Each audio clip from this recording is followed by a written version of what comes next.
My child, hear me now, because I will not soften what must be said. Something is coming tonight, and it will shake a part of your life you thought was settled.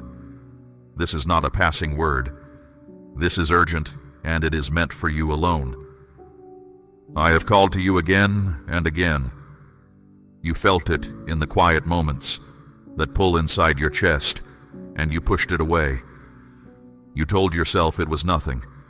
You filled the silence with noise so you would not have to answer me. But I do not stop speaking simply because you stopped listening. Understand why my voice carries this weight tonight. It is not anger. I am not speaking against you.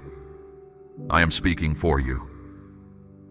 Time is tightening around a matter in your life, and I refuse to let you walk into it blind. What unfolds in the coming hours will either become a blessing or a burden, and the difference lies in how you receive what I am telling you now. You have felt a strange heaviness lately. You could not name it, but it followed you through your days and pressed on you at night. Hear me. That heaviness is not fear. It is awareness. It is my hand preparing your heart for what you could not yet see. I see what forms behind the walls of your life, and I am calling you before it arrives.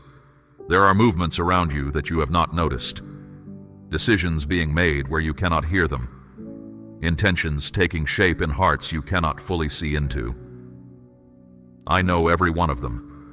Nothing that happens tonight will happen outside my sight, and nothing will catch me by surprise, even if it catches you. So slow down. Set aside what occupied you and listen with your whole heart. This is not a small warning tucked into an ordinary hour. What is coming carries weight, and it will bring hidden things into the light. Some of what is revealed will bring you relief. Some of it will sit uncomfortably in your spirit. All of it is necessary. I am not trying to frighten you. I am trying to wake you. There is a difference between fear and awakening, and you must learn it tonight. Fear scatters you. Awakening gathers you. Fear makes you run from the truth. Awakening lets you stand inside it without breaking. You have been asking for change. Perhaps you never said it aloud, but I heard it all the same. It lived in the way you sighed when no one was near. It lived in the restlessness you could not explain, the sense that your life had drifted from its course. You wanted something to move. You wanted something to finally break open in your favor. Tonight is connected to that desire, but it will not arrive the way you imagined. You pictured change coming gently, like a door swinging open. Sometimes it comes like a stone dropped into still water. Sometimes the path to your breakthrough begins with something that shakes your comfort and forces your eyes open. Do not despise the shaking. It is the beginning of the answer. I have watched you carry burdens in silence. You smiled where it was expected. You said you were fine when you were not. You held yourself together in front of others and came apart quietly when the day was done. I saw all of it. Not one hidden hour escaped me. I know the thoughts that circle you late at night, the questions about direction, the wondering whether your effort matters, the fatigue that sits deeper than sleep can reach. I am not distant from any of this. I have been closer to you in those hours than you dared to believe.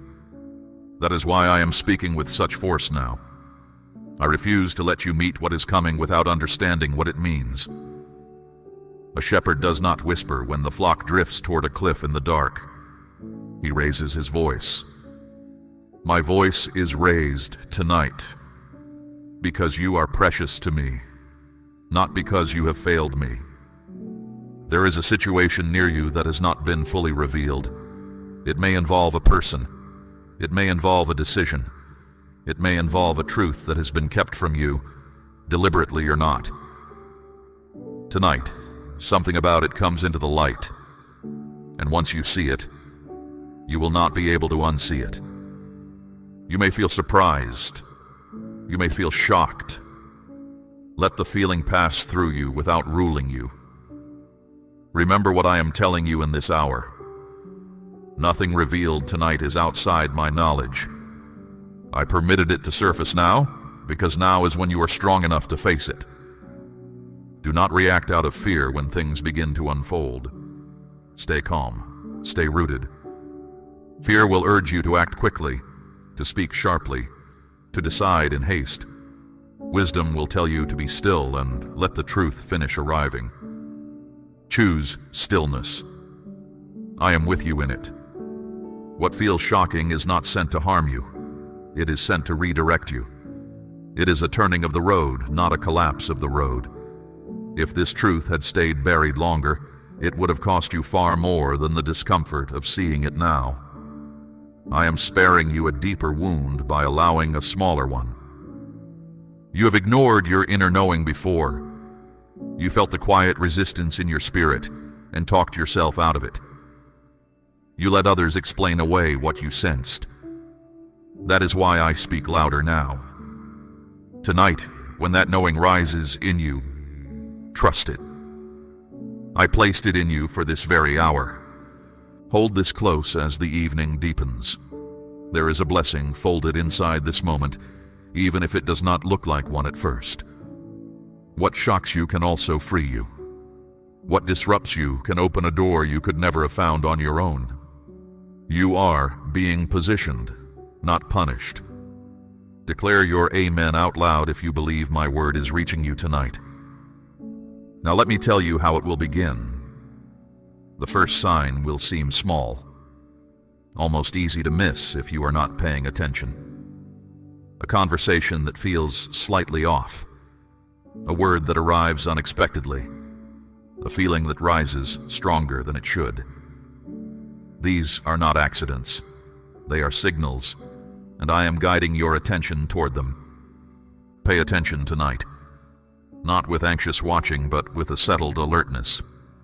Notice what is said around you. Notice what is not said. Notice your own reactions, because even they will teach you something. Everything that happens in these hours carries meaning, and each piece is pointing you toward a new direction. There is someone connected to your life whose intentions have not been clear. You may have trusted them fully, or you may have felt a quiet unease and chosen to set it aside because looking closer felt too costly. Tonight, something about that connection comes into focus, and when it does, you will see them as they are, not as you hoped they were. Do not be afraid of this. Clarity about a person is not cruelty, it is protection.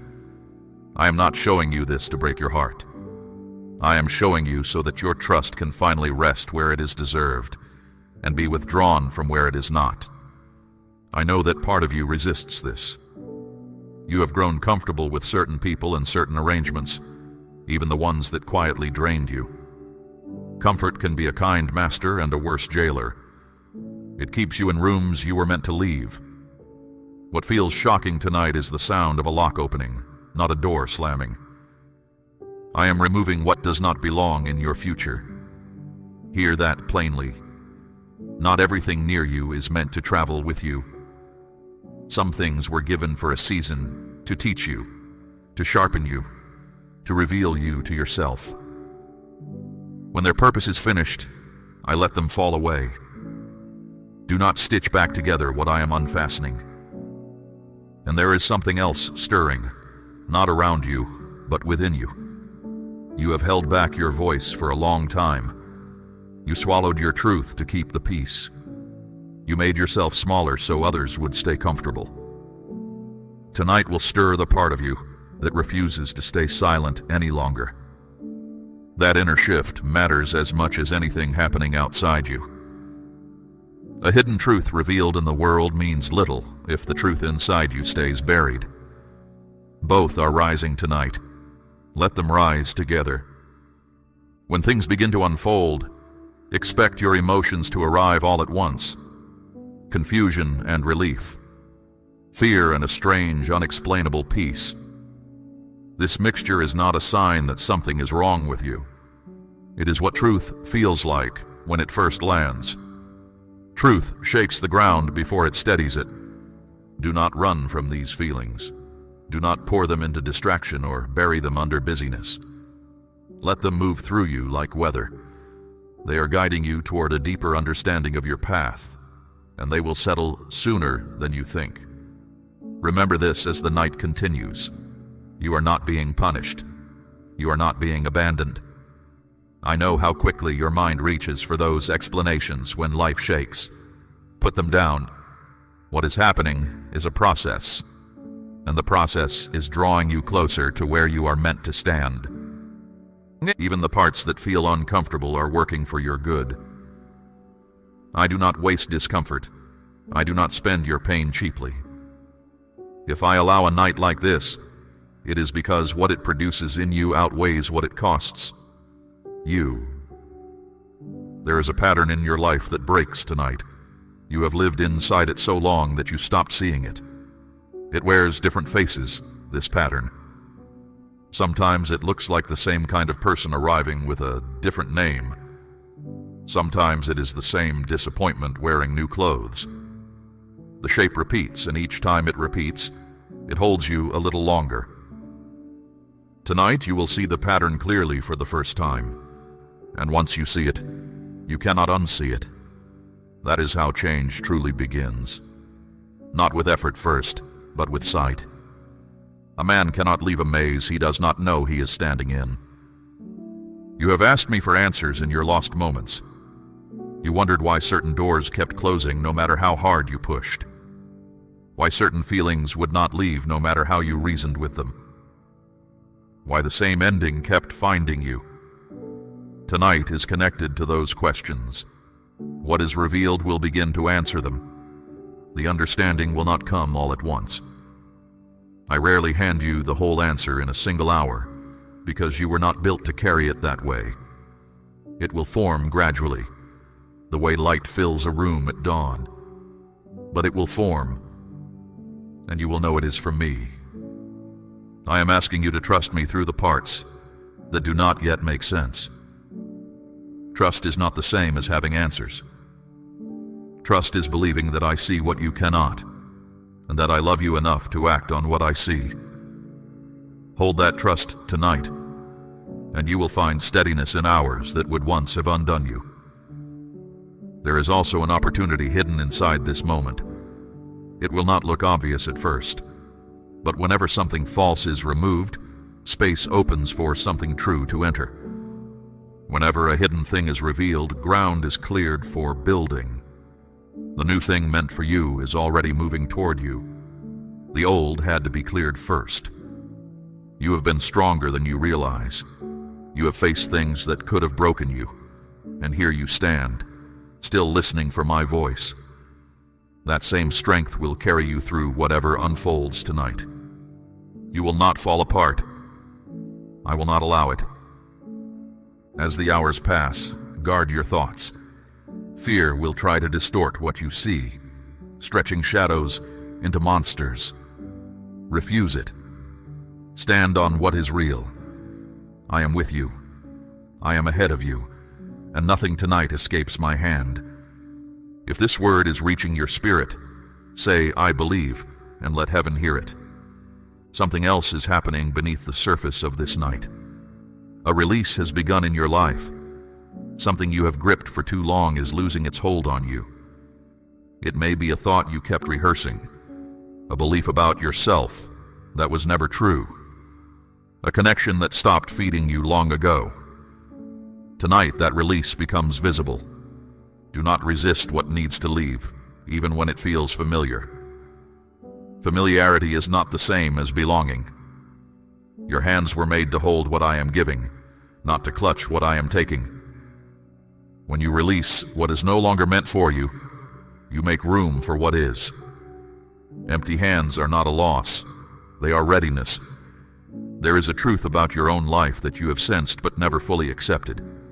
You have circled it for months, maybe years, glancing at it and looking away.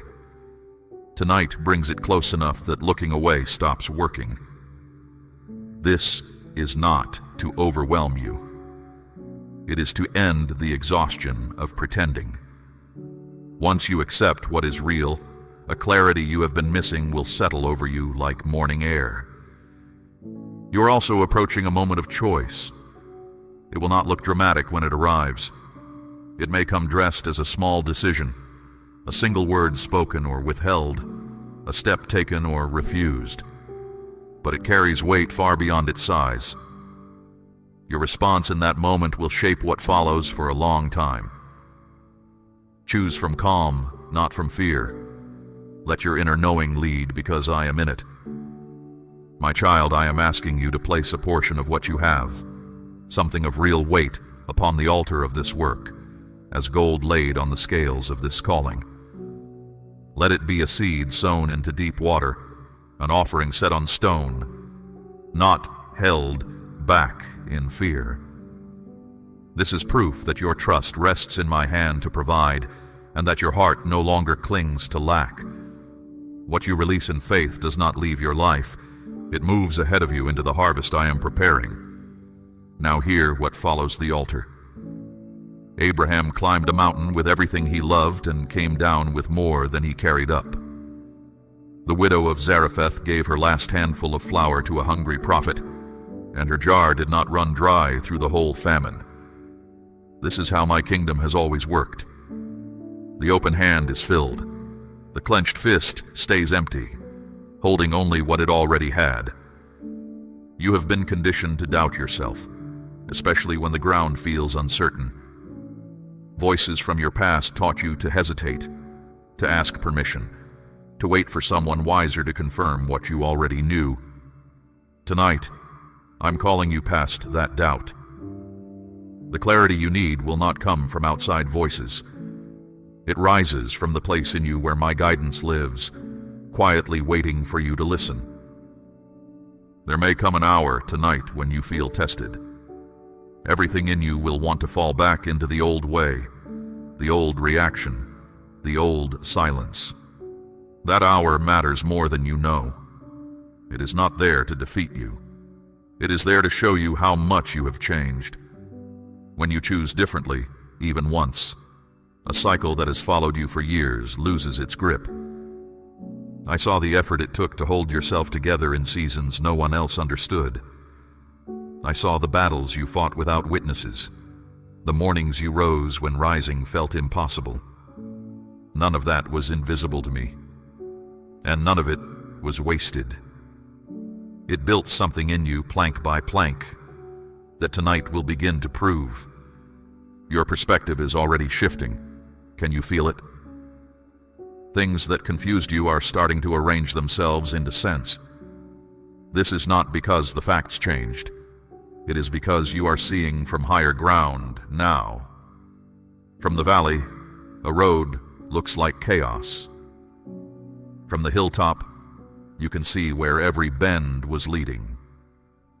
There is a renewal forming around you even while something else is ending. This is my way. I do not tear down without building. The same night that closes one door is already laying the threshold of another. Endings and beginnings are not enemies. They are two hands doing one work. You are not meant to stay where you have been. I say it again so it settles into your bones. You are not meant to stay there. There is more ahead, more growth, more peace, more purpose than the narrow room you have been living in. Tonight is a step toward it, even if the step feels unsteady. Stay inside the present moment as things unfold. Do not sprint ahead into imagined tomorrows, and do not circle back into old regrets.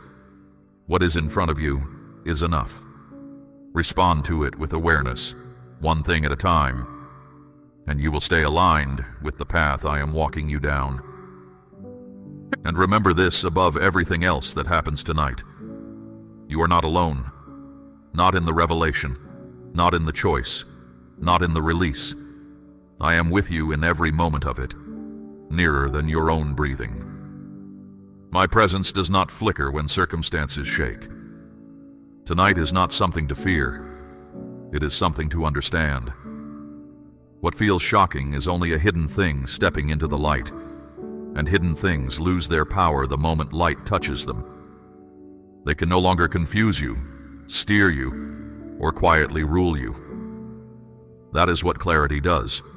It does not just inform you, it frees you. You are being prepared for something larger than this night. Every experience you have walked through is part of that preparation, including the ones that made no sense at the time. Tonight belongs to that work. It is bringing you closer to the place I have been leading you toward all along, one revelation at a time. Let me speak now about what is rising in you, because the night's work is not only about what falls away. There is a strength in you that has been waiting below the surface, quiet and patient, like a root under winter ground. You did not notice it, because your eyes were fixed on your struggles. But the struggles themselves were feeding it. Tonight, it breaks the surface. You will feel it first in how you respond. Something that would once have flattened you will land differently. You will hear hard words without crumbling. You will meet uncertainty without unraveling. Do not rush past this. Stop and recognize it, because it is evidence.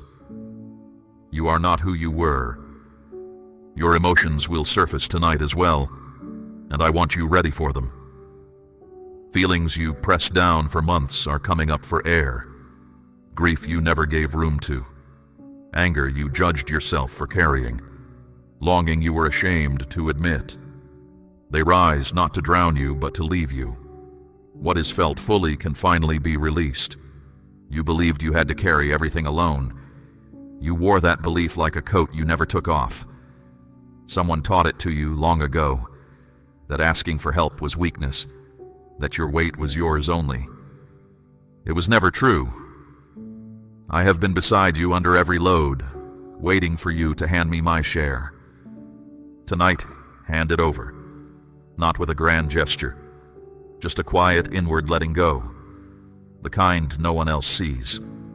Say within yourself, this is too heavy, and it was never mine to carry alone. That small surrender will do more for you than a year of striving. There is also a matter of your worth that must be settled tonight. You have priced yourself too low for too long. You accepted treatment you should have refused. You gave your best to people who offered their least. You called it patience, or loyalty, or love. Some of it was, but some of it was simply forgetting whose child you are. I formed you with intention. I do not make filler. I do not create placeholders. When you shrink yourself to fit spaces that were always too small, you are not being humble. You are contradicting your maker. Tonight, that contradiction ends. Watch how this settles into your voice. You will notice yourself speaking with fewer apologies wrapped around your words. Saying what is true without dressing it in softness, it does not need. This is not harshness. It is honesty finally standing upright. The people who love the smaller version of you may flinch. The ones who love you truly will rejoice. Fear deserves a word of its own tonight, because fear has governed more of your life than you like to admit. It sat in the council of your decisions. It edited your words before you spoke them. It talked you out of doors I had opened and talked you into staying in rooms I had finished with. Fear has been a false shepherd, and you followed its voice because it sounded like wisdom. Hear the difference now. My wisdom says wait, but it never says hide. My wisdom says be careful, but it never says be small. When a voice tells you that safety lies in shrinking, in silence, in staying where you are, slowly fading, that voice is not mine. Test every voice against this, and fear will lose its disguise. Tonight, fear loses more than its disguise. It loses its throne, not because it will stop speaking. It may whisper for years yet, but because you will stop obeying. There is a difference between hearing fear and following it. From this night, You hear it the way you hear rain on a roof. Present, but not in charge. Uncertainty may still visit you in the hours ahead. That is natural. You are entering ground you have not walked before, and new ground always feels unsteady at first. But uncertainty does not mean you are lost. A sailor in open water is not lost simply because he cannot see the shore. He has his star. You have me. I want you to notice too what happens in your body as this night does its work. The tightness you have carried in your chest, the bracing you did without realizing, the way you slept with your fists closed. Some of that begins to loosen tonight. Peace is not only an idea, it settles into muscle and bone. Let it.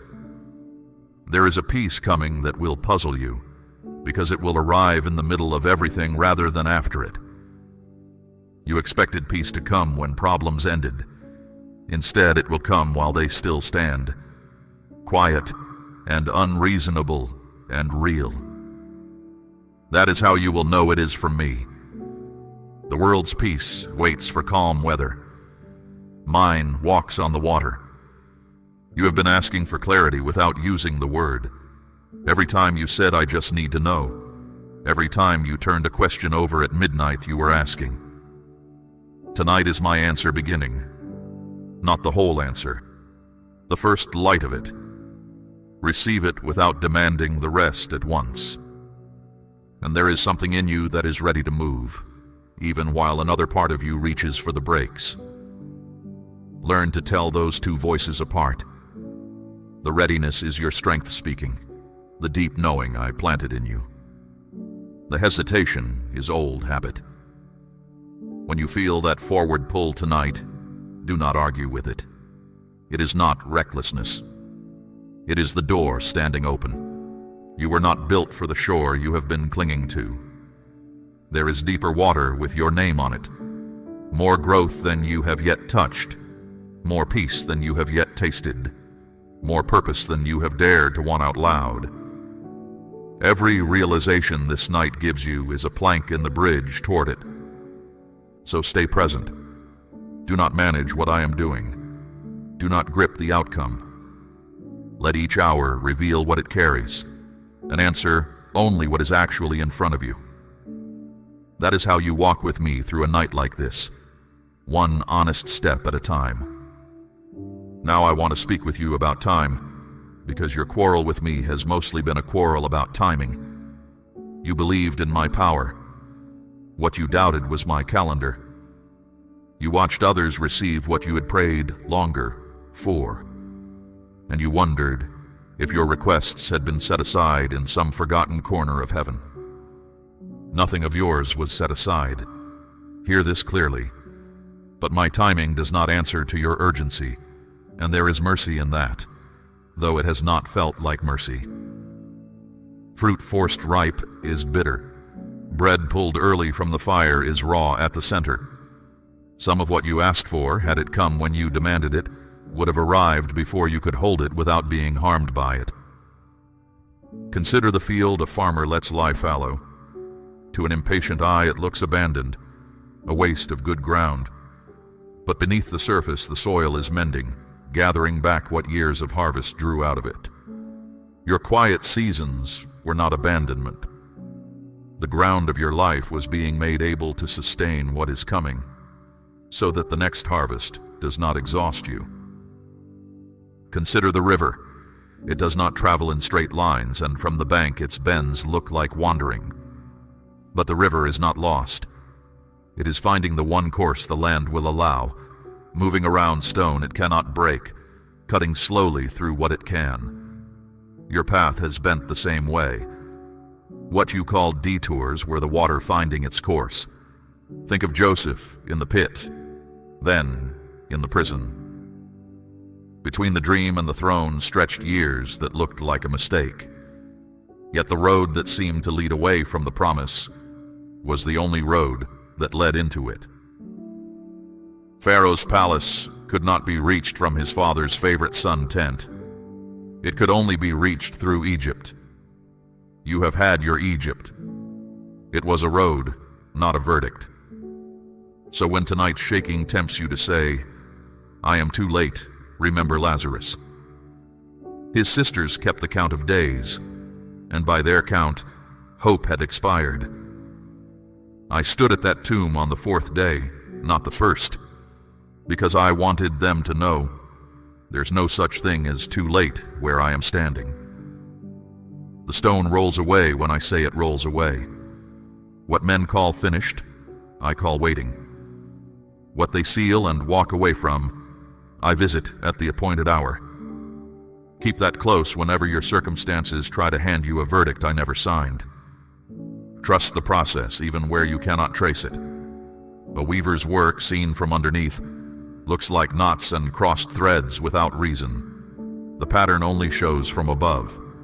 You have been looking at your life from underneath. I see it from above. And I tell you, the threads are not tangled. They are placed. In the days after tonight, you will begin to notice small openings, an unexpected kindness, a door left ajar that was always locked before, a thought that arrives with unusual weight and will not leave. Do not dismiss these as coincidence. They are stepping stones, set down one at a time, and each one bears your next portion of the path. Step on them as they come. Do not stand still demanding to see the whole crossing before you lift your foot. I light the step you are on and the one after it. That has always been my way. Enough light for obedience. Not so much that you no longer need me. You will also find that waiting itself changes for you now. There is a kind of waiting that gnaws, and a kind that rests. The first watches the road with clenched teeth. The second sets the table because it knows the guest is coming. From tonight, I am moving you from the first kind into the second. Same road, different heart.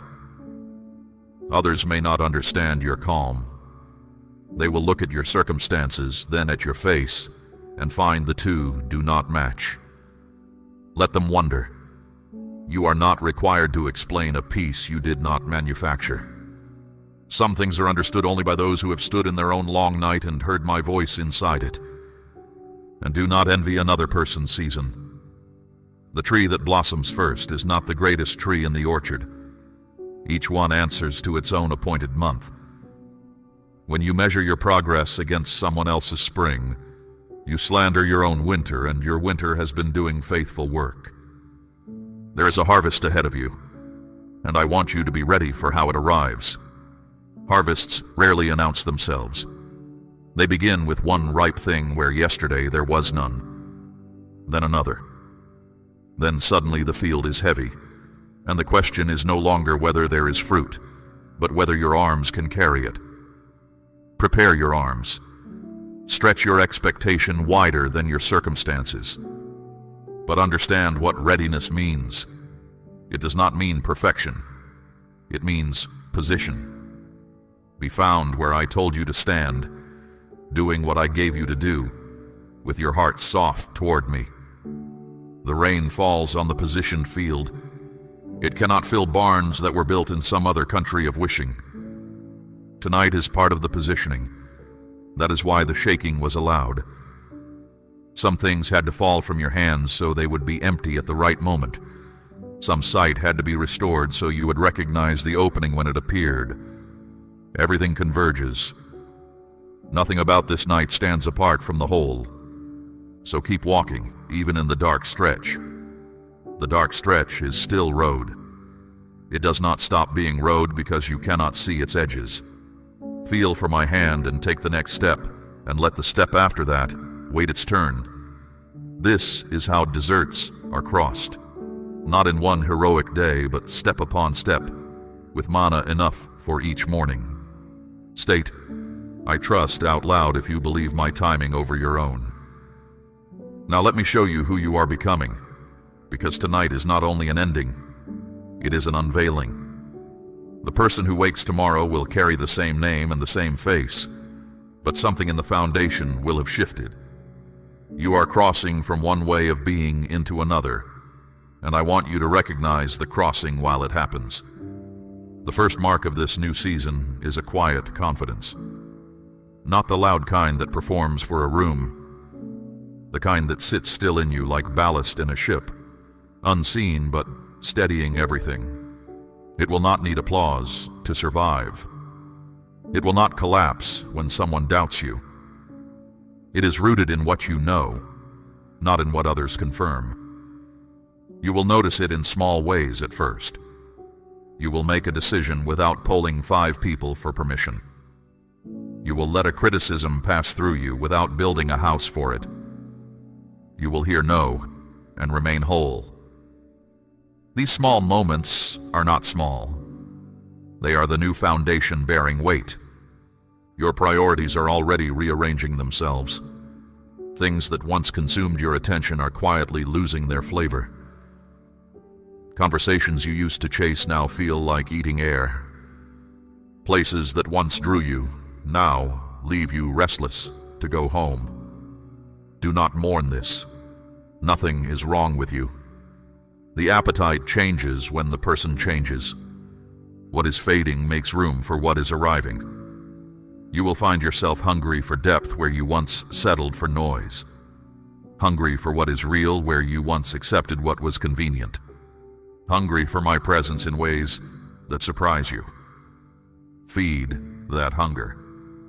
It is the truest compass you own. There is a purpose taking shape in you, and I want to speak carefully about it. You have asked what you are here for, sometimes with words, sometimes with a long stare at the ceiling. The answer has been forming in you all along, built from everything you have lived. Nothing you endured stands outside of it. The compassion in you was carved by the hours no one comforted you. You know how to sit with the brokenhearted, because you know which words help and which words wound. That knowledge was purchased at a price, and it was not purchased for nothing. There are people ahead of you whom only your particular scars can reach. Do not ask me for the whole blueprint tonight.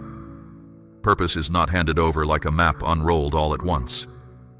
It is revealed the way a road reveals itself to the one walking it. What I will give you is the next assignment, the next person, the next act of obedience. Walk in what you have, and more will meet you on the way. You will also stand differently among people now. Some will sense the change before you name it. A steadiness in your presence, a refusal to be rushed, an absence of the old anxious edge. They may not have language for it, but they will feel it, because alignment carries its own quiet authority. Not everyone will celebrate this. Understand that now, so it does not wound you later. Some people had arranged their comfort around your smallness. Your silence made room for their voice. Your bending made their rigidity workable. When you stand upright, arrangements like that come under strain. Let them. You are not responsible for the comfort others built on your compromise. But watch too for the ones who draw nearer. There are people appointed to this next season of your life. Some you have already met, and some still on their way.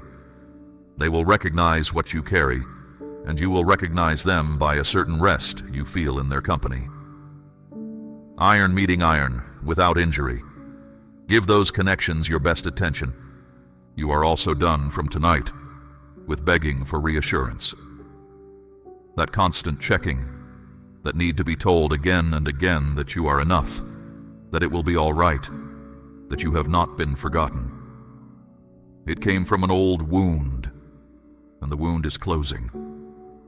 In its place grows a settled knowing that does not need hourly confirmation. This does not mean you will never wobble. It means the wobble will no longer become a collapse. You will feel doubt brush past you and remain standing. That is not pride. That is what a healed thing feels like. Healed bones do not need the crutch, though the memory of limping lingers a while. Acceptance is doing its quiet work in you as well. You are making peace with what was, not because it was good, but because arguing with the past was costing you the present. Some questions from your history will never receive their answers on this side of eternity. You are learning to leave them at my feet and live anyway. That is not defeat. That is wisdom with the dust of the road on its shoes. And closure is coming to things that hung unfinished. Some of it arrives tonight in what is revealed. Some of it arrives simply because you stop reopening what I have sealed. Not every ending needs a ceremony. Some doors close without a sound, and the proof they are closed is the peace you feel walking away from them. Guard this new self in the days ahead, because old patterns will send for you. The old cravings for approval, the old reflex to shrink, the old habit of carrying what was never yours. They will knock, wearing familiar faces. You are not obligated to answer. Recognition is your defense. You cannot be quietly pulled into what you clearly see. I am telling you all of this before it fully unfolds, so that when it comes, you will know it was not chance. You will remember that I named it in advance, on this night, in this word spoken over you. And that memory will anchor you when the changes stretch you. Let it be a stone of remembrance set up on the night everything turned. Now hear my final word for this night, because morning is coming, and I want you ready for it. What happens tonight is not meant to live as a memory you revisit. It is meant to live as ground you build on.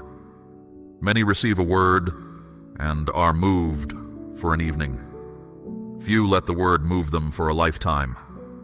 Be among the few. When the sun rises, the world will look ordinary again. The same rooms, the same obligations, the same faces at the same tables. Do not be deceived by the sameness. You are not returning to your old life. You're walking through your old surroundings as a new person, and that changes everything the surroundings can do to you. There will be a temptation in a day or a week to explain this night away, to call it a mood, a strange evening, a wave of feeling that passed. That temptation is the thief coming for the seed. Guard what was planted in you. Speak of it to yourself when doubt argues. Write nothing off that I have written in. Remember what was revealed and hold it without bitterness. If a person was shown to you as they truly are, thank me for the sight, and do not spend your strength hating them. Bitterness would chain you to the very thing I separated you from. Release them into my hands. My justice needs no help from your resentment, and your future has no room for its weight. Remember also what rose in you, the voice that stood up, the strength that surfaced, the peace that arrived without permission from your circumstances. These are not visitors. They are residents now. When old situations try to summon the old you, let the new residents answer the door. Walk slowly through the coming days, not hesitantly, slowly. There is a difference. Hesitation is fear wearing the mask of caution. Slowness is wisdom refusing to be rushed. Decisions will present themselves, some quickly. Take them to me first. A moment of asking spares a season of untangling, and keep watch over your mouth in this next stretch. What I have shown you tonight is not for every ear. Some revelations are bread for your own table, not seed for every field. Joseph told his dream too widely and gained years of trouble for it. Let your changed life speak first. Words can follow later when the fruit is visible and no argument is needed. You will stumble somewhere ahead. I tell you this not to discourage you, but to disarm the shame before it arrives. A stumble on the new road is not a return to the old one. When it happens, do not lie in the dust, composing speeches about your failure. Take my hand, stand, and continue. My mercies are not annual or monthly. They are new every morning, and they will be new on that morning too. Care for the ones I have placed around you, the ones you love, and the ones you carry in prayer. Some of them are watching your life more closely than you know, reading it like a letter. The steadiness you walk in after this night will preach to them without a single sermon. Your peace will make them thirsty. Your light will make them curious about the flame. But do not appoint yourself the manager of anyone else's awakening. You cannot shake anyone awake. You can only live awake in front of them. Pray for them. Be patient the way I have been patient with you. Remember how many quiet years I called before you turned. Give others the same room, and trust me to work in the hours you cannot see. There is provision arranged for the road ahead of you. I do not send anyone into an assignment without supplies. Manna did not begin until the wilderness required it, and yours will meet you the same way, exactly when the need becomes real, and not an hour before. Do not measure tomorrow's road against today's supplies. That arithmetic has frightened you long enough. The provider walks with you, and the storehouse travels with the owner. And know this about the ones who wronged you, the ones whose faces still visit your thoughts. I saw everything. Nothing that was done to you in secret is hidden from me. You do not need to carry the ledger any longer. Hand me the accounts. Some debts I will settle in ways you will witness, and some in ways you never will. But not one line has escaped my reading. You are free to live unburdened by the arithmetic of old wounds. What I want most for you in this next season is nearness. Not more religion, not busier service. Nearness. Speak with me in the plain words of your ordinary day. Bring me your questions before they become worries, and your worries before they become storms. The door between us has no lock on my side. It never did. I am with you when the road is obvious and when it is hidden. I am with you in the rooms where you are celebrated and the rooms where you are misunderstood. I am with you in the strength of your morning and the honesty of your midnight. There is no hour you can enter where I have not already arrived. So step into what comes next without dread. The night that frightened you was carrying gifts. The shaking you braced against was setting things in order.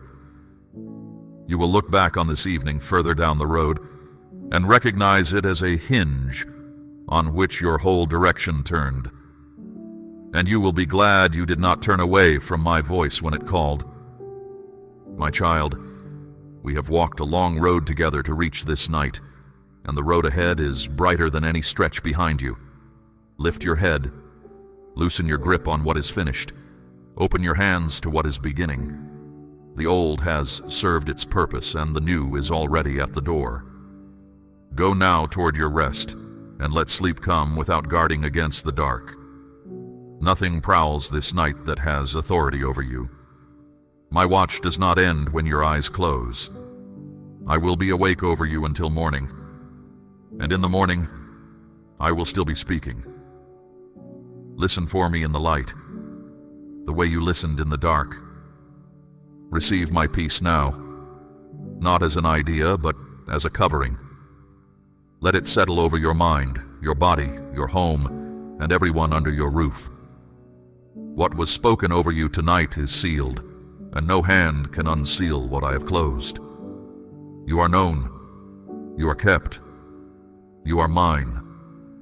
If you are ready to walk into what I have prepared, declare, "Yes, Lord, I am ready," and let that be your first step. We run on viewer support only. For exclusive member-only content, scan the QR or see the pinned comment. God bless you.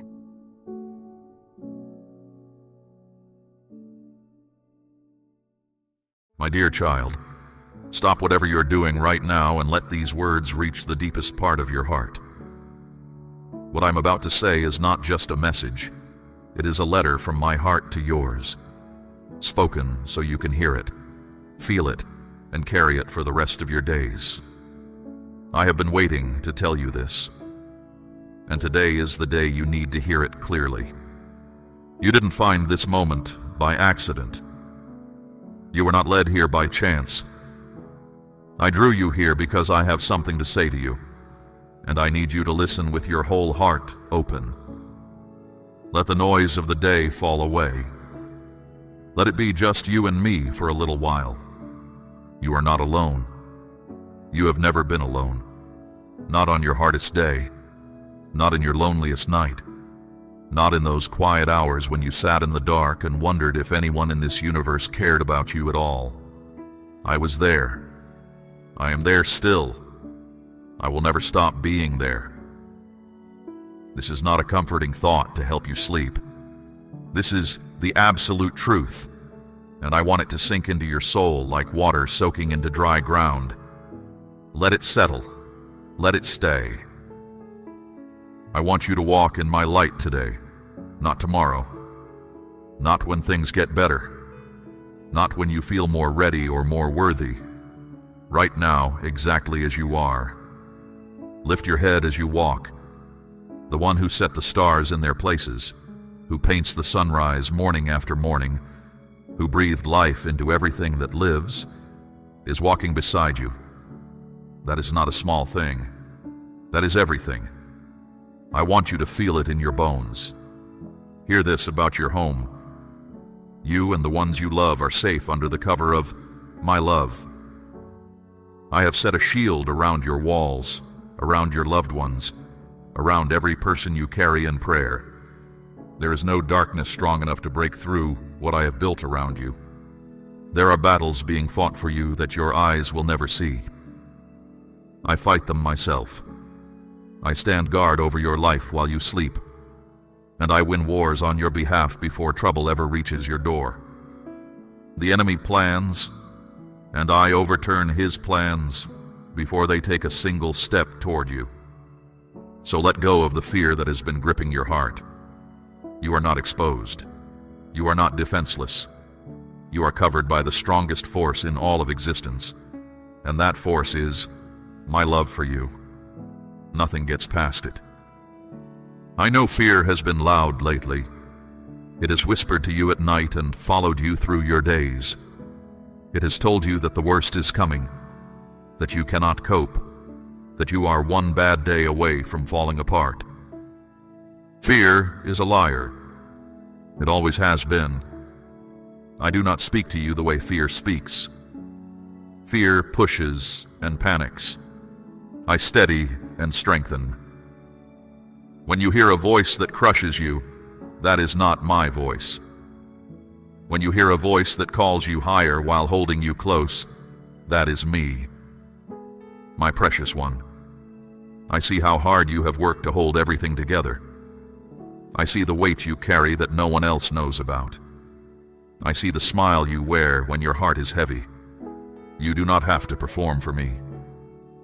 Come as you are, and let me carry what you were never meant to carry alone. There is a reason this word is reaching you now, in this season, on this very day. Something is shifting in your life. You have sensed it, even if you could not name it. I am moving pieces into place that you cannot see yet, and I needed you to know it before tomorrow arrives.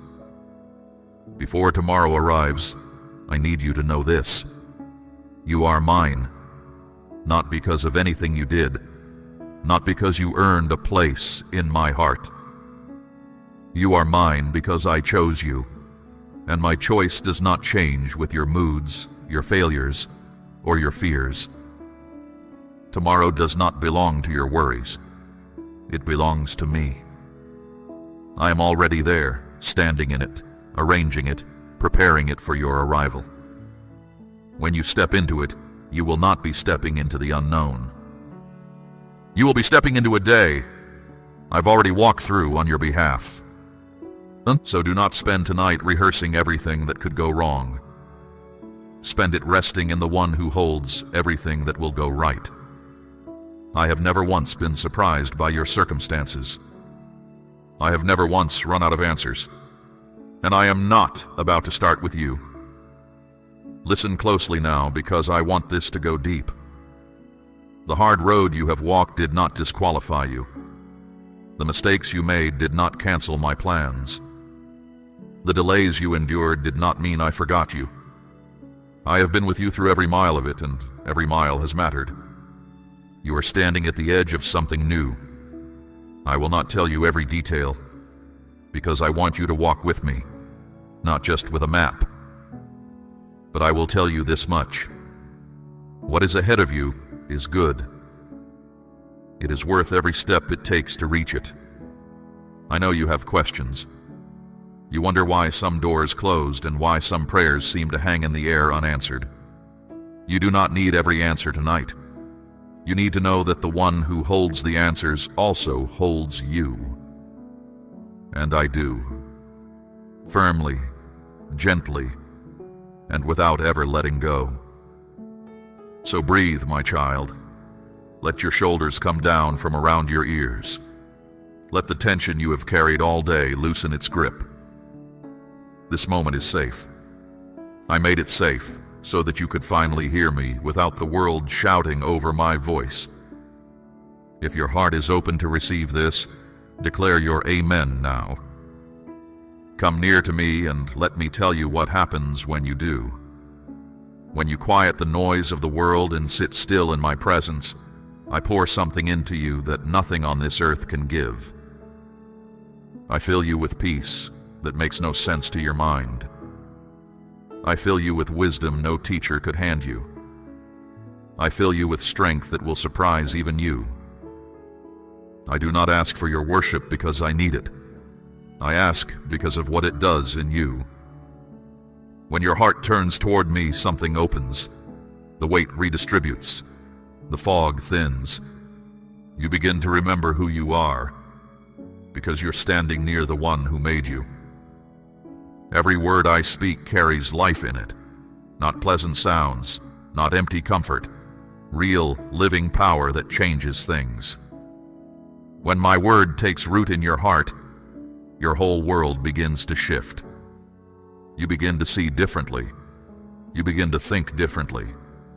You carry yourself differently, and the atmosphere around you responds. Doors open that were sealed. Healing moves through places that were numb. What was stuck begins to move. I know there have been times when I spoke promises over you, and you found them hard to believe. I know the gap between what I said and what you could see felt impossibly wide. I am not angry about your doubt. I know how heavy life can be. I know how long some seasons stretch. But today, gather up every piece of courage you have and choose to believe again. Choose to trust me one more time. I am not a man that I should lie. What I say, I do. What I promise, I fulfill. The only question is whether you will hold on long enough to see it arrive. I am steady. I am the same in the morning as I am at midnight. I do not love you more when you succeed, and less when you struggle. My love is not tied to your performance. It is not a wage you earn.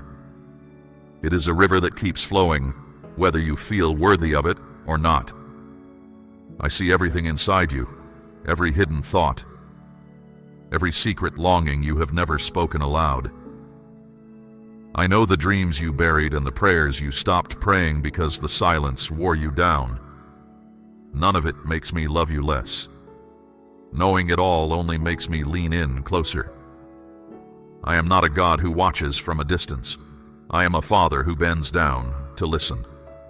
I move heaven and earth for the good of my children, and you are one of them. That is not poetry. That is how I govern your life. Right now, in this very moment, I am handing you peace. Not the thin kind that shatters at the first piece of bad news. A deep, settled peace that sinks into the center of who you are and holds, no matter what the day looks like. Let it wash over you now. Let it push out the anxious thoughts that have been pacing the halls of your mind. You were not built to carry all of that. Hand it to me. I am strong enough to hold it, and I want to. Beautiful things are happening in your life right now, even though you cannot see them yet. I know that is hard to accept when everything looks messy or stalled. But hear me. Just because you cannot see what I am doing does not mean I am doing nothing. Behind what your eyes can reach, I am working.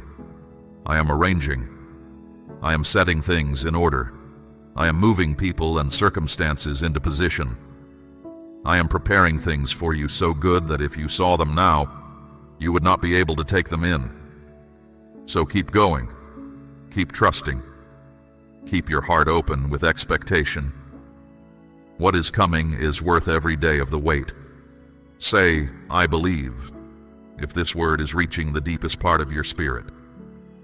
Take one step forward today in faith. Just one. You do not need to see the whole staircase. You only need to take the next step, and when your foot lands, I will be there to steady you. I have never let you fall without reaching down to lift you up again. I never will. And when you rise each morning, begin the day with me. Before the demands rush in, before the worries start crowding the door, in that first quiet moment when your eyes open, feel me there, close as breath. Say good morning to me. I treasure those moments with you more than you know. They set the course of your whole day. A heart that meets me at sunrise walks differently until sunset. Try it, and you will see. Talk to me through the day as well. Tell me about the small things, the decisions you are weighing, the person who was unkind, the moment that made you laugh. I am interested in all of it, because I am interested in you. Not the polished version you show the world. The real you, with all the questions and the mess. That is the one I love. Do not wait until you have grand words or a clean record to come to me. Come with your hair unbrushed and your thoughts scattered. Come tired. Come confused. I have never once turned away a child who came honestly, and I will not begin with you. There is a difference between knowing about me and knowing me. Many speak of me who have never sat with me. I am inviting you deeper than information. I am inviting you into a friendship that steadies your steps, feeds your soul, and outlasts every storm this life can raise. This is what I have wanted you to understand for a long time. I am not a duty on your list. I am the source of everything you have been searching for in 100 other places. Come to the source. Drink deeply. You will never be the same. My word has already taken root in your heart. You may not feel it working, but it is there, like a seed hidden deep in the soil, growing quietly until the day it breaks the surface and stands strong in the light. That is what is happening inside you. You are growing in ways you cannot measure yet. And everything growing in you now is getting you ready for what is ahead. Look at the world around you. So many are wandering without direction, chasing things they believe will fill them. Money, approval, position, pleasure. They reach what they were chasing and find the emptiness still there, waiting. They trust people who fail them. They pursue dreams that were never theirs. They pour themselves out trying to fill a space that was shaped for me alone. And slowly, quietly, they drift. Not because I pushed them away, but because they stopped looking for me. But you have been different. Even in your seasons of doubt, even when confusion pressed in, you kept coming back. You kept reaching for me. Do you know what that means to me? Everything. That is why I am entrusting you with more. I want you to be a carrier of hope, not by preaching at people, not by pushing, simply by letting my love move through the way you live, the way you speak, the way you treat the people in front of you. When others see something steady in you, something unshaken, they will wonder where it comes from. That is your moment to point them to me. My child, I am asking you to place a portion of what you have, something of real weight, upon the altar of this work as gold laid on the scales of this calling. Let it be a seed sown into deep water, an offering set on stone, not held back in fear. This is proof that your trust rests in my hand to provide, and that your heart no longer clings to lack. What you release in faith does not leave your life. It moves ahead of you into the harvest I am preparing. There are people all around you who look fine on the outside and are breaking on the inside. They laugh with friends and feel alone in the crowd. They carry themselves through the day, then sit in silence at night, feeling hollow. I see every one of them, and I am sending hope to them through vessels like you. You do not need to do anything grand. Be kind, be patient. Listen when someone needs to be heard. Speak gently when someone near you is hurting. These small acts carry enormous power, and they plant seeds in hearts that I myself will water and grow. Do not underestimate one life lived with love and faith.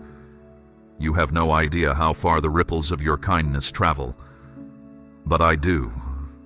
I follow every one of them to the farthest shore, and the reach of your life is greater than you will ever know on this side of eternity. Now let me speak to something that has been troubling your heart. There are times you feel held back, times when a voice tells you that you are not enough, that you have made too many mistakes, that your past cancels the future I promised you. Hear me clearly. That is a lie. Every word of it. Stop agreeing with it. I have set you free. Not partly free, not mostly free, completely free. The chains that held you, the shame, the guilt, the regret, I broke them. You are not who you used to be. You're not defined by what you did before you knew better. You are not trapped inside the worst chapter of your story. I have washed the record clean and set a fresh page before you. And on that page, I am writing something you would not believe if I told you all of it now. So when the old accusations come knocking, do not open the door. The one who accuses you has no authority over what I have pardoned.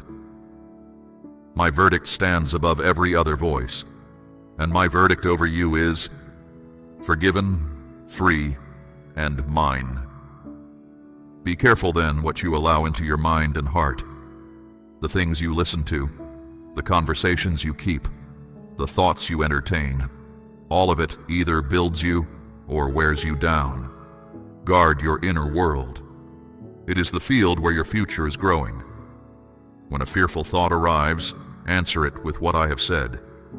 When doubt speaks up, counter it with my promises.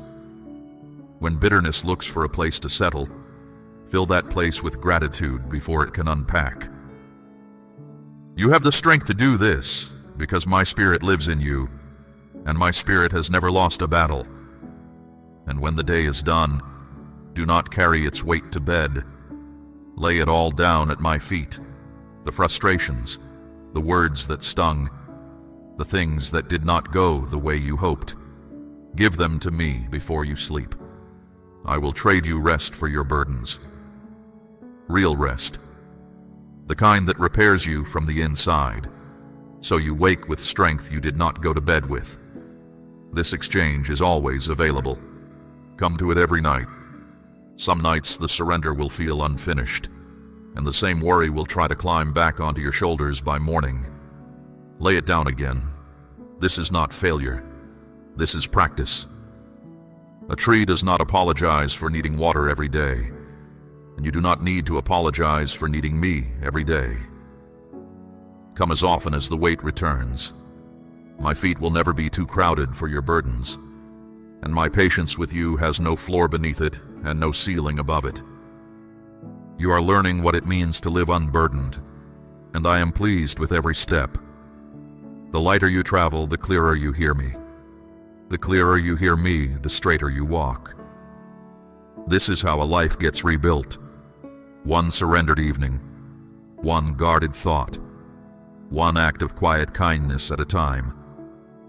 You are my beloved child, and I have clothed you in something that cannot be stripped away. It is a covering of life and power, a calling I placed on you before the world ever heard your name. People may not always see it, but it is there, and it is permanent. You are marked. You are chosen. You are set apart for something that matters. And none of this rests on how impressive your record looks or how much you own.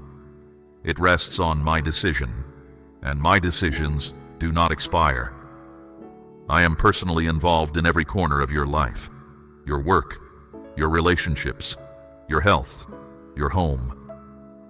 I am not a distant overseer glancing at your file from time to time. I am in the details, working on answers to problems you have not even met yet. I know what you need before you ask. I am already preparing provision for needs that have not yet arrived. And when my answers reach you, I want you to recognize them for what they are. Not luck, not coincidence. My hand, faithful again. Now listen carefully, because there is something you must understand about the giants you face. There will be times when a problem stands in your path so large that it blocks out the sun. A situation that looks hopeless. A mountain with no way around it. Those giants are not there to destroy you. They are there to reveal me. They are the stage on which I show you what I can do. Every giant that has ever stood against my children has ended the same way, on the ground. When you face one, do not measure it against your own strength. That arithmetic will always fail you. Measure it against mine.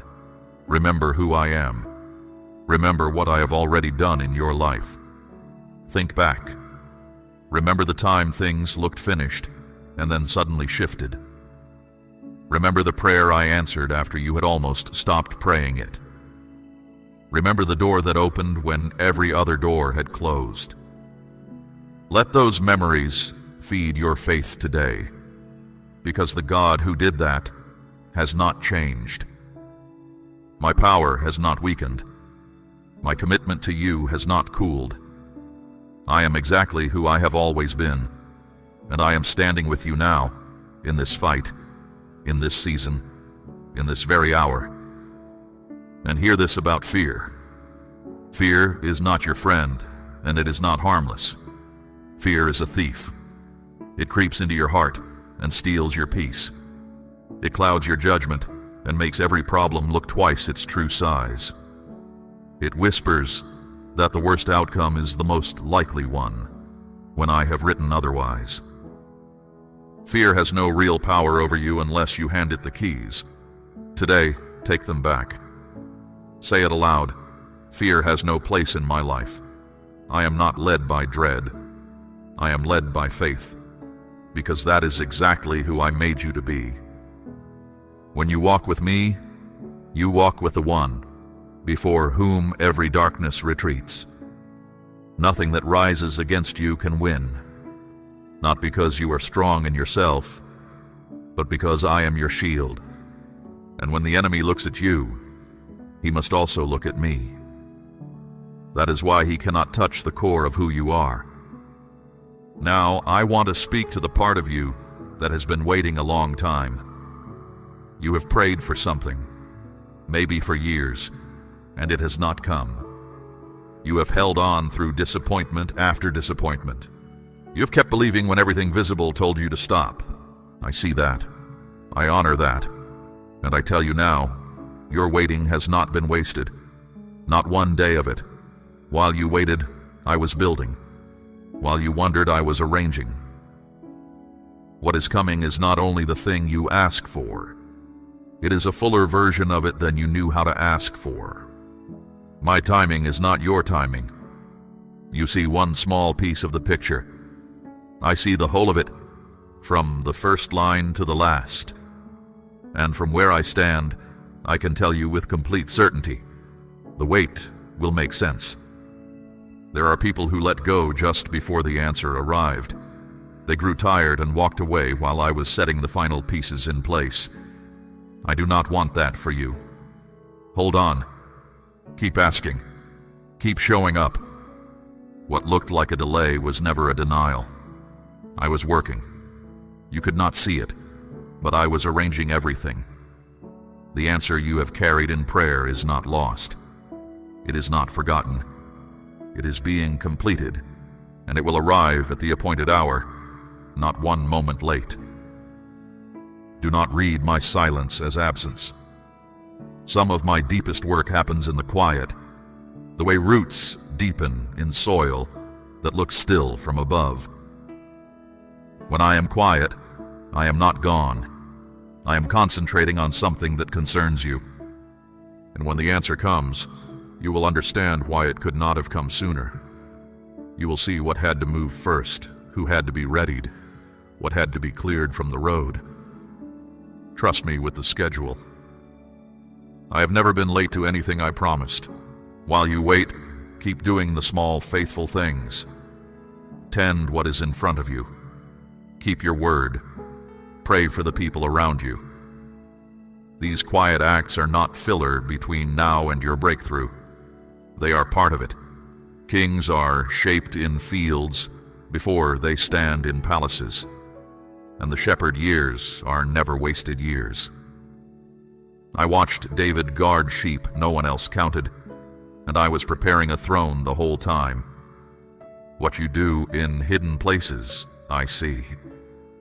And what I see in secret, I reward in the open. So stand firm today, not because the circumstances have changed yet, but because you know the one who changes them. Steady your heart, set your face forward. The season you are entering is one I have already walked ahead of you, and I would not lead you into it without also making you able for it. Now let me touch a wound that has been aching for a long time. The words other people have spoken over your life. The criticism, the judgment, the voices that told you that you were not smart enough, not gifted enough, not worthy of the good things you long for. Maybe someone laughed at your dreams. Maybe someone questioned your faith. Maybe the people who should have lifted you up were the very ones who pressed you down. I heard every one of those words, and I want to heal what they left behind. Here is the truth. What people think of you does not define you. Their approval does not make you valuable, and their disapproval cannot make you worthless. Your worth was settled by me long before any of them met you, and no human voice holds the authority to overturn what I have declared. The critics do not have the final word. I do. And my word over you is full of love, purpose, and promise. Chosen, forgiven, called, restored. These are not compliments. These are facts, and I want you to wear them the way a king wears a crown. So lay down the exhausting work of proving yourself. Stop pouring your strength into winning approval from people who may never give it. You already have mine. Step out of the shadow of their opinions and into the light of what I say about you. And now I must ask something of you that is not easy. The people who wronged you, who misjudged you, who used your kindness against you, release them. Not because what they did was acceptable, not because they earned it. Because bitterness is a poison you drink with your own hands, and I want it out of your life. Forgiveness does not excuse them. It frees you. It takes the whole matter out of your grip and places it into mine, where justice is handled perfectly. No one who wounds one of my children escapes my attention. Let me carry that account and walk out from under its weight. When you forgive, something breaks open in the unseen. Old chains fall. Closed doors unlock. Seasons that were stuck begin to turn. It takes real strength to forgive someone who never asked for it. But you have that strength because my spirit in you is greater than the hurt behind you. Breathe out the bitterness. Breathe in my peace. Do it as many times as it takes. Some releases happen once, and some happen every morning for a season. Either way, I am with you in the releasing. And do not carry shame about how long your healing is taking. Hearts do not mend on a schedule, and I have never once stood over you with a measuring rod while you grieved. I move at the pace of your trust. Where you can only give me a small yes today, I will honor that small yes and build on it tomorrow. What matters is the direction of your face, not the speed of your feet. Keep your face toward me. That is the whole instruction. The rest, I will supply. There is also a quiet dignity growing in you that you have not noticed. You ask for help sooner than you used to. You tell the truth about your limits. You no longer pretend to be fine when you are not. Do not mistake this honesty for weakness. It is the beginning of real strength, and it opens the door for me to work. My child, there is something else I want you to hear today, and I want you to receive it slowly. I am proud of you. I know that may be hard to take in. I know there are things you regret, choices you would remake if you could. But when I look at you, I see someone who kept getting up. Someone who kept reaching for me through seasons that would have hardened other hearts. Someone who chose faith again and again when quitting would have been easier.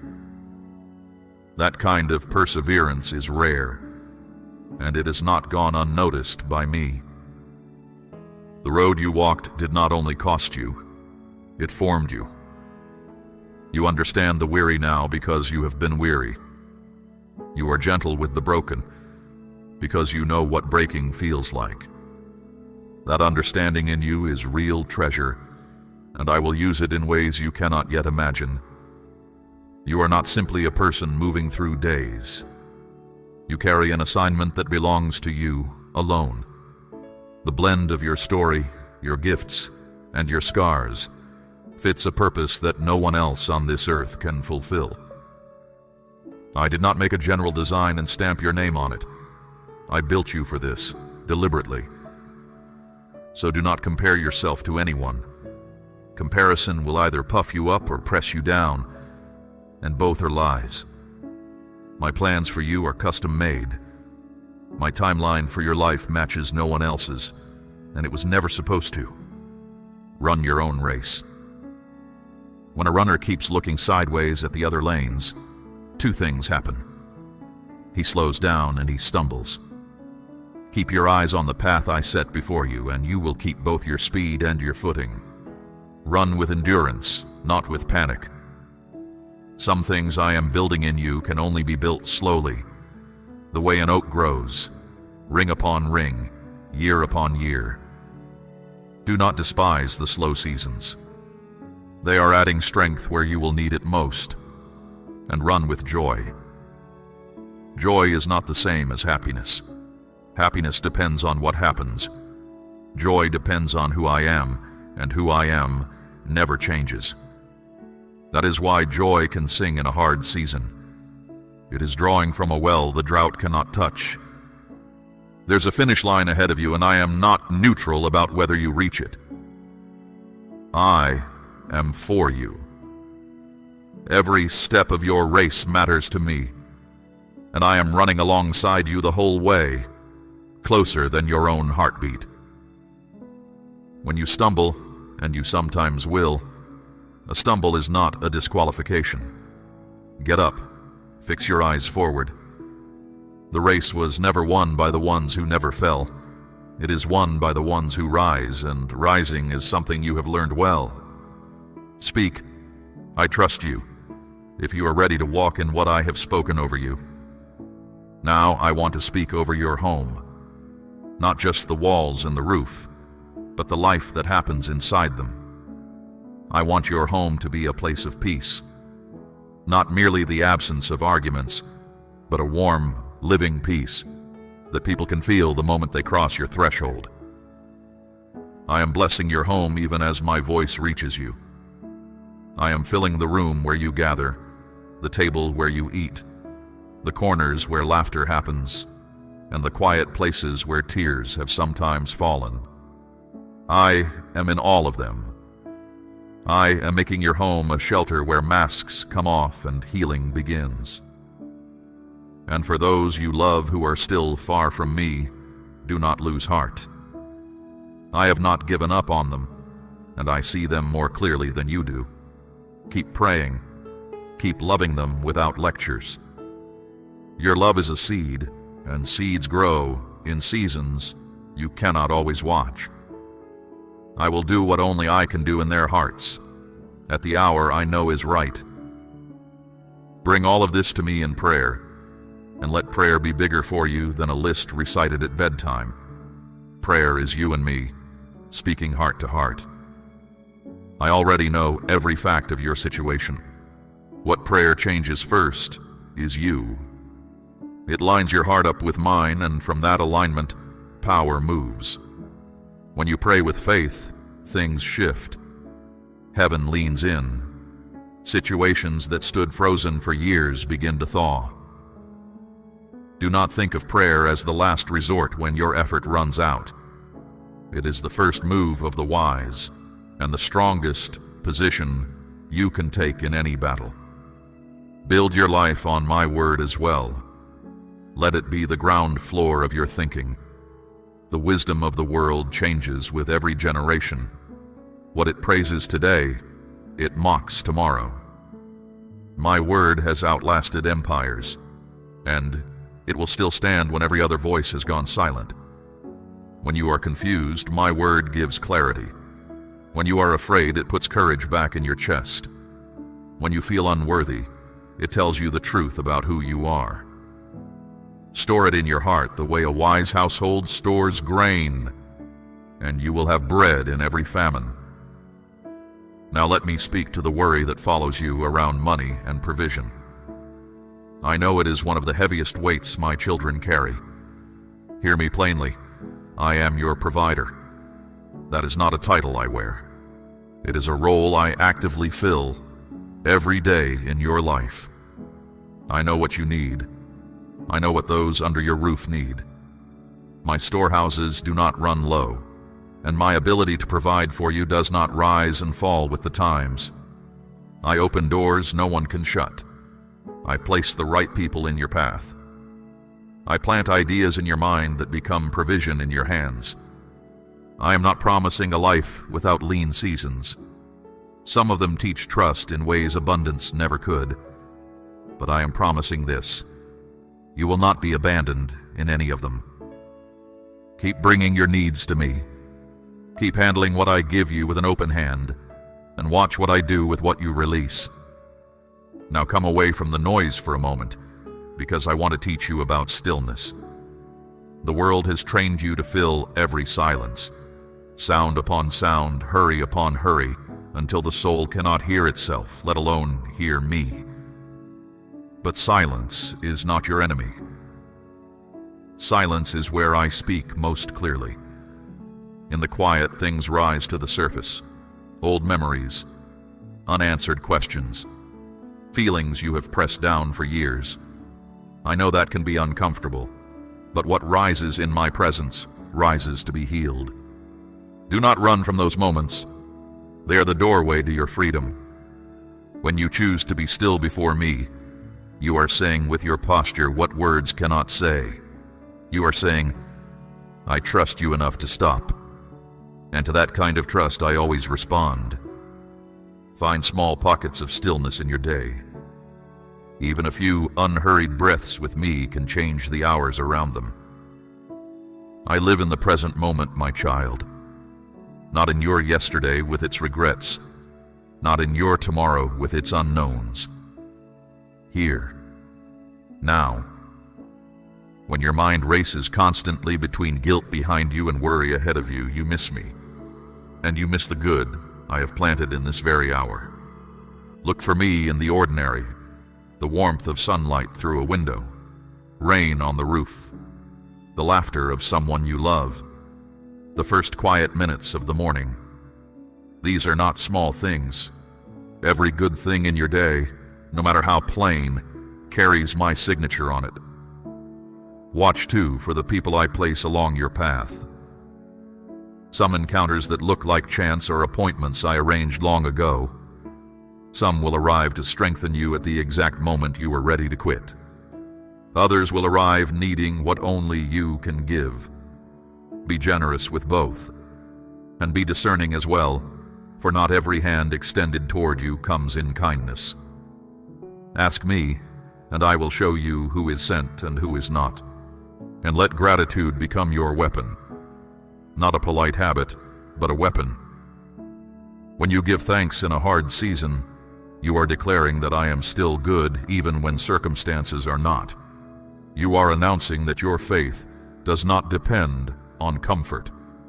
That kind of thanksgiving shakes the darkness. When discouragement knocks, answer it with a list of what I have already done. Name the prayers I answered. Name the storms you survived. Name the daily bread that has never once failed to arrive. Gratitude turns your eyes from what is missing to who is present, and in that turning, everything changes. Practice this until it becomes your reflex. Thank me in the morning before the day has proven itself. Thank me at night for what you noticed and for what you missed. A grateful heart sees more, fears less, and stands longer. It is one of the strongest hearts a person can carry. Understand this about your life. It moves in seasons, just as the earth does. Spring and summer, autumn and winter, each one different, each one necessary. Knowing which season you are in will save you from despair in the cold months and from carelessness in the warm ones. If you are in winter now, a season that feels bare and stripped, hear me. Winter is not death. Beneath the frozen ground, roots are deepening. Strength is gathering where no eye can see it. Do not spend this season fighting to escape it. Ask me instead what I am building in you while the branches are bare, because spring is already on its way to you. If new things are budding in your life, tend them carefully. Protect what is young from the cold winds of other people's doubt. And if you are standing in a season of harvest, enjoy it without guilt. I give good things because I love you. Receive them with gratitude and share them with open hands. Some things in your life are also falling away right now, and I want you to let them. Not every ending is a tragedy. Some chapters close because their work is complete. Trust me in the turning of the seasons. I know the way forward, even when the path bends out of your sight. Now look at what is already in your hands, because many wait for something distant, while overlooking what I have already given. Moses held a shepherd's staff, a plain tool of wood. Surrendered to me, it parted a sea. David carried 5 smooth stones and a sling, and a giant fell. A boy offered 5 loaves and 2 small fish, and thousands ate their fill. What is in your hands today? What skills, what experiences, what small resources sit quietly in your life, waiting? Offer them to me. Stop waiting until you have more before you begin. In my economy, a small offering carried by great faith outweighs a fortune given without it. The widow with 2 coins gave more than all the wealthy that day because she gave her trust along with them. Start where you are. Use what you have. I will do the multiplying, and you will be amazed at what your ordinary becomes in my hands. And you who are deeply tired, come here. I know the kind of weariness that sleep does not fix, the tiredness of carrying heavy things for too long, the exhaustion of holding everyone else together. I see it, and I have rest for it. Not just rest for your body, rest for your soul. Come to me when you are worn down. Sit still and tell me how tired you are. Let me take the load from your shoulders and hand you something lighter. I am not asking you to do nothing. I am asking you to stop doing everything alone. With me carrying the weight beside you, even hard things become bearable. Without me, even small things can crush. Rest is not laziness. Rest is wisdom. The ones who finish their race are not the ones who never stop. They are the ones who know when to pause, be refilled, and go again. Let time with me be the well you return to. It will never run dry. Then rise. and mind the words you speak, for your mouth is either building or tearing down. I spoke worlds into being, and you, made in my image, carry an echo of that power. Stop saying that nothing works for you, that you always fail, that it is too late. Those words are seeds, and you do not want their harvest. Speak what I speak. Say, I am held, I am guided, I am not finished. There is a difference between being honest about today and signing your name to defeat forever. Tell the truth about the struggle, but declare the truth about your God in the same breath. And speak life over others too. One true, kind word at the right moment can hold up a soul that was about to fall. Let hope stand up inside you again. Not wishful thinking, but the settled confidence that comes from knowing who holds tomorrow. Hope anchored in me cannot be swept away. Storms may shake you. They cannot sink you. Feed your hope with my promises, and stand with people who carry hope too, for it spreads from heart to heart, like fire from lamp to lamp. Your story is not over. Whatever chapter you are in, it is not the last one. I am the author of your story, and I do not write tragedies. I write restoration. I write homecomings. There are turns ahead in your story that will leave you breathless with gratitude, and I have already written them. You belong to me, not because you polished yourself into worthiness, but because I chose you and called you mine. That belonging does not weaken when you fail. It does not fade when you wander. The moment you turn toward home, you will find me, already running toward you. And you were not made to walk this out in isolation. I set my children among one another on purpose, so that faith could be borrowed when yours runs thin, and lent when someone else's fails. Find the ones who speak truth to you and stay near them. Be honest about your struggles, and let others be honest about theirs. The friendships formed in that kind of honesty are strong enough to hold a person through the worst night of their life. Never believe the lie that you have drifted too far or stayed away too long for me to want you. There is no too far. There is no too long. My door has never once been closed to you, and it never will be. So go now into what remains of this day and into tomorrow with your head lifted. Live fully, love boldly, trust completely. Let the world see what a life looks like when it is certain that its God is good. Nothing you face is stronger than the one who goes with you. Nothing behind you can cancel what is ahead of you. My word over your life will finish everything it was sent to do, and my love will hold you until you see it with your own eyes. I am with you, today, tomorrow, and forever. If you receive all that I have spoken over you today, seal it now with your Amen. We run on viewer support only. For exclusive member-only content, scan the QR or see the pinned comment. God bless you.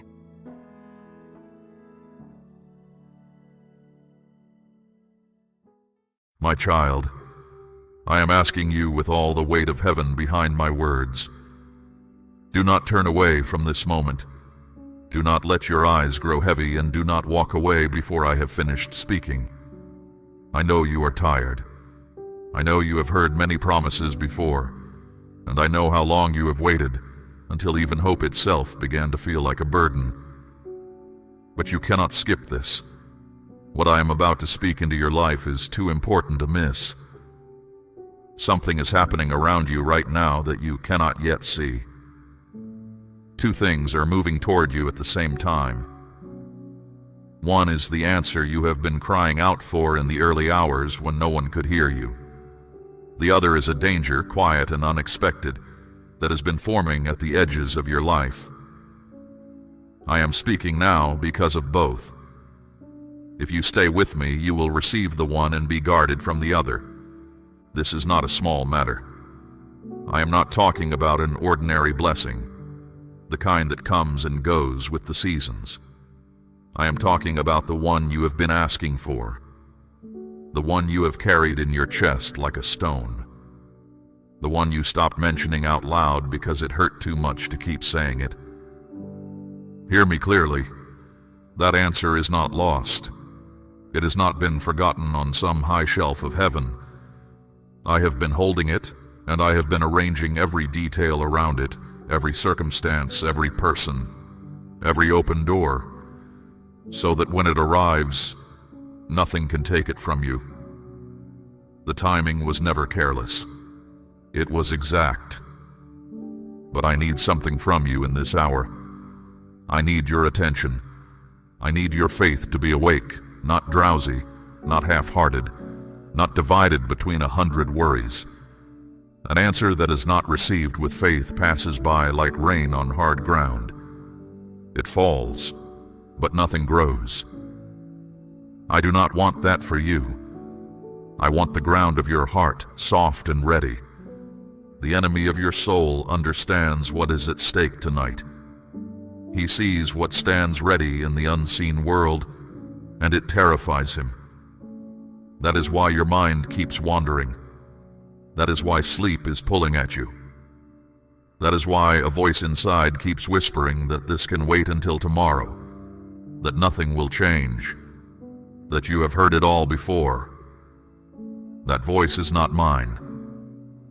I tell you the truth. There is a moment appointed for this word, and the moment is now. Not because my power fades tomorrow. My power fades never. But there are hours when heaven leans close to a single life, and this is one of those hours for you. Miss it, and you will still be loved, still be mine. But you will have walked past an open door without knowing it was open. Think back over your life for a moment. Remember the times you almost gave up, but something you could not name held you in place. Remember the nights you decided it was over and morning came anyway, and you rose anyway. Remember the moments you should have fallen and did not fall. That was not luck. That was my hand. Every one of those moments was a thread pulling you toward this one. You did not find this message by accident. I led you here. I stirred something in you before you understood what you were reaching for, and I set this hour aside long before you knew you would need it. When you felt yourself at the very end of your strength, I was already preparing what I would say to you now. So let the disappointments of the past step aside. They are real, and I do not dismiss them. You believed before and felt nothing change. You hoped before and watched the hope come back empty. I know, but do not let yesterday's closed doors convince you that every door is closed. The wounds of the past make poor prophets. They only know how to predict more of the same, and they are wrong about what is coming.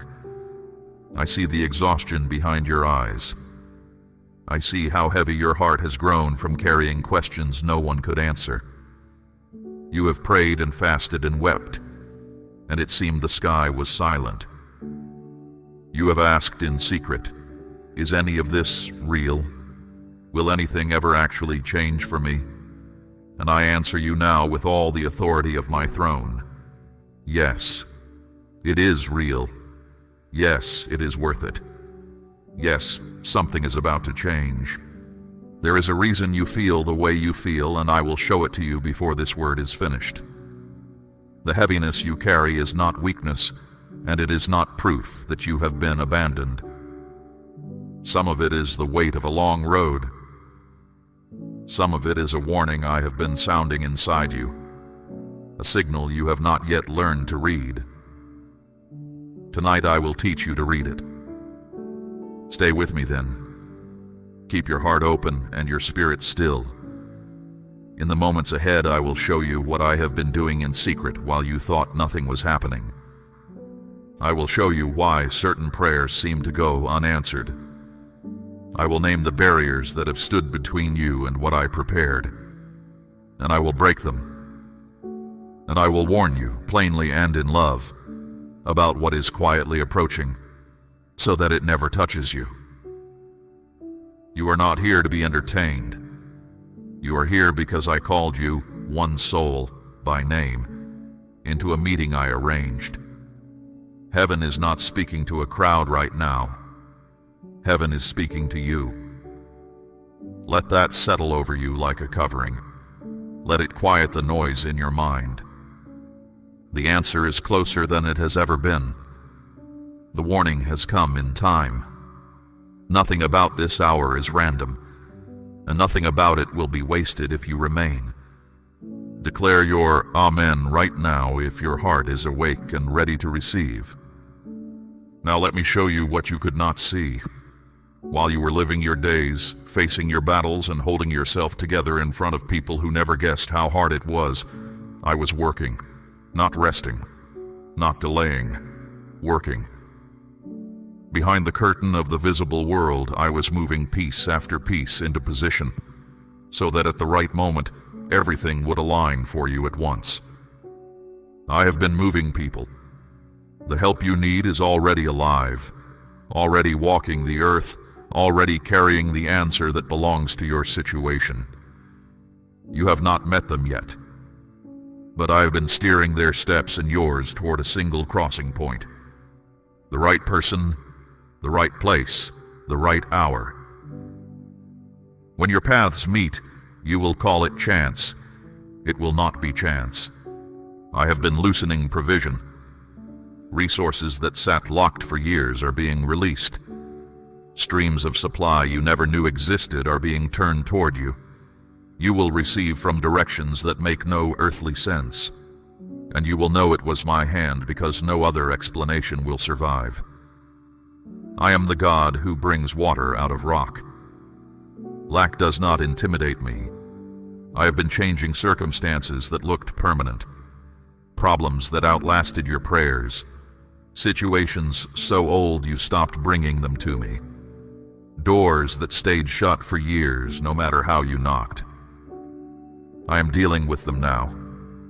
Some of what changes will change so quickly that you will hardly have time to be amazed before the next change arrives. And I have set my messengers around you, mighty ones, sent from my throne with orders that concern you by name. They do not sleep. They are not distracted.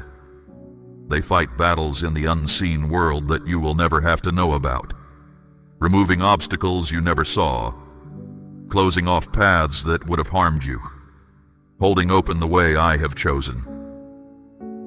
Let me tell you what stands ready in the unseen world at this very hour. There are decrees written and sealed, orders from my throne that overturn impossible situations, and your name is on them. Your turnaround is not an idea I am considering.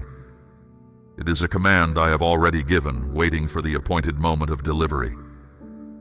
There is provision measured out and held in trust, enough for the need you pray about and more beyond it. There is healing prepared, restoration for what is worn and wounded in you, the kind of mending that reaches places no physician can reach. There are keys, cut for doors that have refused you for years, doors of opportunity, doors of relationship, doors of purpose. When those doors open, no one will be able to shut them. There are chains lying broken that once held you, chains of fear, of heaviness, of habits that kept circling back. In the unseen world, they are already snapped. What remains is for you to feel that freedom arrive in your days, in your body, in your mind, and you will feel it. And there is a robe, a new identity, dignity in place of shame, so you can stand as a child of the King and not as a beggar at the gate. All of this stands ready. So you may ask, why has it not come sooner? Hear this carefully, because I will not answer you with easy sayings. The timing was never about your worth. It was about position. The person who will open the first door for you was not yet standing where they needed to stand. The resource that will carry you was not yet loosed from the hands that held it. Certain doors could not open for you until other doors, ones you will never know about, had quietly closed. A harvest gathered before its time rots in the storehouse. A foundation loaded before it sets cracks under the weight. I do not insult you by pretending the long wait did not cost you anything. It cost you. I watched what it cost you, and I did not look away. But I would not hand you something built to last a lifetime one day before it could stand. I do not move by the clocks of men. I move by the calendar of heaven, and on that calendar, your moment is not overdue. It is exact, not one day early when the pieces were still scattered, not one day late when your heart might have hardened past receiving. Now, so understand what kind of moment you are standing in. The people are in place. The provision is loosed. The decrees are sealed. The messengers are positioned. The doors are unlocked. Heaven has done its part, and heaven waits on one thing only: a heart open enough to receive what has been prepared. This is why the pull to walk away has been so strong tonight. This is why distraction after distraction has clawed at your attention. Nothing fights this hard against an empty room. The resistance you feel is itself a witness that something real is at stake. Do not harden yourself against hope because hope has hurt you before. I know the reflex. You brace against believing so the fall will be shorter. But you cannot brace and receive at the same time. Open hands cannot make fists. I am asking you to open your hands. You have spent years asking me to move. I am telling you tonight, I have moved. I am moving now. The question of this hour is no longer whether I will act. The question is whether you will stand in the place where my action lands, awake, believing, with your face toward me. Remain in that place. Do not drift. In a little while I will show you the hidden things that have blocked your receiving, and I will deal with each one. But first, let your spirit answer heaven. Say, I believe out loud if this word is reaching the deep places of your spirit. Now I want to answer the question you have carried the longest. You have wondered whether your prayers ever reached me at all. You prayed in the dark when sleep would not come. You prayed behind a locked door so no one would hear your voice break. You prayed on lonely roads, in whispers, in half-finished sentences, in silence when words ran out. My child, not one of those prayers fell short of my throne. Not one. The prayers you were ashamed of, the angry ones, the doubting ones, the ones that were more groan than speech, those reached me too. I did not grade them, I received them. A parent does not turn away a child because the child cried instead of speaking properly. I heard everything underneath your words, even the things you could not bring yourself to say. But you have asked, if you heard me, why did you not answer? Hear me now. I answered every prayer. What I did not always do was answer in the shape you expected, or on the day you circled in your heart. And so some of my answers passed by you unrecognized, like a friend in unfamiliar clothes. You prayed for that position and it went to another, and the refusal stung you. But I saw where that road led. It would have paid you in silver and cost you in things silver cannot buy back. I turned you from it because I have work for you that will not grind you down to earn your bread. What I have prepared will meet you at the right hour, and you will understand then why every other door stayed shut. You prayed for that relationship, and it came apart. And you carried the rejection like a wound that would not close. But I saw what you could not see from inside it. I saw who that person would become to you in 5 years, in 10.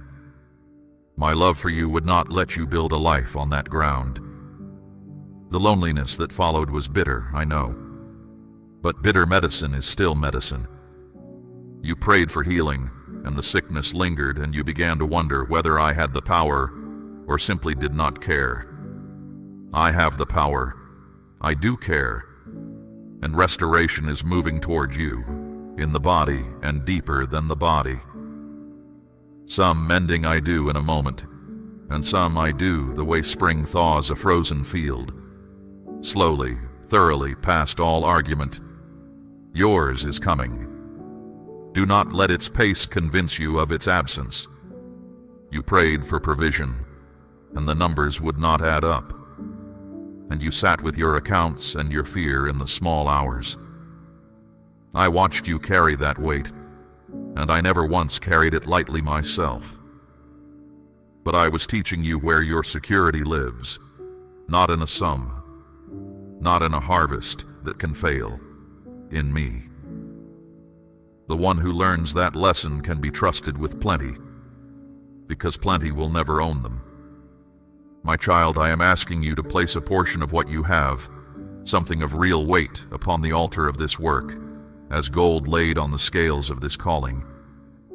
Let it be a seed sown into deep water, an offering set on stone, not held back in fear. This is proof that your trust rests in my hand to provide, and that your heart no longer clings to lack. What you release in faith does not leave your life. It moves ahead of you, into the harvest I am preparing. Now let your heart rest here for a moment, because I am not finished explaining. There is a difference between a prayer denied and a prayer held. Most of yours were held the way a wise father holds a letter until the child is old enough to read it. Held the way rain is held in the cloud until the seed is actually in the ground. Nothing you asked in faith was thrown away. It was kept, and what was kept is now being released. Think of Joseph in the pit, then in the prison. Year after year, his life read like a story of a man forgotten. Yet every one of those years I was moving him closer to the palace, not further from it. The road made no sense until the day it suddenly made perfect sense. Your road is of the same kind. It will make sense all at once, and soon. Think of Hannah, who wept in the temple year after year with empty arms. Those around her misread her sorrow, and even the priest misjudged her at first. But her prayer had been heard from the beginning, and when the answer came, it was not merely a child. It was a prophet who would anoint kings. What I hold back, I return with interest. So do not measure my love by the length of your waiting. Measure it by this: you are still standing. The thing that should have broken you did not break you. The years that should have emptied you did not empty you, not completely. Or you would not be here now, listening, with something in your chest, still daring to hope. I preserved that ember. I would not let it go out. And understand this also: the silence you endured was never absence. I was closer in those nights than you have ever known. When you spoke into the dark and heard nothing, I was nearer than the dark. There are seasons when I keep silence the way a physician keeps still hands steady, not because he feels nothing, but because the work is delicate and he will not slip. That season is closing. The held answers are being released one after another, in an order I have chosen, so that each one strengthens you to receive the next. What comes first will steady you. What comes after will amaze you. And what comes last, you would not believe tonight if I told you plainly, so I will let it speak for itself when it arrives. But before any of it can rest in your hands, something in the way must come down. There are barriers, old ones, that have stood between you and what I prepared. You did not build them all yourself, but they stand in you nonetheless. In a moment, I will name them one by one, and then I will break them, because naming and breaking are two different mercies, and tonight you will receive both. Listen closely now, because I am about to show you why some who stand this close to their answer still walk away without it. The blessing can be ready, the hour can be right, and still a barrier inside the heart can hold everything at the door. I will not let that happen to you, so I will name each barrier plainly. The first barrier is doubt. Doubt is a wall built one question at a time. Is this real? Would it work for someone like me? Does he even see me? Each question laid like a brick year after year, until the wall stands so high you cannot see over it. The answer waits on one side, you stand on the other, and the wall pretends to be wisdom. The second barrier is unbelief, and it is not the same as doubt. Doubt asks questions.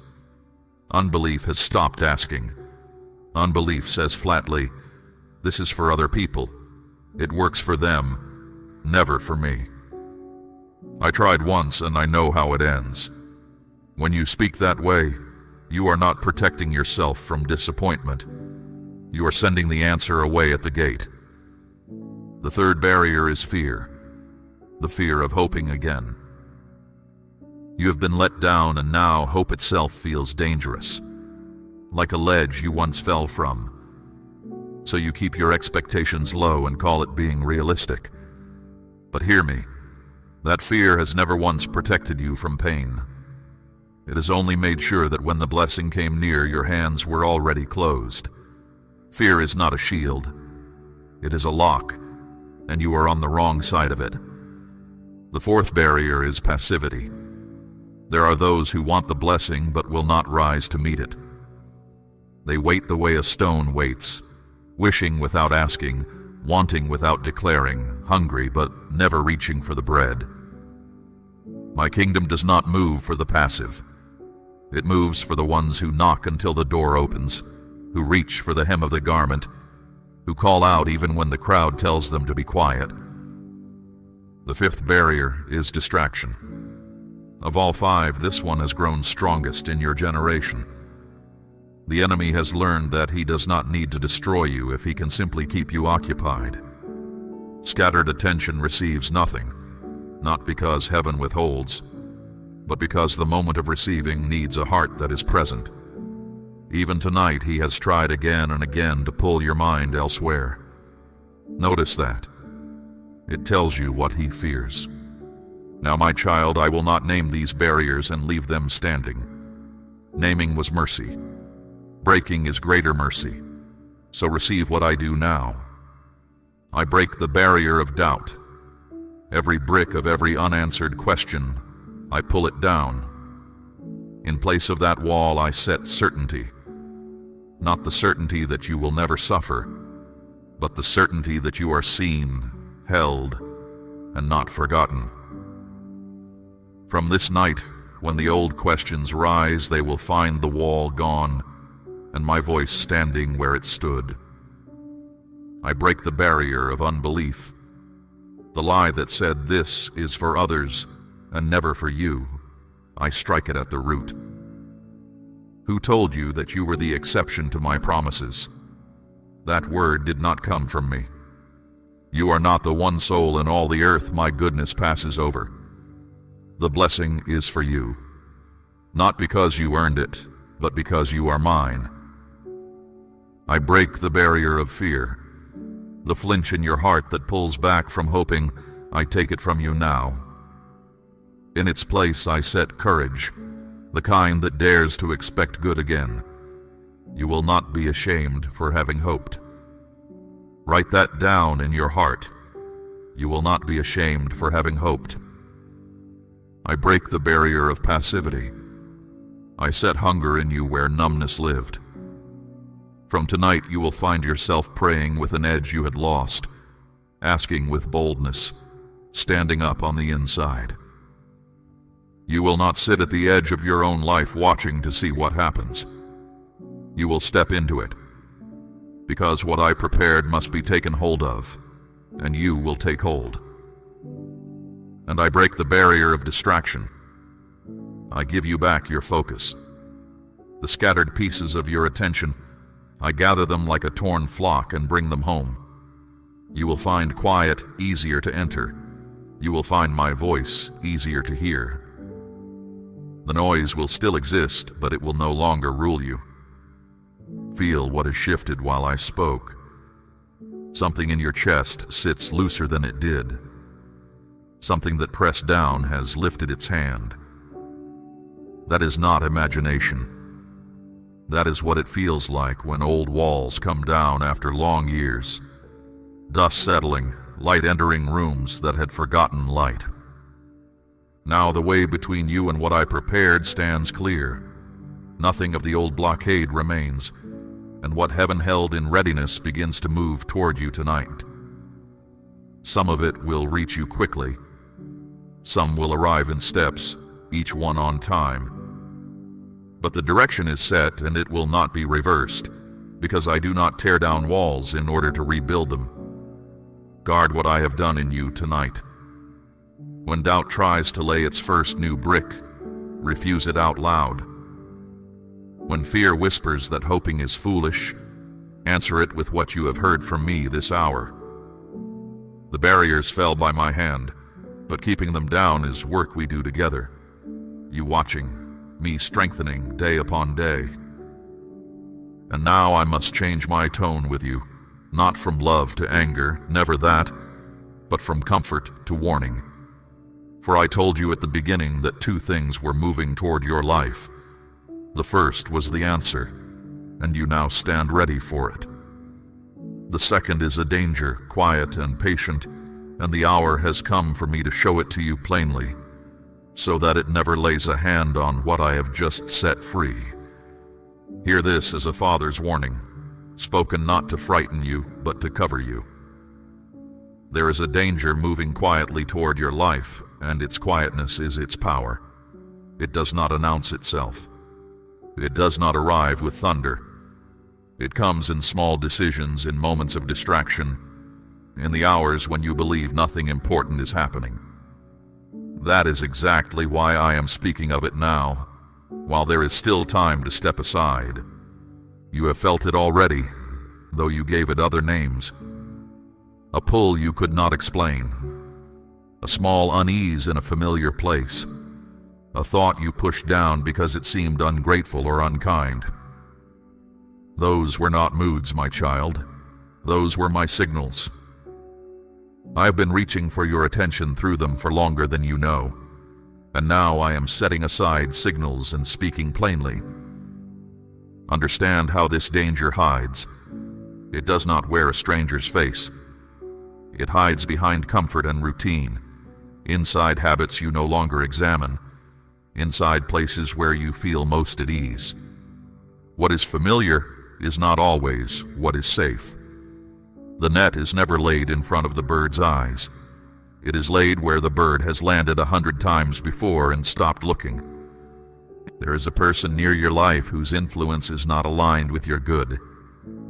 I say this carefully, for I am not teaching you suspicion, and I do not call you to harden your heart against everyone you know.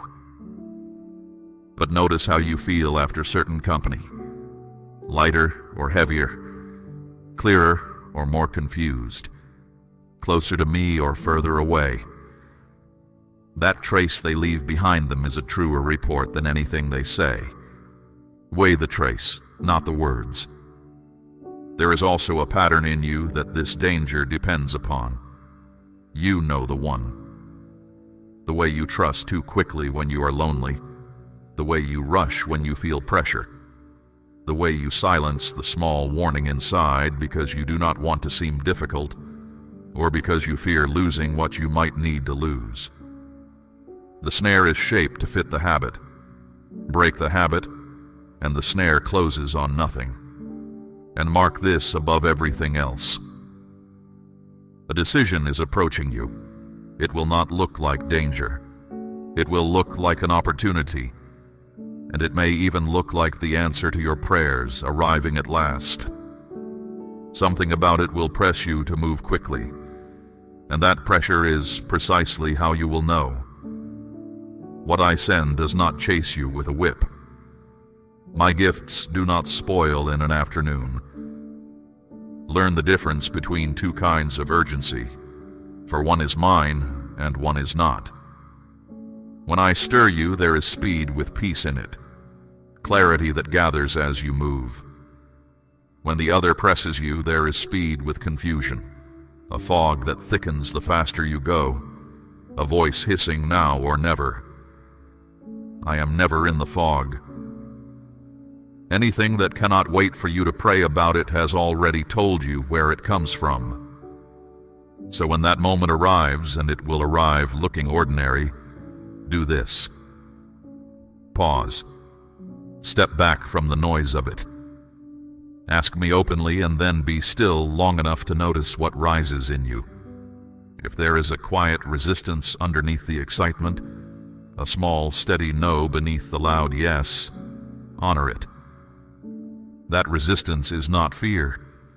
It is discernment, and it is one of the sharpest gifts I have placed in you. Do not be moved by how good a thing appears, for appearance is the cheapest part of any offer. Eve saw that the fruit was pleasing to the eye. The eye is easily satisfied and easily fooled. Let your judgment rest deeper than your eyes. What is truly from me can bear your questions, your patience, and your prayer. What cannot bear them was never yours to take. There is also something you have been tempted to return to, something familiar that once cost you dearly. It has been calling to you lately, wearing softer colors than before, sounding more reasonable than it used to sound. I helped you out of it once. I am asking you now not to walk back through that door. The pull you feel toward it is not homesickness. It is the snare, patient as ever, remembering your name. I tell you all this before it happens, so that when it happens, you will not hesitate. The situation will feel ordinary, almost familiar, and only one small detail will sit wrong. That detail is your signal. Most pass it by because it seems too small to matter. You will not pass it by because tonight I have taught you what it means. And do not receive this warning with dread, my child. Receive it as proof of how carefully you are watched over. Many walk into the snare with no warning at all. You have been given yours in advance, spoken gently with time to spare. That is not the treatment of the forgotten. That is the covering of one who is dearly loved. I am not asking you to live watching your back. I am asking you to live watching my face, for those who watch my face see everything else in its true size. Fear will not be your guard on this road. Wisdom will. Fear jumps at every shadow and misses the real danger. Wisdom walks calmly and steps around it. You will not face any of this alone. I go before you into every room this danger could enter. I stand behind you at every door it could use. What I have shown you tonight has already begun to weaken it, for this kind of snare works only in the dark, and I have dragged it into the light. Speak the words, I trust you, if you are ready to walk where I lead. Now let me deepen what I have placed in you, for a warning heard once fades, but wisdom planted grows. I am calling you into stillness, and I know stillness has not been easy for you. Your days are loud, and your mind is louder. But it is in quiet that you hear me best, and it is in hurry that the snare does its finest work. So learn to be still, not as an escape from your life, but as the watchtower over it.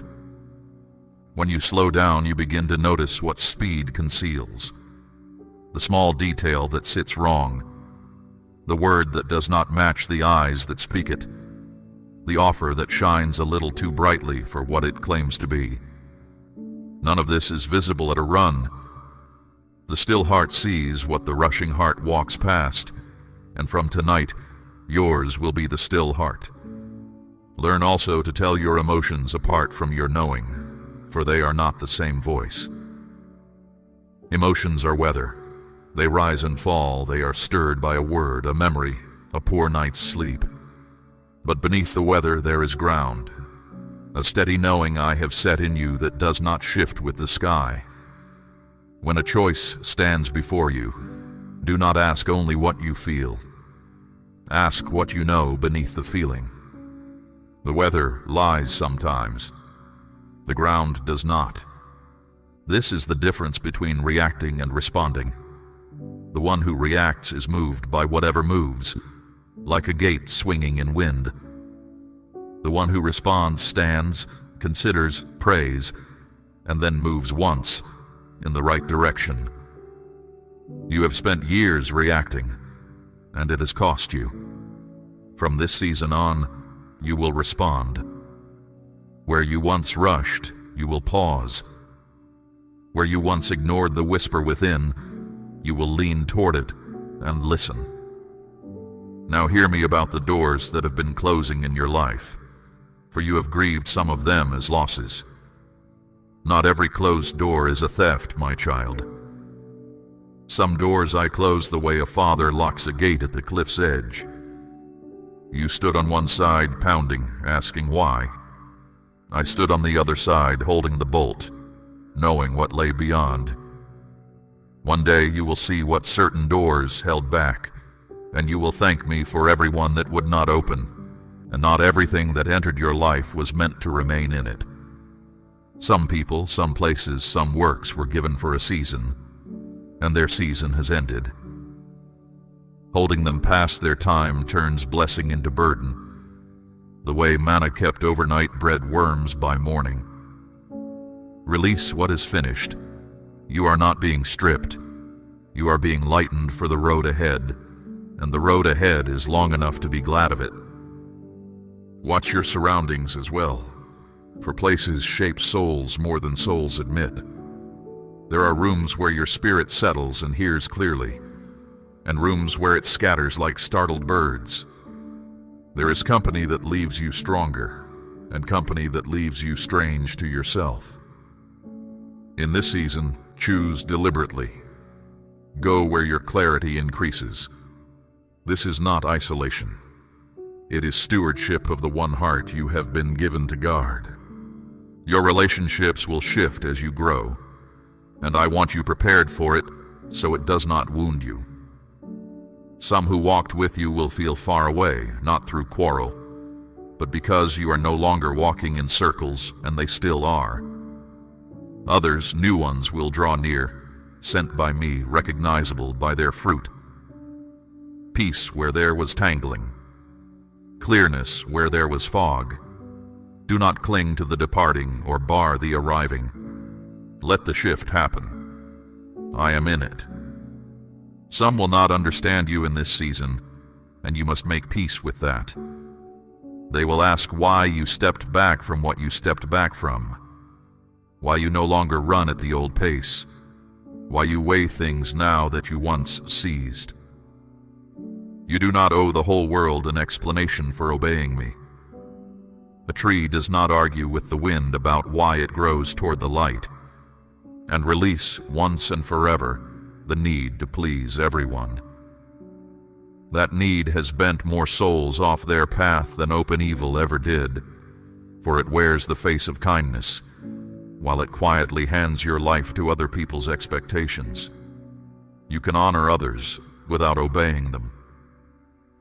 When peace and approval part ways, and they will part ways, choose peace. It is my voice's favorite dwelling. Do not fear the moments of uncertainty that will still come, for growth does not end them. Uncertain is not the same as lost. In those moments, return to what you have learned this night. Pause. Be still. Ask me. Wait for the clearness before you move. You are not required to be perfect on this road. You are required to be awake, and wakefulness forgives many stumbles. Already you are not who you were. A year ago, the pressure would have moved you, the flattery would have held you, the familiar snare would have taken you a familiar way. Something has changed in how you stand. You feel it, that quiet firmness where there used to be a swaying. That is my work in you, and it is not temporary. It does not depend on your mood surviving the week. It is becoming who you are. There is strength growing in you now of a kind the world rarely honors and heaven greatly prizes. The strength to pause when others rush. The strength to step back when others push forward. The strength to hold your peace when everything shouts. This strength will not make you loud. It will make you steady, and in the days that are coming, steady will be worth more than loud has ever been. Guard then these three things as you go: your clarity, your peace, and your focus. When your peace is disturbed, treat it as a signal and step back to find what disturbed it. When your focus scatters, gather it again without shame. When your clarity fades, come back to stillness, and I will meet you there as I have met you tonight. These three are your lamps on the road. Keep them burning, and no darkness on the path will manage to surprise you. Now lift your head, my child, for I have saved the best of this word for last. Beyond the warning, beyond the barriers, beyond everything you are leaving behind, a new path is opening in front of you, and it is unlike any road you have walked before. When one way closes for your protection, I do not leave you standing in the field. Another way opens for your increase, and yours is opening now. You will feel it first as lightness, as though something you carried so long you forgot its weight has been lifted from your shoulders.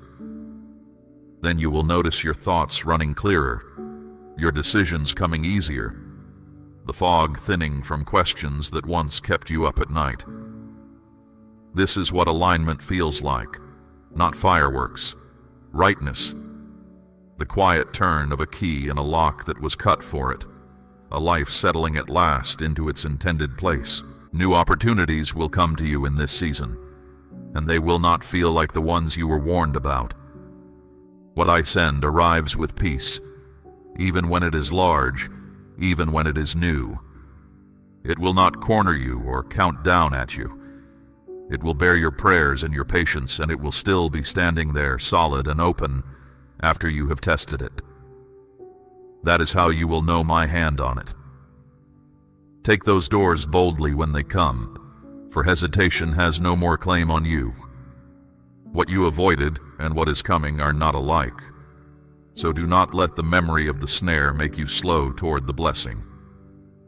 One carried hidden hooks beneath a bright surface. The other carries open good with nothing beneath it but more good. You will feel the difference the way your hand knows warm water from cold. Awareness was never meant to make you afraid of every door. It was meant to make you free in the right ones. And I say to you plainly, what is ahead of you is greater than what is behind you.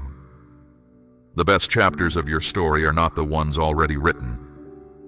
I know the plans I hold for your life, plans for peace and not for harm, to give you a future and a living hope. I do not speak such words loosely, and I have never once spoken them over you loosely. The provision I told you of will begin to find you. The people I have positioned will begin to appear, and you will recognize them by the peace they carry into a room. The work I shaped you for will start to take form, first in glimpses, then in steps, then in a road you can see stretching ahead. None of it will come all in 1 hour, for I build to last, not to dazzle. But it will come, piece upon piece, and nothing appointed to you will pass you by. You are also being made ready for weight, and I mean this as honor. The clearness you have gained is not only a shield for you, it will become a lamp for others. There are people ahead on your road not yet met, who will find their way because you learned yours. Lead them gently when they come. Give freely what you were freely given tonight. A well is not dug for its own sake. The ones you love and carry in prayer, I have not overlooked them either. Your loved ones are written into this same mercy. Some of what I do in you in this season, I am doing precisely so that it overflows to them in ways you will watch with your own eyes and marvel at. Keep lifting their names to me morning after morning, even when nothing seems to move.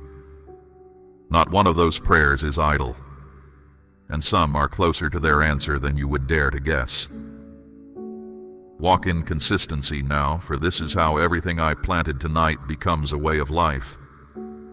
Wakefulness is not a single night's act. It is a daily walking, in the small choices even more than the great ones. Return to stillness each day, even briefly. Keep choosing your company, your places, your thoughts with intention. What you practice will grow strong. What you neglect will grow faint. Practice what we built tonight. There will be days when you falter, and I tell you now, so the faltering never turns to despair. You will miss a signal here, rush a choice there, catch yourself sliding toward an old pattern. On those days, remember this hour, and remember that my patience with you is longer than your road. Correction is not rejection. Rise, adjust, and walk on. The one who gets up is never counted among the fallen. And when the answer arrives, and it will arrive, remember whose hand delivered it. Prosperity forgets more easily than hardship does. Let your plenty be as full of prayer as your lack was. Hold what I give you with open hands, ready to bless with it, and it will multiply in your keeping.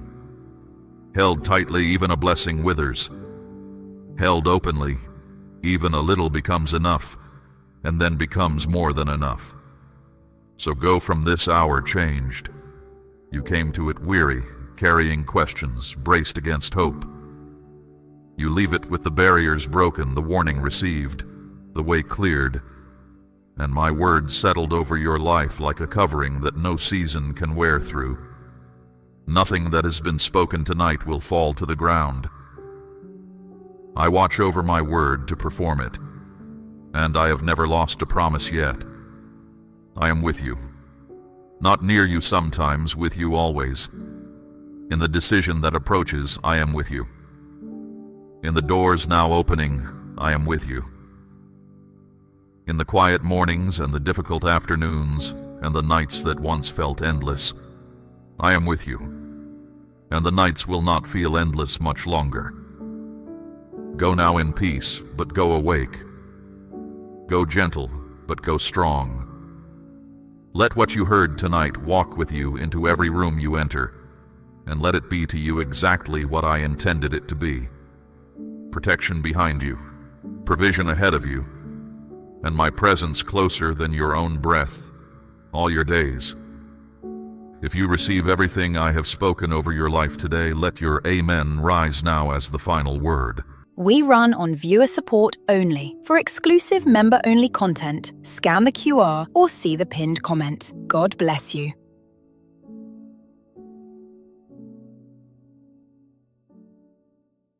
My words are not reaching you by accident. I speak into your spirit at this exact hour because I know you are ready to hear. This moment carries my design on it. You have waited with a hopeful heart and quiet requests, and the season I set aside for you has now arrived. I have heard what you never said out loud. I've watched the part of your struggle that no one else was allowed to see. Out of all who could have received this word, I chose to bring it to you. As these words settle in, a steadiness will begin to spread through you. The restlessness will loosen its hold. That quiet certainty rising in your chest is my presence. It is a clear sign of the bond between us in this very hour. You may be asking why it would be you, or whether you have earned the right to stand here. Let me answer plainly. My love for you has never shifted, not once, not even in the years you would rather not talk about. I saw every battle you fought without a witness. I saw the hours you kept going when no one asked how you were holding up. Today I step directly into your road, and I bring my strength with me. I have come to show you that I am still doing remarkable things, and that you are not standing outside of them. Do not let doubt cloud what I am bringing forward. This turning point is not a wish you are holding. It is your reality, beginning now. Keep your heart open. Stay near me. Watch what I have purposed for you begin to take shape in front of you. Your season of waiting has closed. The hour I appointed has opened. You are going to see my true nature revealed in ways far larger than the picture you have been carrying. I have always been with you, walking beside you, standing at the edge of every room you thought you entered alone. And I am here now, exactly where your feet are planted. What is moving toward your life is bigger than your mind can hold at this moment. The stretches that felt like nothing was happening were not empty. I was at work in them. I was building something in you that does not crack under pressure. The doors that stayed shut were not my rejection of you. They were my hand across your path. If you could see what waited on the other side of some of them, you would give thanks for every one that would not open. What I have for you is stronger. It is safer. It holds more. And now the hour has come. Do not be surprised by the calm you may feel today, a stillness that is hard to put into words. Do not question the quiet that is settling over your spirit. That is me. I am close around you at this moment. The weight you have carried for so long is beginning to lift. Things that were fastened to you are coming loose while you listen. Fear is losing its grip. Doubt is thinning out. You are stepping into something sacred that I set in motion long before you had any awareness of it. I have spoken quiet truths into you many times, even when you believed they were only your own thoughts. That was me. My voice never stopped. You simply grew used to the noise and stopped separating one sound from another. But my love never paused, and my leading never wavered. Listen carefully now. This hour is holy. Do not rush through it. Do not announce everything to everyone yet. Some sacred matters are best kept in stillness until their proper season. Let me finish what I have started before you begin to speak of it. Let this work take root in quiet ground. I am not passing through your life. I am staying. I am not handing you one favor and stepping back. I am bringing deep change. I am rearranging what needed rearranging, clearing roads, turning your direction. Later you will look back and know that no one else could have done it. Perhaps you have felt small, overlooked, set aside, but I watched your spirit grow in those quiet years. You were kept back because what is coming asks for a steady core, and I let that firmness form in you first. Others may not understand what it costs you just to keep going. They did not see the road. I did. And I honor how you stayed on it. Hear this clearly. What I am bringing will ask for your full trust. It will ask for quiet thought. Not everyone around you will celebrate what I am about to do. Not everyone will understand it. That is acceptable.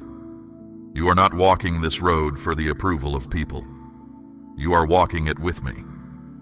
You may still feel unsure. You may be wondering whether this truly points at you. My answer is simple. Yes, it does. This is your appointed hour. This is your turning point.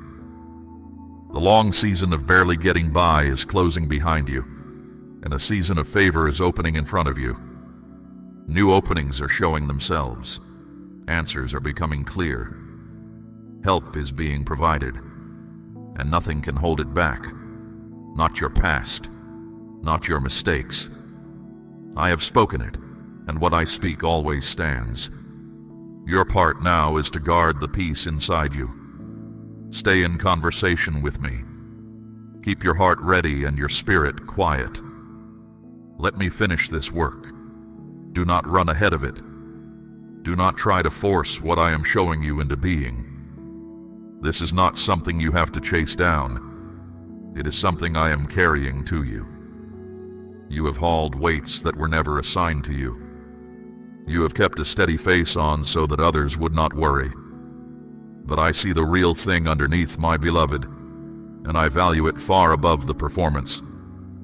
I am not asking you to be flawless. I am asking you to be honest.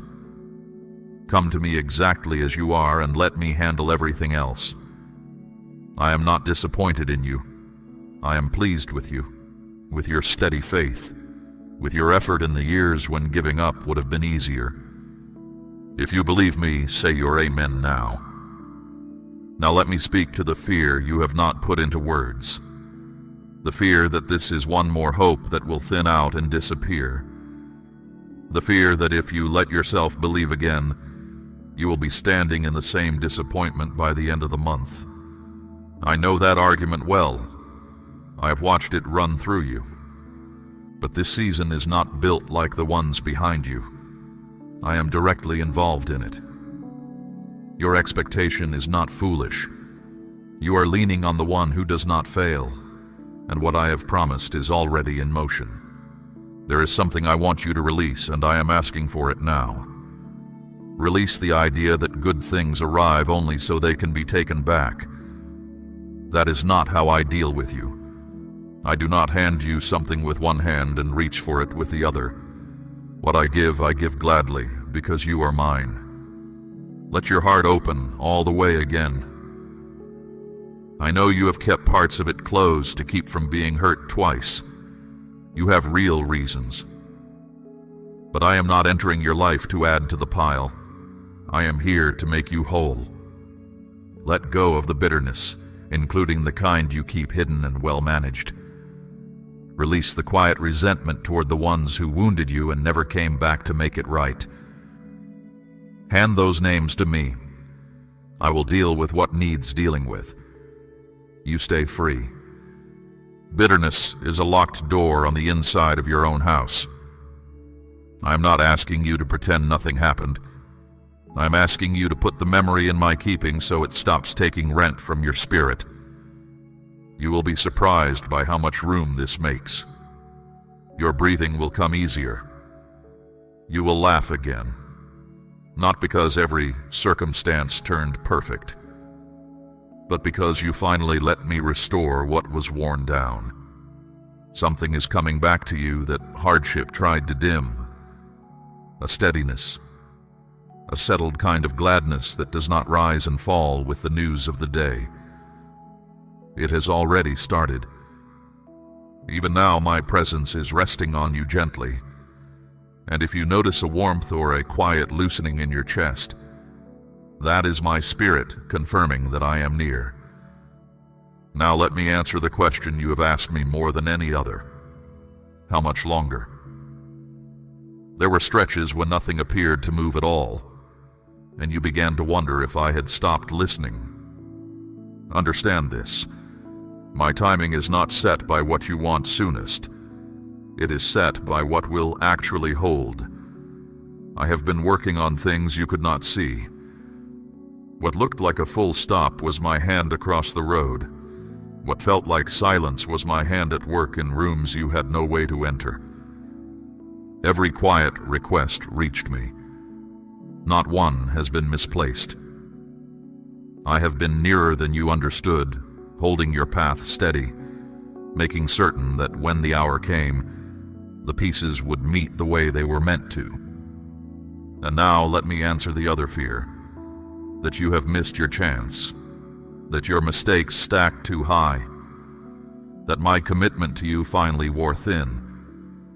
Hear this without arguing. Nothing you have done has reduced my love for you. I do not withdraw what I have promised. My purpose for you has not moved an inch. You stumbled, I stayed. Drop the belief that you must get everything right before my kindness can reach you. That is not the arrangement. What I give reveals who I am. It is not a payment for a flawless record. You have held yourself to standards I never set for you. You decided you had to be spotless before I would act. But I act out of love for you, not out of an accounting of your performance. What I want from you is an open heart, And whatever trust you have, even if it is small, you do not need enormous belief to see great things. You need honest belief. The kind that says, I do not understand all of this, but I am placing my confidence in you anyway. That kind of trust moves what looked immovable, and you have more of it than you give yourself credit for. Your refusal to quit when you were exhausted was faith. Your choice to be kind while you were hurting was faith. The fact that you are still here, still listening for my voice, is the proof. One more thing I want lifted off you. Stop measuring your road against someone else's. Do not look at what I am doing in another life and let it make you question what I am doing in yours. Their road is not your road. I am telling a particular story with your life, shaped for you alone. You are not slow. You are not behind. You are standing exactly where you need to be for the next step I intend to take. Hold on to that, my precious child, and trust me once more. There is something else you should know about the years that felt so heavy. Some of that weight did not come from your circumstances at all. There was opposition working against you, and it was not imagined. The closed roads, the requests that seemed to go unanswered, the strange way progress kept slipping just out of reach. Not all of that was ordinary life. Some of it was arranged. There were those who did not want you to arrive at this hour, because they understood what I placed inside you. They saw the calling before you did. That is why the resistance came so hard and so often, aimed at the exact places where you were most tired. But it did not work. You are still standing, and that alone tells you how close I have been. Say your amen aloud if your heart agrees. I held you in the heat of the forge, and I want you to understand what was happening there. The heavy strikes were not aimed at breaking you. They were shaping an edge that holds under pressure. Metal that has never been worked bends the first time it meets resistance. You do not bend like that anymore.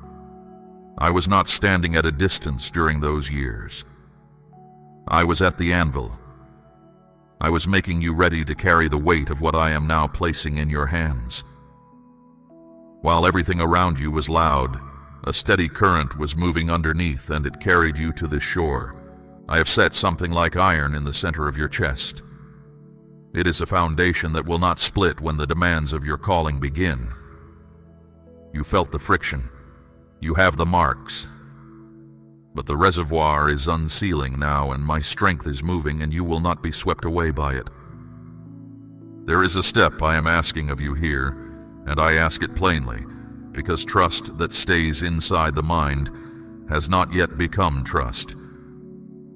My child, I am asking you to place a portion of what you have, something of real weight, upon the altar of this work, as gold laid on the scales of this calling. Let it be a seed sown into deep water, an offering set on stone, not held back in fear. This is proof that your trust rests in my hand to provide, and that your heart no longer clings to lack. What you release in faith does not leave your life.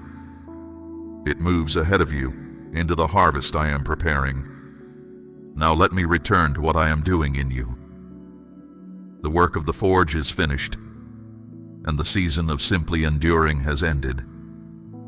You are a tool of iron in my hand, and iron in my hand is not decoration. It is for building. There is something in front of you that will require every bit of what those years put into you. Stay alert with your spirit awake. Notice what I begin to bring together around you. Watch as I line up conversations, connections, and openings. Some of them will look small at first, so small that you might dismiss them. Do not. Those are the first steps of something much larger. Do not rush and do not grow anxious. What I am building in your life is meant to last. It is not fragile, and it is not temporary. This is a change that reaches down to the roots of who you are. You are not simply going to feel better. You are going to be renewed from the inside out. I want to speak now about something that has troubled you for a long time, and about people whose names you would rather not say. You have sensed for a while that something was not right. Someone smiled at you and something in you tightened, and you had no proof. So you told yourself you were imagining it. You were not imagining it. Your spirit was picking up what your eyes could not confirm. There has been harm arranged against you in quiet, and I have kept a full record of it. Nothing done behind your back escaped my attention. I'm not telling you this to fill you with suspicion. I am telling you because the season of not knowing is over. What was hidden is coming into the open, and it will not come out by your investigation. It will come out because I am bringing it out. Watch how it happens. People will begin to show you who they are without meaning to. Conversations will turn and reveal more than the speaker intended. Old arrangements will not hold. Your own discernment will sharpen until you can feel the difference between someone who brings peace and someone who brings noise, dressed up as concern. That is not fear operating in you. That is understanding, and it is the gift that comes out of what you went through. You paid a price for it, and now you will use it well.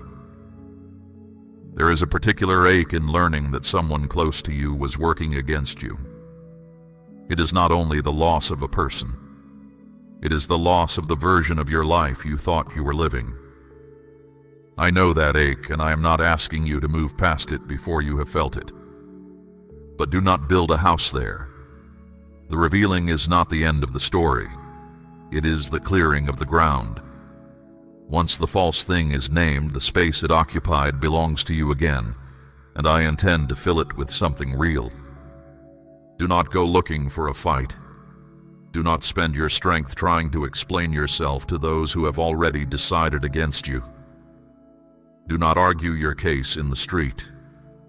When I step in, you step back. Let me answer what your own heart could never answer well. You are not called to get even. You are called to walk free. My concern is not their punishment. My concern is your safety, and your safety is settled. No weapon shaped against you will finish its work, whether it comes at your provision, your peace, or your household. I want you to hear something else because it matters. What came against you did not come because you were weak. It came because you were carrying something worth stopping. The strong thing draws the attack, not the small thing. They recognized what I placed in you before you recognized it yourself. That is the whole reason for the pressure. It did not come from your failure. It came from your worth, and it did not accomplish what it set out to do. You are standing here. That is the answer to every accusation ever whispered about you. You are standing, and I am the reason, and what I have begun in you no one will undo. Let me tell you what to expect in the days directly ahead, because I do not want you caught off guard by your own answered prayers. Some people are going to move away from your life, and it will happen without an argument. The calls will slow. The invitations will thin. Do not chase after any of it. That is not rejection. That is the air around your life being cleared so that something else can grow in it. Trust the quiet that follows. It is not emptiness. It is room. And I will fill it with people you will recognize by the peace they carry, rather than by how loudly they promise things. You have had enough of loud promises. What comes next will be steadier and far less impressive at first glance, and it will hold. Now hear me carefully, because this next part is where many stumble. Someone who caused you real harm may come back. There will be an apology, or something shaped like one. There will be an explanation, a story about how they were lost at the time, a reminder of how much history you share. Not every apology is repentance. Some are simply a hand on the door to keep it from closing. Be slow to open. Be quick to notice. Your peace is no longer available for the taking. I am not asking you to be cold. I am asking you to be wise. You can wish someone well from a distance and still keep the gate shut. Kindness has never required you to hand over your rest a second time. Do not rebuild what I have taken apart. If I ended something, I ended it on purpose, and putting the pieces back together will only cost you the ground you have gained. Let it go where it is going. Remember Joseph, whom I loved. His own brothers sold him and told his father a lie to cover it, and for years the record showed only their version of events. He went down into a pit, then into a house that was not his, then into a prison for something he did not do. Not one of those places looked like favor from the outside, but I was not absent from any of them. I was setting him in position, and I was letting the true character of every person around him come into the open in its own time. When the famine came, the brothers who sold him stood in front of him asking for bread, and he was the one holding it. I did not require him to take revenge. I did not need him to argue his case or prove what had been done to him.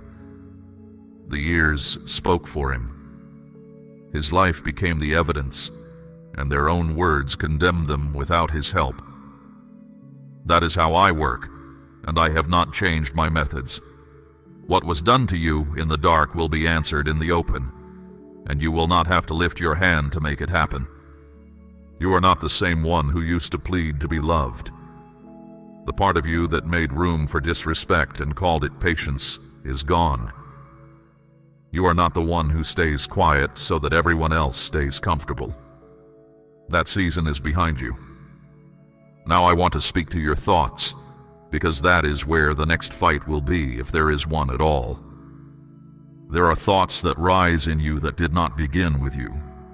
Ideas that press in and stay after you have tried to set them down.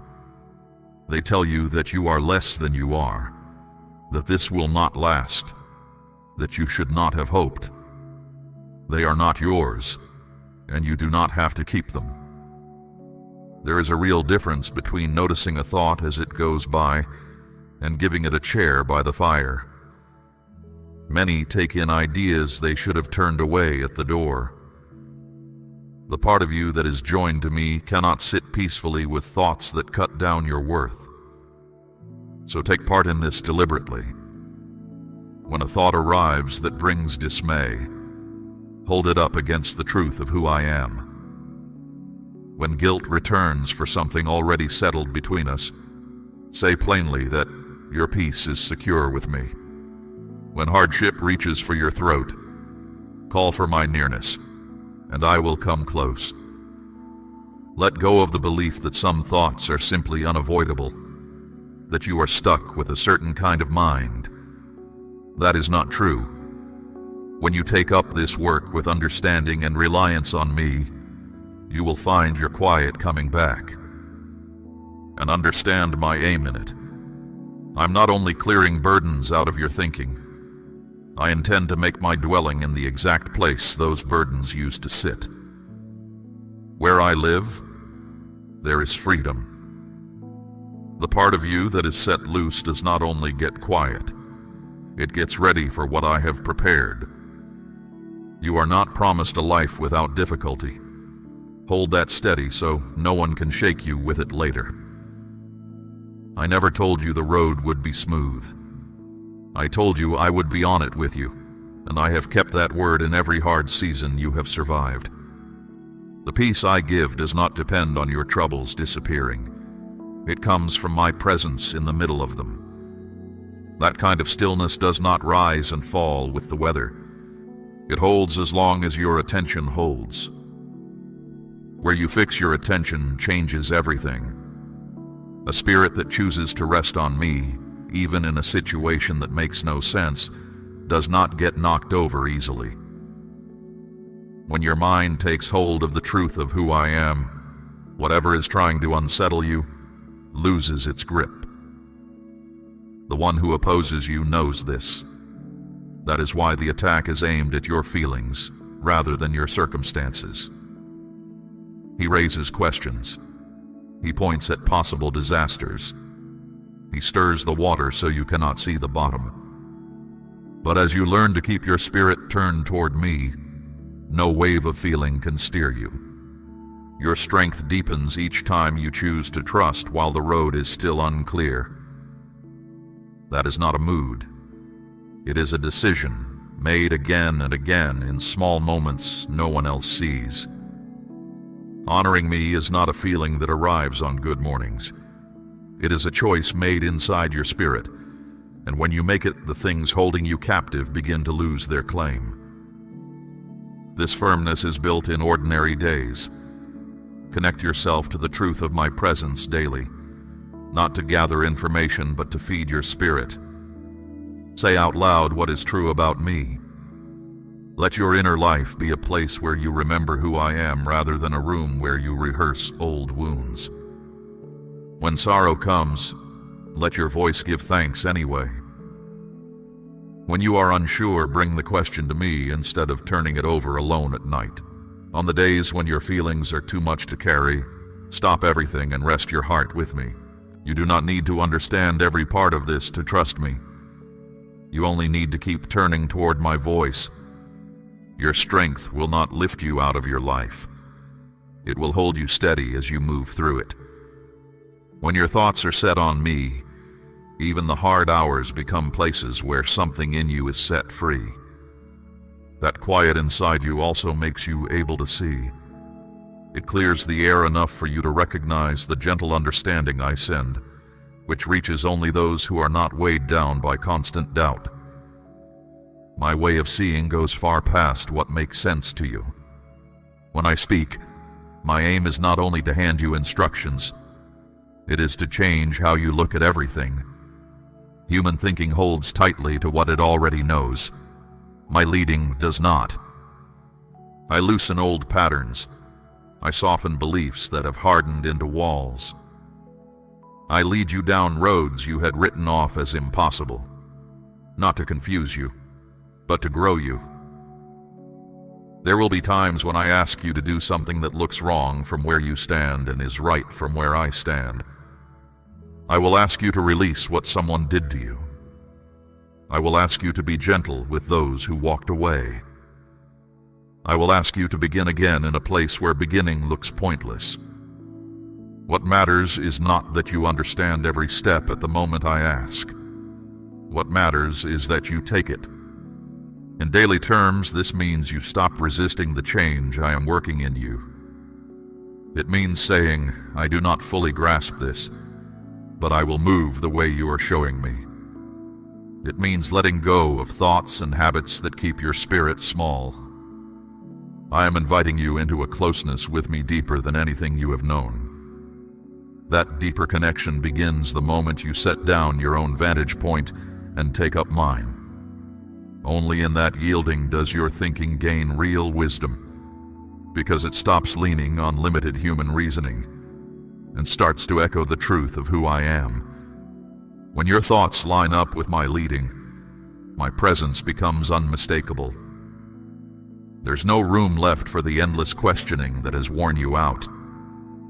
When your thinking agrees with my purpose, the second guessing that has drained you finally quiets down. Now let me speak about your household and the ordinary parts of your life, because I am not only concerned with your inner world. I care about the atmosphere in the place where you sleep. I care about whether the weight of provision keeps you awake. I care about the ones you carry in prayer, the people whose names you say to me when you cannot say them to anyone else. Peace is returning to your dwelling. Not the kind that comes from everything going right, but the kind that settles in and stays even while things are being sorted out. You will notice it first in small ways. A morning that does not begin with dread. an evening where your shoulders come down. Provision is being directed toward you. Doors that were closed for a long stretch are being opened, and the strange thing is that you will not have to force any of them. Some will simply be standing open when you arrive, and you will know that no effort of yours accounts for it. Someone is going to come back into your life carrying something you needed, a word that closes a painful chapter, an answer you stopped expecting, help from a direction you were not watching. Do not be surprised when it comes without warning. That is how I have often worked. The help arrives from the side you were not defending, from the person you would not have chosen, in the week you had already written off. And I am going to restore what you thought was gone for good. Years you counted as wasted. Opportunities you believed had passed you by. I am able to give back time in ways that make no sense on paper and hold up completely in a life. I will turn your sorrow into gladness. I will fill the empty places in your journey with more than enough. My word on this does not waver, and I do not overstate what I intend to do. You may begin to feel a lightness you cannot explain, old heaviness lifting off without a clear reason. That is not your imagination. That is what happens when something that had a hold on you is made to let go. There is one more thing I want settled between us before we go further. You have wondered in the hardest stretches whether any of it counted. Whether the effort you made in private, the choices no one applauded, the times you did the right thing and got nothing back, added up to anything at all. They counted.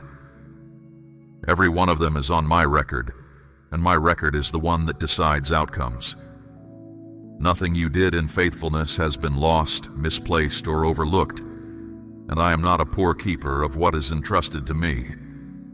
You will see the return on it.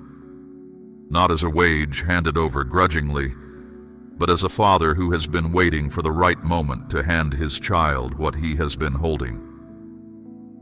Let me speak once more to your part in this. Protect what I am building. Be careful whose voices you allow to guide you in this season. Not every word spoken over you comes from me. Some people mean well and still hand you fear. When I speak, you will know it. My leading brings settledness, not confusion. My direction brings stillness, not panic. So if something makes you feel rushed or uneasy or ashamed, stop and bring it to me. I will confirm the right way. I will not leave you guessing. And do not tell everyone everything yet. Some of what I am doing is still taking root, and roots do best in the dark. There will be a right time to speak, and I will make it clear when it comes. Hold your ground while it takes shape. What I begin, I finish. If you believe what I have spoken, let your amen rise now. I want you to understand what this hour is really offering you, because it is larger than a single answered request. This is not one moment of favor handed down and then withdrawn. It is a different way of living alongside me. I am not simply giving you something. I am inviting you into a nearness you have not had before. And that is where the real abundance is. I want to walk with you through the whole of your days, not only appear when the ground gives way beneath you. Too often you have come looking for me only in the hard weeks. But I want your ordinary afternoons as well. When your heart is settled and your hands are still, I still want to be near. My desire is to be glad alongside you, not only to pull you out of trouble. Let your life show what I am like. Let the way you carry yourself be an argument that I am good. There is a wideness to what is coming. More stillness, more understanding, more gladness, more of my nearness, which is the part you will value most once you have tasted it. Now consider what is happening beneath the surface of your life at this moment. Old weights are being lifted. Things built to wear down your spirit are coming apart. What stood against you has been brought into the light, and once something is in the light, restoration follows as naturally as morning follows the dark. You are stepping into a season of renewal, not a patched-up version of the life you had, but a life reset at its foundation. Hear me on this. What is coming to you is not only for you, it will make a road for others. People will see the difference in you and want to know where it came from. Some will ask directly. Some will only watch. Either way, your changed life will speak, and you will be able to say plainly that I did it. So stand firm even while the difficulty is still visible. Stand firm even on the mornings when nothing outward has shifted yet. What I have begun is already moving toward you, and every hour brings it closer. Let me address something delicate now, about how you have handled all of this alone. You learned to manage. You learned to answer that you were fine. You learned to carry your own weight so that no one had to ask twice. That skill kept you alive in a hard season, and I am not going to shame you for it. But that season has closed, and the skill has become a wall. You do not have to hold everything anymore. Set it down in front of me. I am able to handle every question, every worry, every unresolved thing you have been turning over. When your grip loosens, you finally leave room for me to work all the way through. This is what I have been waiting for. Not more effort from you. Your surrender. You have asked me for direction, wanting to know what step to take. Here is my answer. Stay near me.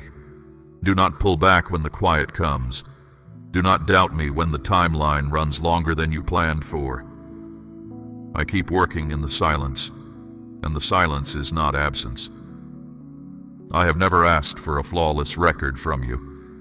I have asked for your whole trust, and there is a difference between the two that most people never learn. Lean on me completely in this moment, and I will do what no one else could do in your situation. You have carried a suspicion somewhere underneath that you were being punished, that something about you drew all of this. Let me put that down for good. You were not cursed. You were chosen, and those two things can look similar from the inside when you are tired.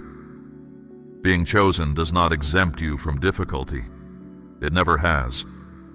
Look at those I called throughout the ages, and you will not find easy lives. You will find people who were carried through impossible ground and came out with something worth handing on. That is your line, my precious child. That is the company you belong to. Not the fortunate, the carried. And when you look back on this stretch of road later, you will not remember it primarily as the years you suffered. You will remember it as the years I proved myself to you. Those are not the same story, though they are made of the same days. So let your spirit rest now. You have held the weight too long, and you have tried to be strong past the point where strength was even the right thing to bring. Now is your hour to receive, to breathe, to walk again, and this time without looking over your shoulder. I am not a visitor here. I am with you in every step, every decision, every conversation ahead. And the next time you feel lost, remember this hour. Remember that I broke into your ordinary day to speak to you directly. Remember that I told you the truth about what was working against you, and then told you it had already failed. Your story is not merely being rewritten, my beloved. It is being raised up. And what you are hearing now is only the opening of it. There's one more thing I want you to hold on to, and then I will tell you what is directly ahead. You are not required to have the whole picture before you take the next step. You never have been. The road opens as you walk it, and it has always opened, even in the years when you could not see 3 days out. Look at what is behind you honestly, You did not have the answers then either. And yet here you are, still standing, still listening, with more strength in you than the version of yourself who started out. That is not luck, and it was not your own doing alone. So take the next step without demanding the full map first. I've not brought you this far to leave you standing at the edge of it. Here is what lies directly in front of you. In the days just ahead, watch for confirmation. It will not always arrive the way you expect. It may come as a dream that stays with you long after you wake, carrying a clarity that dreams do not usually have. It may come as a word from someone who had no way of knowing what you were praying about. You may feel something break loose that had been fastened to you for years, without being able to point to what caused it. Not everything I do announces itself. Watch also for a turn in the road you had not planned for, a change in direction that arrives as a closed door and turns out to be a rescue. Some of what you called your future was beneath what I intend for you, and I am not going to let you settle there out of loyalty to an old plan. Expect relationships that restore rather than drain. You will recognize them by how you feel after the conversation ends. The right people will not require you to shrink, and they will not leave you exhausted from managing them. Expect matters to close that have dragged on for months. A situation you had accepted as permanent will resolve quietly in a shorter time than seems reasonable, and expect to be lifted in ways that do not add up when you explain them to others. That is often how I do it, so that no one, including you, can trace it back to anything but my hand. Do not rush toward any of it. What is coming is not on a schedule you have to catch. It is on mine, and mine has not failed you yet. I want to say something about the years behind you now in closing. You were not out of my sight in any of them. Not in the ones you would tell someone about, and not in the ones you would not. I stayed through the seasons when you stopped talking to me. I stayed when you went quiet out of anger, and when you went quiet out of exhaustion, which is a different thing entirely and which I understood. I did not stand back waiting for you to come to your senses. I stayed in the room. Some of the steadiness you have now was given to you in seasons you thought were wasted, and you will find it in your hands when you need it. So do not carry regret about those years into this new season. That is the one thing I will not let you bring with you. Leave it at the door. It has no place in the house I am building for you. There is something I want you to know about how I see you at this moment, because it is likely different from how you see yourself. You have measured yourself by what you have not accomplished, by the things that fell apart while you were doing your best to hold them. That is the ledger you keep, and you keep it faithfully. I keep a different one. Mine records the morning you got up when there was no reason to. The kindness you gave when you had nothing left. The prayer you said for someone else while your own situation was unresolved. The quiet refusal to become bitter when bitterness would have been understandable. That is what I have been writing down, and it is a longer list than you would guess. When I look at you, I do not see someone who fell behind. I see someone who kept faith in conditions that break most people. Now the life in front of you asks for a different posture than the life behind you. You will not be walking with your guard up all the time. That was necessary once. It is not necessary now. And if you keep it up, it will start to keep good things out along with the bad. Trust me to sort what comes to your door. You will not be explaining yourself constantly. That habit came from years of not being believed, but you have nothing left to prove, and the ones who matter will not require the proof. And you will not be waiting for the other shoe to fall. I know that watchfulness. It kept you braced through hard seasons, and it will tell you it is wisdom, But in this season, it is only a way of refusing to enjoy what I am giving you. Receive it, my beloved. That is your assignment. Receive it fully and without apology, the way a child receives a meal without wondering whether it was deserved. Walk into your ordinary week and let the change show. Let people notice that something in you is settled. Let the atmosphere in your dwelling shift because you brought a different spirit through the door. Be generous with what I give you. What flows through open hands keeps flowing. What gets gripped tightly starts to stop. Be honest about what you have come through when someone needs to hear it. Your account of these years will be the bridge somebody else crosses. Not the polished version, the true one, including the part where you almost gave up and did not. And when difficulty comes again, because it will come, remember what you learned in this hour. It is not evidence that I have left. It is not a sign that the promise failed. It is simply the road, and I am on it with you exactly as I have been. You will not face the next hard thing the way you faced the last one. You will face it with something in you that has already been tested, and with a memory of this hour to steady you. So rise now. Rise with clarity. Rise with your heart guarded and your hands open. The season of barely holding on has closed behind you, and I am not sending you back into it. What is coming will be bright enough that the difficulty behind you will lose its power to define you. It will still be part of your story. It will no longer be the title of it. I have spoken this over your life.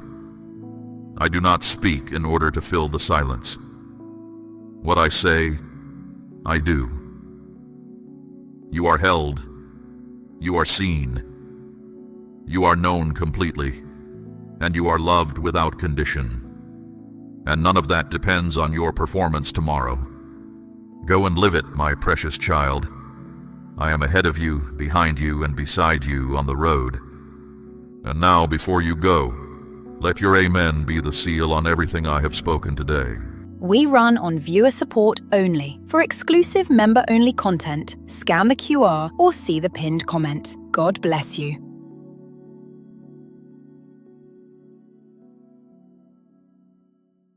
My child, be still for a moment and listen to what your heart has known for a long time. You were never made to walk through this life feeling lost or forgotten. Every morning you rise carrying worries you do not speak aloud. Quiet fears, tired thoughts. I know each one, and today I am answering them. Something is going to shift in you as you hear these words. Not because the words are clever, but because I am in them. I have watched you long enough. Now I am speaking, and I am asking you to listen closely. Have you felt the restlessness lately? The sense that something is ending? The strange discomfort in places that used to feel like home? You have wondered if something is wrong with you. Nothing is wrong with you. Your spirit has recognized what your mind has not yet understood. I am moving you. Where you have been living is not where you are going. What you have known is not what I have prepared. The season is turning, and the change begins now, as my voice reaches you. This is not a small adjustment. This is the lifting of your whole life from one ground into another. Do not fear that word, moving. I do not uproot to harm. I uproot to plant. A vine left in shallow soil will never bear the fruit it was made for. So the keeper of the vineyard lifts it, roots and all, and sets it in ground deep enough to hold its future. That is what I am doing with you. The shaking you have felt is not destruction. It is my hands around the roots. Think of the caterpillar wrapped in its dark cocoon. From the outside, nothing seems to be happening. It looks still, it looks finished, but inside, an entire transformation is underway. That has been your life in this last season. The stillness was not emptiness. It was work you could not see. You are not falling apart. You are being put together in a new arrangement, piece by piece, in a way that will one day make perfect sense to you. I do not waste seasons. I do not waste silence. Even the days that felt like nothing were doing something. I know your heart has been heavy. You have carried worry like a stone in your chest, waking with it, sleeping with it still there. Hear me now. Fear does not get the final word in your story. I do, and my word over you is good. You were not made by accident. You were shaped with care and with a purpose that belongs to you alone. There is a light in you meant to reach people far beyond what you can imagine. It has been covered for a while. It will not stay covered. Part of this move is my hand lifting the covering. Picture a tree planted beside a flowing river. The sun beats down, the dry months come, and still the tree does not wither, because its roots drink from a source that never runs dry. That is the life I made you for. Stay joined to me and you will bear fruit in the right season, and no drought will touch what I sustain. A tree like that does not panic when the wind rises. Its branches sway, its leaves shake, but it stands, because what holds it is beneath the surface, where no storm can reach. Your strength works the same way. People see the smile you wear and the way you keep showing up. I see what holds you, hidden and deep, and I am the one holding it. So when you feel you have nothing left to give, remember where your strength comes from. It was never your own tired arms. It was never your worn spirit pushing through one more day. It is me, underneath you, closer than your next breath. When doubt creeps in during the quiet hours of the night, hold to what you know is true. I have carried you this far. I am not setting you down now. Take a breath right now as you listen. Let your shoulders drop. You are not alone in this, and you are not behind. Everything you are facing has already been measured, and none of it is stronger than the one who walks with you. Success is not a question in your future. It is a decision I have already made. Some things never change, and I am one of them. The promises I spoke over your life are still standing, as solid today as the day they were spoken. So keep walking. Be brave as you move forward, because your steps are being guided by wisdom far greater than your own. I am leading you toward a place of peace and abundance, even on the days the road makes no sense to you. Whatever tomorrow holds, you do not need to fear it. The way has already been prepared before you take the first step. No trouble that rises against you is greater than the love that surrounds you. My peace wraps around you like a covering, and my light goes ahead of you into the darkest stretch of the path. You will not be left behind. You will not be forgotten. Your greatest strength as you move into this new season is simply knowing how deeply you are loved. Not loved in a general way, from a distance, as one of many. Loved by name, loved on purpose, loved with a love that decided on you and has never once looked away. This is why I have come to you today before this day ends, because the move has begun, and I did not want you to walk into it confused. I wanted you to hear it from me. Where you have been is not where you are going. Receive that, and let it settle deep. Declare your amen now if your heart is open to receive this word. Before I show you where you are going, let me remind you how you have been kept. Think of a shepherd with his flock. He does not lead from far away. He walks among the sheep. He notices which one is limping, which one has wandered too close to the ravine, which one is simply tired and needs to be carried for a while. That is how I have cared for you. You were never one face in a crowd to me. I have noticed you individually, led you personally, and waited for you patiently, even when you wandered, even when you were slow to follow. even when you needed to be carried more often than you would like to admit. I lead you to green pastures. I bring you to quiet waters. When you have walked through the lowest valleys, I did not send help from a distance. I came down into the valley myself and walked it with you. That has been true in every season, including the ones where you felt nothing at all. Now hear this, because it matters for the move ahead. You cannot carry your old burdens into your new dwelling place.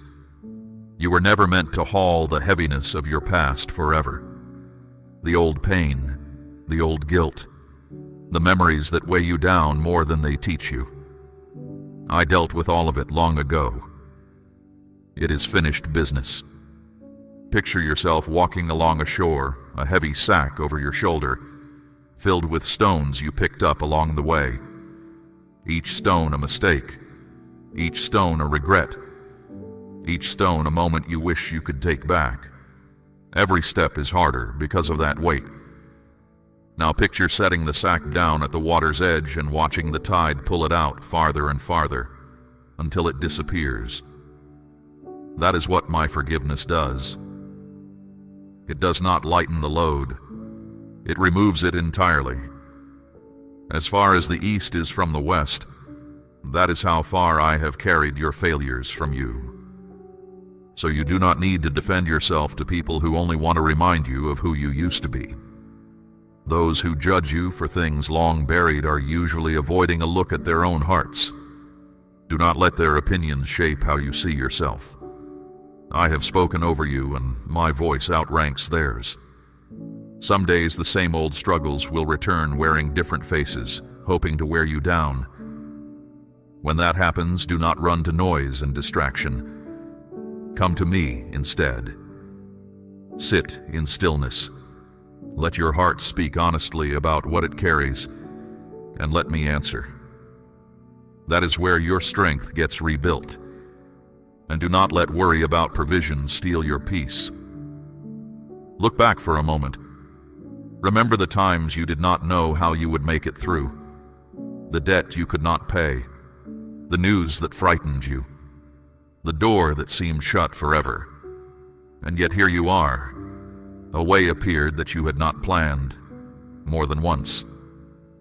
Those moments were not luck. They were me. That same faithfulness is not behind you. It is ahead of you, already at work in the places you have not reached yet. What I did before, I will do again, and I will do more. I remind you of this because trust is the road you will travel on in this next season. Not certainty, trust. You will not always see the whole path. I never show the whole path at once because I am not only leading you somewhere, I am building someone. The building happens on the walk. There is strength in you that you have not yet had to use. Reserves you do not know exist until the day calls for them. You have come through every hard day you have ever faced. Every one. That is not a small record. That is evidence of who has been with you. And whatever you are dreading about tomorrow, understand this. You are looking at tomorrow while holding only today's strength, and that is why it looks impossible. I do not give tomorrow's strength today. I give it when tomorrow comes, in full measure, exactly on time. I have never once been late with it. You have also spent years waiting for someone to notice your effort, waiting for applause that never came, waiting for recognition that always seemed to land on someone else. Listen to me. None of your quiet work escaped my attention. The early mornings nobody witnessed. The times you helped someone and told no one. All of it is written down with me, and all of it matters. Think of a gardener tending a plant in a forgotten corner of the yard. No one applauds the watering or the weeding or the patient waiting through months when nothing seems to happen. Then one day the plant blooms and everyone notices the flower, never knowing the years of quiet care that made it possible. You have been that gardener. Your bloom is coming. There have been people who never understood the weight you carried, who saw the surface and assumed you were fine because you smiled. That is not a flaw in you. It is proof of how strong you have had to be. But in this new season, you do not have to pretend. You are allowed to be honest about your struggle. Honesty is a doorway, and healing walks through it. So set the weight down. Let me hold what you have been holding. You have carried enough for one season, and the next season does not require it. It requires open hands, a listening heart, and the willingness to follow when I say walk. I am about to name the places I am moving you from and the places I am moving you to. 7 movements. 7 transfers from old ground to new ground. Each one signed by my own hand, and each one already in motion over your life. Stay with me because you need to hear all 7. Say I believe right where you are if this word is reaching your spirit. Here's the first movement. I am moving you from scarcity into abundance. You have lived in the land of not enough for too long. It became so familiar that you began to treat it as home. You learned to expect the shortfall, to brace for the lack, to shrink your hopes down to the size of what seemed possible. That land was never your inheritance. I have kept a record that no ledger on earth contains. Every seed you planted in faith. Every portion you released when reason told you to hold back. Every time you blessed someone else while you yourself were lacking. None of it was lost. All of it was counted, and all of it has been growing toward a harvest. But hear me carefully. A harvest cannot be delivered to a heart still living in lack. So I'm not merely increasing what you have. I am changing where you live. I am moving you out of the region of barely surviving into the land of more than enough. You will not visit abundance occasionally. You will dwell there.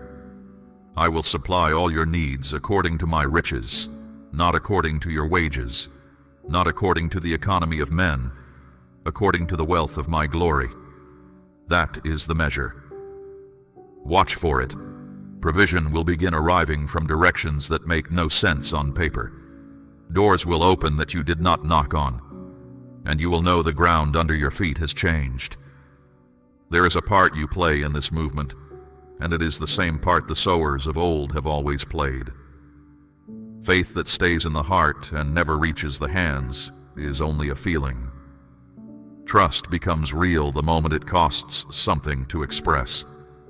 My child, I am asking you to place a portion of what you have, something of real weight, upon the altar of this work, as gold laid on the scales of this calling. Let it be a seed sown into deep water, an offering set on stone, not held back in fear. This is proof that your trust rests in my hand to provide, and that your heart no longer clings to lack. What you release in faith does not leave your life. It moves ahead of you, into the harvest I am preparing. Remember the widow who gave her 2 small coins. Others gave from their surplus and felt nothing. She gave from her need, and I have told her story to every generation since. It was never the size of the offering I measured. It was the size of the trust behind it. A seed that never leaves the sower's hand never becomes anything more than a seed. Released into the ground, it becomes a field. Now hear the second movement. I am moving you from rejection into acceptance. You have lived too long in the house that rejection built. Rejection from family who should have celebrated you. Rejection from friends who should have stood by you. Rejection from doors that should have opened at your knock. Each one added a brick, until you were walled in by the feeling of being unwanted. Some of those walls you learned to decorate. You told yourself you preferred being alone. You told yourself you did not need anyone's welcome. I know better, and so do you. The ache of being left outside never fully went away. It shaped how you enter rooms. It shaped how quickly you expect people to leave. But rejection was only ever a place you stayed. It was never who you are. And I am moving you out. My own son knew rejection in full. He was despised and turned away by the very ones he came for. He was cast outside the city so that you could be brought inside the family. The price of your acceptance was paid in full, and I do not pay for things I do not intend to claim. So the walls are coming down.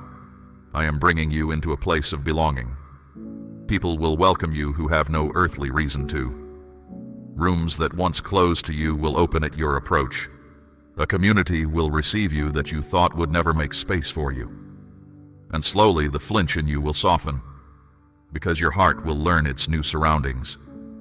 You will know this movement is complete when the old rejections lose their sting. When you can remember the ones who turned you away without your chest tightening. When you stop rehearsing the arguments you never got to make. That freedom is part of the inheritance. I do not just change your circumstances. I heal what the old ones did to you. Accept one another, I have said, as my son accepted you. Notice the order. He accepted you first, before you cleaned yourself up, before you proved anything. Your acceptance was never a wage you earned. It was a decision I made. Now I am simply bringing your daily life into agreement with what has been true in my heart all along. And understand this about both movements, the one out of scarcity and the one out of rejection. They are connected. A person who believes they are unwanted will also believe they deserve little. When you learn how welcome you are, you will stop apologizing for hoping. You will ask largely because sons and daughters ask differently than strangers do. So lift your head. The land of not enough is behind you. The house of the unwanted is behind you. You are walking, even now, toward open doors and a set table. I prepared both before you ever knew to want them. There are 5 more movements to name, and each one reaches into a different room of your life. Your mind, your body, your friendships, your purpose, your timing. I am leaving nothing untouched because a half-moved life is a divided life, and I have never done half a work in anyone who trusted me. Stay with me now. The next movement touches the battle you have fought the longest, the one inside your own thoughts. The third movement is this.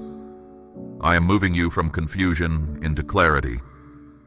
Your mind has been living in a fog, thoughts that never settle, directions that all look equally uncertain. Decisions made in that fog have cost you years, and some have cost you people. You were not foolish. You simply could not see, and no one walks straight through a mist. I am not the author of that confusion. I never was. I am a God of peace, and peace is the climate of the place I am bringing your mind into. The fog is lifting, even now, as you listen. Lying voices that clouded your thinking are being silenced. Distractions that scattered your focus are being swept from your path. Within days, something you have wrestled with will suddenly make sense. A decision that has sat heavy on you will become simple. A direction you doubted will become obvious. Do not credit coincidence when it happens. It will be my hand wiping the glass clean so you can finally see what was always there. Clarity changes more than decisions. It changes rest. A clear mind lies down at night and actually sleeps. A clear mind hears my voice without straining, because it is no longer drowned out by 100 competing worries. That quietness of thought is part of your inheritance, and I am handing it to you now. The fourth movement reaches into your body. I am moving you from sickness into health. Your body has been dwelling in a place it was never designed to inhabit. Pain that became so constant you stopped mentioning it. Weariness you learned to schedule your life around. Limits you accepted as permanent roommates. Hear my word over your frame. I am the Lord who heals you, not who might heal, not who could if conditions allow, who heals. Present tense, active. I knit your body together in the first place, and I have never forgotten how it works. So watch what begins to shift. Pain that was constant will start to loosen its grip. Strength that was drained will begin returning in the mornings. What was declining will steady, and what was steady will improve. Some of it will come through rest and wisdom, some through the hands of skilled healers I have placed in your path, and some will simply defy explanation, because I reserve the right to do what no one can trace. Your youth will be renewed like the eagles. That is not poetry for someone else. It is a promise with your name inside it. Care for the body I gave you, honor its limits without worshiping them, and trust me with what is beyond your reach. Health is where I am taking you. Let your expectations move there ahead of your symptoms. Now the fifth movement, and listen closely, because this one touches the loneliest room in your life. I am moving you from isolation into connection. You have felt alone even when surrounded, unseen even in crowded rooms, disconnected even inside relationships. That isolation was never natural to you. It was a strategy against you. The enemy of your soul has always understood something simple. Alone, you are easier to discourage. Alone, your doubts go unanswered and your fears go unchallenged. So he worked to wall you off, to convince you that no one would understand, that reaching out was weakness, that solitude was safety. It was a cage painted to look like a shelter. I am tearing it down. I set the lonely in families. That is my ancient pattern, and I have not retired it. Even now I am gathering people toward you, people who will understand you without long explanations. People prepared for you during the same years you were being prepared for them. Companions for the road ahead, not spectators of it. Two are better than one, for if either falls, the other lifts them up. You have done too much falling with no one there to lift you. That season is closing. A knock will come, a conversation will start, a bond will form, and it will feel strangely like home. When it happens, do not retreat out of habit. Open the door. It will be me on the other side of it, wearing the face of a friend. And connection will ask something of you, too. You will need to let yourself be truly known, not just seen from a distance. You will need to say out loud, at least to a trusted few, that you do not have it all together. That kind of honesty is not a failure. It is the toll gate on the road out of loneliness, and it costs far less than the isolation did. There is a reason I am moving your finances, your heart, your mind, your body, and your friendships, all in one season. These rooms are not separate houses. They lean on each other. A clear mind guards a healing body. A true friend steadies a hoping heart. Abundance shared builds the very bonds that hold you. I am not patching one wall. I am rebuilding the whole dwelling. So take stock of what I have named so far. Out of scarcity into abundance. Out of rejection into acceptance. Out of confusion into clarity. Out of sickness into health. Out of isolation into connection. 5 movements, all in progress, none of them waiting on your perfection. They wait only on your willingness to walk forward and not look back. Perhaps you are asking why now? Why, after all these years, would everything move at once? Because seasons belong to me and I do not consult the calendar of men. The tree does not negotiate with spring. When the appointed time arrives, the sap rises, and nothing that happened in winter can vote against it. Your appointed time has arrived. This is why the restlessness came. This is why the old places stopped fitting. 2 movements remain, and they are the deepest of the 7. One concerns how the world sees you. The other concerns the hour you have waited for the longest. Lean in now, because I saved these for last on purpose. The 6th movement is this. I am moving you from obscurity into visibility. You have been hidden, not overlooked by accident, hidden on assignment.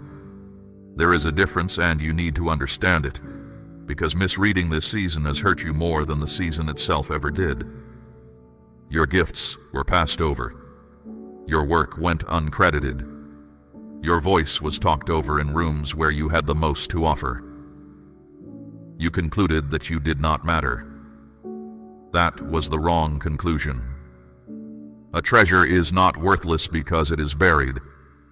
Some things are buried precisely because of their worth.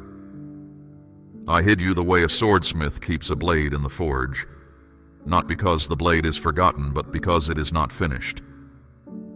Had I revealed you earlier, the attention would have bent you before your character could bear the weight of it. I have watched many gifts rise faster than the soul carrying them, and I love you too much to let that be your story. But hear me now. The season of hiding is over. You are the light of the world, and a city set on a hill cannot be hidden. No one lights a lamp to put it under a basket. It is set on a stand, where it gives light to the whole house. You have lived under the basket long enough. My hand is on the basket, and I am lifting it. Recognition will begin finding you without your chasing it. An opportunity will place you in front of the right people. Your voice will carry into rooms you never pushed your way into. And understand why. Not for your glory, for my purpose. The world needs what I put in you, and I intend for the world to receive it. Visibility in my kingdom is not vanity. It is stewardship. When it comes, stay low in your own heart. The same humility that carried you through hiddenness will keep you safe in the open. Trees with shallow roots cannot hold up heavy branches. Yours go deep. That was the point of the buried years. And now the seventh movement, the one that gathers all the others inside it. I am moving you from delay into destiny. You have lived at the edge of almost for years, almost breakthrough, almost healing, almost the life you sensed you were made for. Everything close, nothing arriving. You began to believe that almost was your permanent portion. It never was. The delays had reasons, some of them protective, some of them preparatory, and some of them the resistance of an enemy who feared what your arrival would mean. But whatever held the door, hear this. The hold has been lifted. What blocked you has been overruled. The file of accusations against your future has been closed by my own hand. I know the plans I have for you. Plans for your good and not for your harm. Plans to give you hope and a future. Those plans are not an idea floating somewhere ahead of you. They are a place, prepared and furnished, and I am walking you into it now. Not when you are perfect, not when circumstances align. Now, you will feel the difference before you can explain it. Things that always stalled will begin to move. Efforts that always leaked will begin to hold. The strange friction that surrounded your steps will be gone, and you will wonder at how doors simply give way. That is what it feels like to stop pushing against a delay that I have ended. Think of the potter and the clay, because this explains the years you have questioned. The potter does not rush the wheel. Sometimes his hands press firmly. Sometimes the vessel is pressed down and reworked entirely before it becomes what it was meant to be. If your life has felt reshaped again and again, none of it was wasted motion. Every form you passed through was necessary to reach the form you were made to hold. The vessel is finished now. It is time for it to be filled and used. Or think of gold in the furnace. Gold does not become precious sitting untouched in the ground. It passes through fire, and the fire takes nothing from it except what was never gold. If these last years have felt like heat, understand what the heat was doing. You are not coming out of this season diminished. You are coming out refined and what remains in you now is the part that lasts. So let me say all 7 over you at once, so you can hear the full shape of what I am doing. Out of scarcity, into abundance. Out of rejection, into acceptance. Out of confusion, into clarity. Out of sickness, into health. Out of isolation, into connection. Out of obscurity, into visibility. Out of delay, into destiny. 7 movements, 1 work. Your whole life lifted from old ground and planted in new. None of this is a reward for your performance. Let that truth take the pressure off your shoulders. This is inheritance, not wages. You are not earning your way into the new land. You are being brought in by the one who owns it. Your part is not perfection. Your part is trust, step after step, especially on the days when the new ground still feels unfamiliar under your feet. And it will feel unfamiliar for a while. Every promised land does. Abraham felt it leaving Haran. Israel felt it stepping through the parted sea. The fishermen felt it leaving their nets on the shore. Unfamiliar is not a warning sign. It is the ordinary weather of obedience. Keep walking through it. I have named the movements. I have shown you the ground. What remains is the crossing itself. And there is something about the crossing you must know, because it is where most travelers falter. Not at the leaving, at the remembering. Speak the words, I trust you now, if you are ready to walk into what I have prepared. Now the warning, and receive it as love, because that is how it is given. The enemy cannot stop this move. It carries my seal, and no power unseats what I establish. But he has one strategy left, and it is old and effective. He will try to make you homesick for the place you are leaving. In the days ahead, he will polish your memories of the old ground. He will make scarcity feel simple. He will make isolation feel safe. He will make the familiar ache feel like home, and the unfamiliar promise feel like risk. He will whisper that the old life was not so bad, and that the new one might not hold you. Remember Israel in the wilderness, freed from slavery by mighty signs, fed by bread from heaven, led by fire and cloud, and still they wept for Egypt. They remembered the food and forgot the chains. Whole years were lost between the leaving and the arriving, not because the promise failed, but because their hearts kept turning around. Do not lose years to a backward glance. You cannot cross into new land with your heart still renting a room in the old one. When the homesickness comes, and it will come, do not argue with it in your own strength. Bring it to me. Name it for what it is, a longing for the familiar, not a longing for the good. The familiar and the good are not the same thing, and much of your growth in this season will be learning to tell them apart. Understand also that you cannot yet see this move the way I see it. Imagine standing with your face against a great painting, so close that all you see are rough strokes and clashing colors. Nothing seems to connect. Step back far enough, and suddenly the picture makes sense. You are standing too close to your own life to see the whole canvas. I am not. From where I stand, even your hardest seasons sit exactly where they belong in the composition. So when a stretch of this crossing looks like chaos, withhold your verdict. You are judging brushstrokes. I am finishing a picture.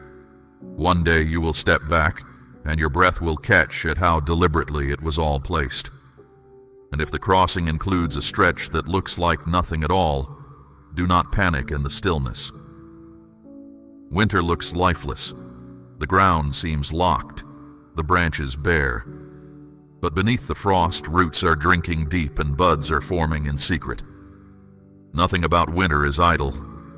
If this is a quiet stretch for you, quiet is not the same as abandoned. Spring does not ask winter's permission. It simply arrives, and yours will too.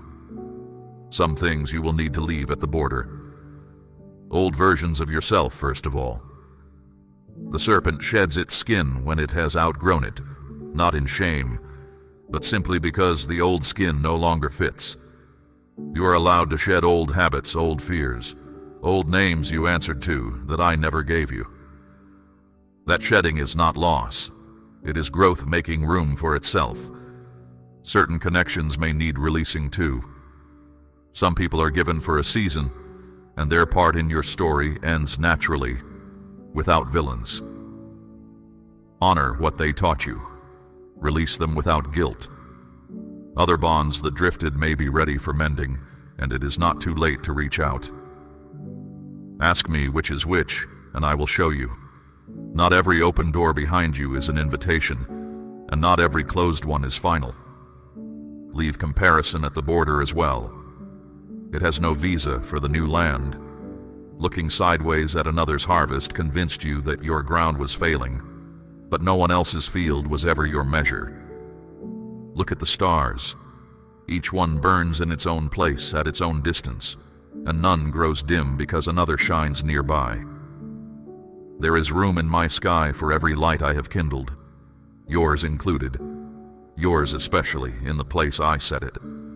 And take joy across the border with you, deliberately. Joy is not a luxury for after everything is settled. It is provision for the road. You are allowed to laugh while things are still mending.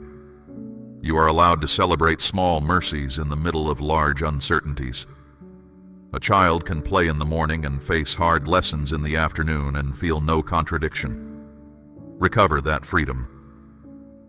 The joy of the Lord is not the reward at the end of your strength. It is the strength. Guard your peace as you cross, because peace is how you will hear me. Make time daily to step away from the noise of the world and be still. Not to perform devotion, simply to be with me. The world offers 1,000 distractions, and not one of them can give your soul what it actually needs. Real peace, real joy, real direction. These flow from one source, and you know where I am found. I am found by those who seek me with their whole heart. In that stillness, I will steady you. When you feel weak, lean on me and feel the ground hold. When you feel lost, listen, and the next step will become plain. I never show you everything at once, but I always show you enough. The lamp for your feet lights the step you are on, and that has always been sufficient for those who trust the one carrying the lamp. One more thing about the crossing. Persistence is not optional. Keep asking. Keep seeking. Keep knocking. A child knocks at a door not knowing when it will open, but knocking still. Because somewhere deep down the child believes someone is home. I am home. I have always been home. Every knock has been heard and the door is already moving on its hinges. The river teaches the same lesson. Water is soft and stone is hard, yet the river carves the canyon, not by force, by continuing. Your quiet refusal to give up year after year has been carving a course for your future that nothing can now redirect. You could not see the shaping. It was happening all the same. So cross without turning. Shed what is finished. Carry joy and peace. Knock until it opens. The old land has no more claim on you, and the new land is nearer than it has ever been. Before I seal this word over you, let me speak about rest, because you will need it in the new land. You have treated rest like a wage, something to be earned after everything is finished. But with me, nothing is ever fully finished, and so you have never fully rested. That ends now. Rest was never payment. It was provision, offered before you asked. Real rest is more than a body lying down. It is a mind that stops bracing. It is the part of you that never stops watching finally going off duty, because it trusts the one keeping watch. Come to me, all you who are weary and carrying heavy loads, and I will give you rest. That invitation has stood open your whole life. Walk through it. Learn also to guard what I am restoring. You are allowed to decline what drains you, even good things, even things others expect of you. A well that is never allowed to refill serves no one, no matter how generous its intentions. Boundaries are not selfishness. They are stewardship of a life I am rebuilding. Let yourself be poured into for a while, instead of always being the one pouring. Be patient with your healing too. It will not arrive all at once. It comes in small, quiet moments. A deep breath here, an honest conversation there. A morning when you forgive yourself for something you have held against your own heart for far too long. And know this about broken places. A bone, set well and given time, mends strongest at the very line where it broke. What broke you does not get to define you. Under my care, it becomes the toughest part of your frame. If there are dreams you set aside years ago, go back for them. Life got busy, duties piled up, and somewhere along the way you decided it was too late. It is not too late. Dreams I plant do not expire. They wait quietly, like seed in a storehouse, keeping their life until the sower returns. Many have begun their most important work in the late chapters, after false starts and detours that turned out to be schooling. Your path is not broken because it took longer. It is simply yours. Do not be surprised if honesty feels unfamiliar at first, like a language you once knew and stopped speaking. Practice it in small measures with the trustworthy few I place beside you. Speak one true thing about your struggle, and notice how the weight of it divides when it is shared. What was carried alone in darkness grows heavy. What is carried together in the light grows lighter, and often in the sharing it begins to heal. And remember your own record. You have come through every hard day you have ever faced. Every heartbreak, every disappointment, every moment you were certain you could not get through, you got through. That endurance was built one hard day at a time, and it lives in you permanently now. Whatever tomorrow brings, you will meet it as someone with proof. Now, my child, stand up on the inside, because it is time to seal the move. I have declared my part. Heaven waits to hear yours. Speak these words with me out loud if you can, in a whisper if you must. Your voice sets your agreement into the record. Say this: Father, I receive the 7 movements you have declared over my life. I am leaving scarcity, and I will dwell in abundance. I am leaving rejection, and I will dwell in acceptance. I am leaving confusion, and I will dwell in clarity. I am leaving sickness, and I will dwell in health. I am leaving isolation, and I will dwell in connection. I am leaving hiddenness, and I will step into the light you appointed. I am leaving delay, and I will walk in my destiny. Say this also: I will not turn back. I will not rebuild what you have torn down. I will not answer when the old life calls my name. Where I have been is not where I am going. Thank you, Father, for not leaving me where you found me. I am moving, starting now, in your name. Amen. It is recorded. The agreement is sealed, and what has been sealed in heaven will unfold on the earth. You did not stumble into this moment. I appointed it, and I appointed you to hear every word of it before this day ended.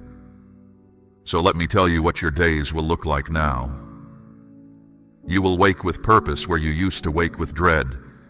Not every morning, not all at once, but more and more, like light strengthening toward noon. You will catch yourself hoping and no longer feel foolish for it. You will give from overflow instead of scraping from lack. You will be known instead of merely seen. And you will look at your life one day soon and realize you no longer recognize the person who once lived in the old land. You will thank me for that, and I will rejoice with you. When blessings come, and they are coming, share them. Feed the hungry. Comfort the grieving. Refresh the weary with the same kindness that refreshed you. Generosity is how blessing keeps breathing. Held too tightly, it goes still. Passed along, it multiplies in the passing, and returns to you carrying more than it left with. And stay near to me, not out of fear that I will leave, for I will never leave you nor forsake you. Stay near because nearness is the point, the movements, the abundance, the healing, the destiny. All of it is scaffolding around one treasure, and the treasure is this: you, walking with me, unashamed and unafraid, the way it was always meant to be. Now let these final words settle over you like evening light. You are loved beyond measure, by decision, not by mood. You are held through every storm, guided through every unknown, and never, not for one moment, forgotten. The best part of your story has not happened yet. I know because I am the one writing it, and my endings do not disappoint. Go now in peace. Walk forward in faith. When the wind rises, remember the tree by the river. When the ground feels strange, remember whose hand planted you there. And when you finally stand in the fullness of the place I prepared, remember this day, the day you heard the word and believed it, and the moving of your life began. You are not who you were. You are not where you were. The old ground has no claim on you. The new land is under your feet even now. Welcome to abundance. Welcome to acceptance. Welcome to clarity and health, to connection and light. Welcome to your destiny. Welcome home, my beloved. Declare I receive it all, and let your amen rise if you believe this word was sent for you today. We run on viewer support only. For exclusive member-only content, scan the QR or see the pinned comment. God bless you.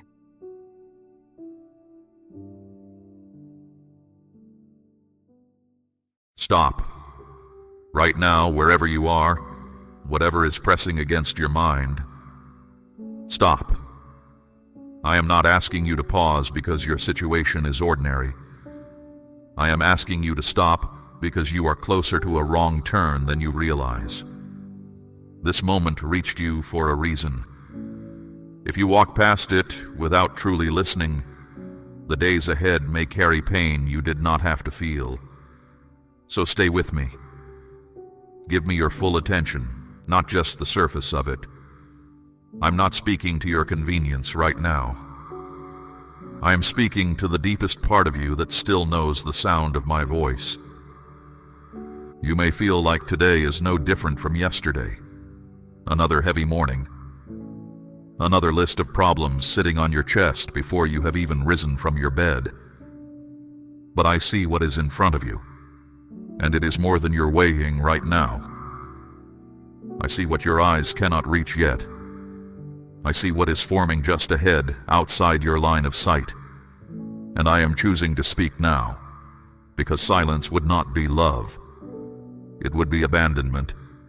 And I do not abandon the ones I have made. There is a quiet disturbance in you. You have noticed it. You have tried naming it stress, exhaustion, or simply a dark mood that will pass. But you have not fully admitted what you already sense, that something is not right. There is a tight feeling in your chest that will not leave. A pull toward something you know is not good for you. A door you keep standing near, reaching for the handle, telling yourself this time will be different.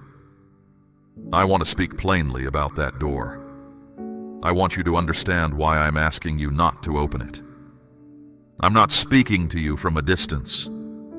I've been present in every quiet moment you have spent carrying weight that no one around you fully understood.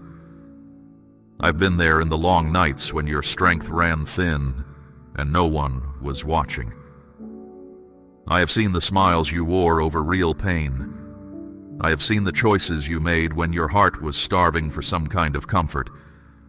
When loneliness became so loud, you would accept almost anything to quiet it down. I do not say this to shame you. I say it because I was there, and I know the full story, not just the parts you show others. Because of what you have survived, a quiet lie has settled into your thinking. The lie says, you are strong enough to go back. You handled it once, so you can handle it again. But endurance is not the same as wisdom. Being able to survive something is not the same as being permitted to keep returning to it. The fact that you made it through does not mean you are meant to go back. Some things were never designed to be revisited. They were designed to be left behind permanently, so that what comes next has room to grow in the space they once occupied. I am not speaking to you with harshness.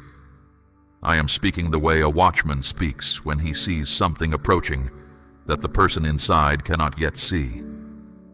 Not to frighten, to warn while there is still time to choose a different direction. I am reaching you now, before the cost becomes something you carry for years. This is not a threat. This is mercy arriving ahead of the consequence. You have learned, over a long time, how to push through pain without stopping. You have learned how to fold everything difficult into the back of your chest and keep moving forward, keep smiling, keep functioning.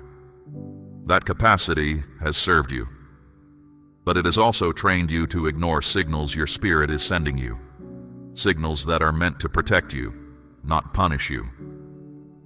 That unease you feel right now is not a malfunction. It is precision.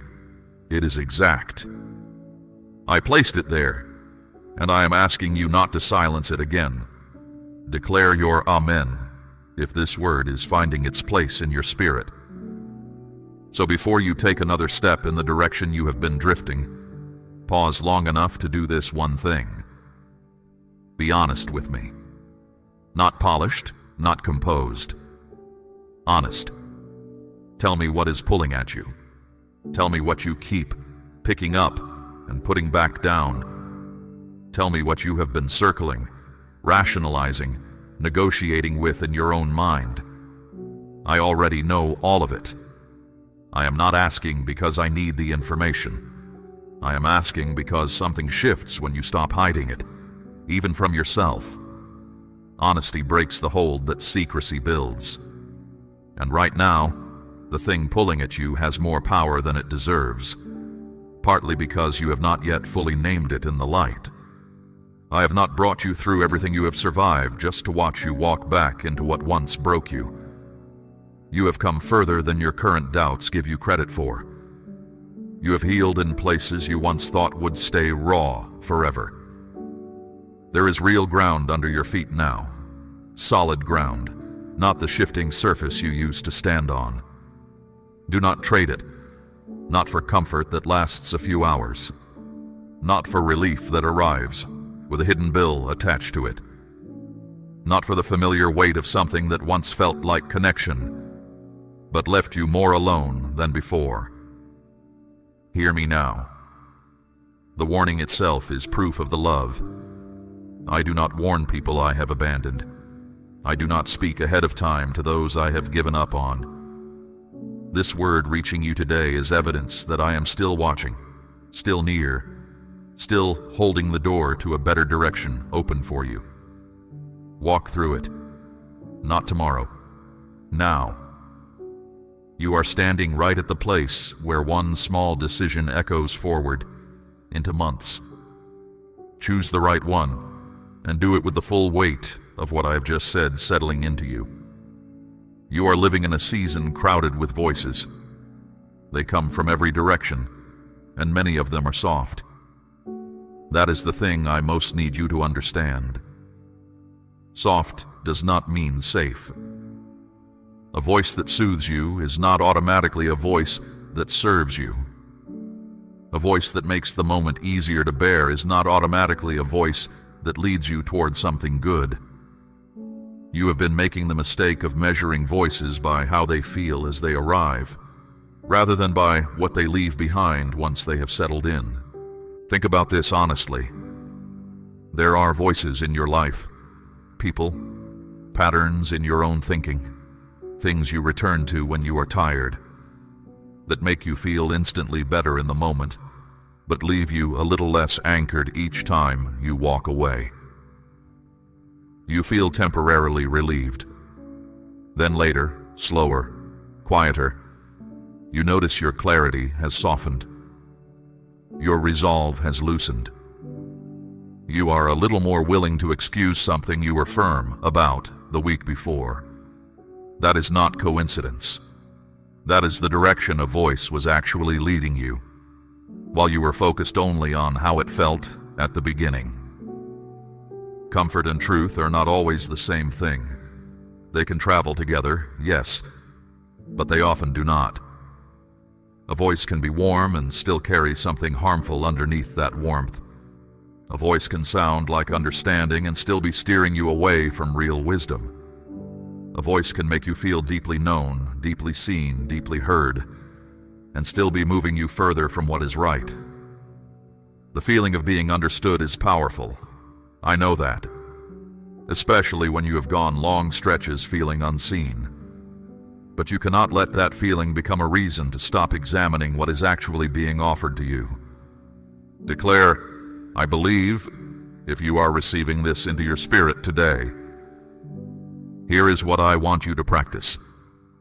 When a voice reaches you, whether that is a person speaking, something you consume quietly in your private hours, or even a recurring thought that shows up dressed in gentle language, do not simply ask, "How does this make me feel right now?"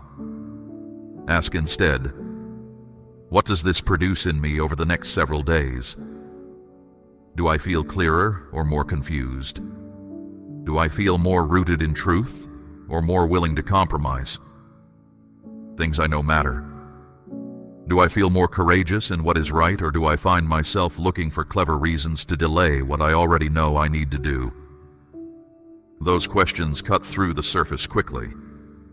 They will show you things that tone of voice never reveals, because tone of voice can be manufactured. Anyone can speak softly. Anyone can choose gentle words. But what a voice actually produces, in your spirit over time, that cannot be faked for long.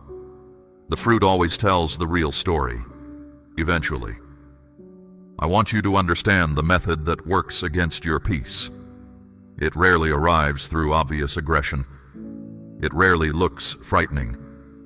Instead, it often comes through permission, through words that sound like freedom but are actually the loosening of something important in you, through comfort that validates your pain without ever asking you to grow beyond it, through encouragement that feels good in the moment but leaves you more attached to the very thing you needed to release, through reassurance that quietly lowers the standard you were holding yourself to, until the standard disappears entirely and you barely notice it is gone.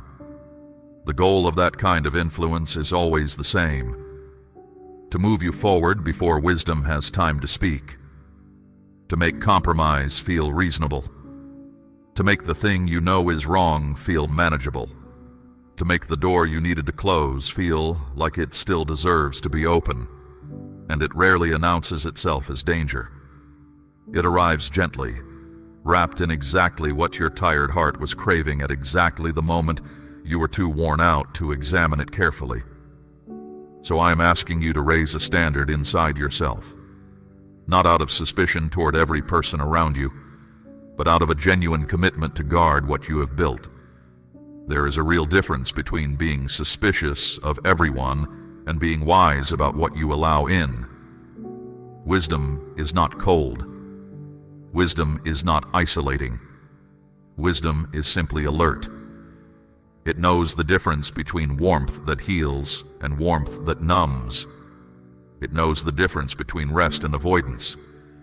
It knows when comfort is a gift and when comfort is a substitute for something harder and more necessary. My voice is different. I know you have felt the difference, even if you have not always been able to describe it. When I speak to you, something in your deepest place recognizes it, not because the words always feel pleasant, but because they carry a quality that other voices do not. They carry weight without crushing you. They carry honesty without leaving you feeling abandoned. They may challenge you directly, but they also give you the grace to face what they ask of you. That is the signature. A word that challenges you and equips you at the same time is a word from me.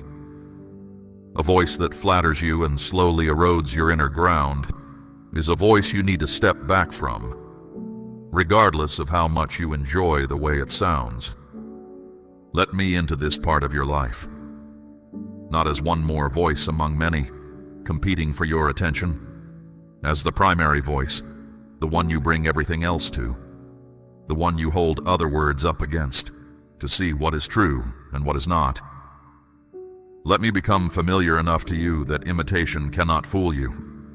Let me retrain your ears to the point where you know, within a few sentences, whether something is drawing you closer to peace or slowly pulling you away from it. This is not something that happens by accident. It requires you to spend enough quiet time with me that my voice becomes unmistakable. Start now. Start here. Let what I am speaking become the loudest thing in you today. There is something working against you that I need to name directly. Not because I want you to be frightened, but because naming it accurately is the first step toward not being controlled by it. The opposition to your peace does not generally work through obvious attacks. It does not usually announce itself. It works through subtle permission. It works by finding the place where you are most tired, most lonely, or most desperate for relief, and then offering you exactly what you crave at exactly that moment. And the offer always sounds reasonable. That is how you know to be careful. It will dress disobedience in the language of self-care. It will make an old harmful attachment sound like healing because it feels familiar. It will take your real, legitimate pain and use it as a justification for a choice that will produce even more pain later.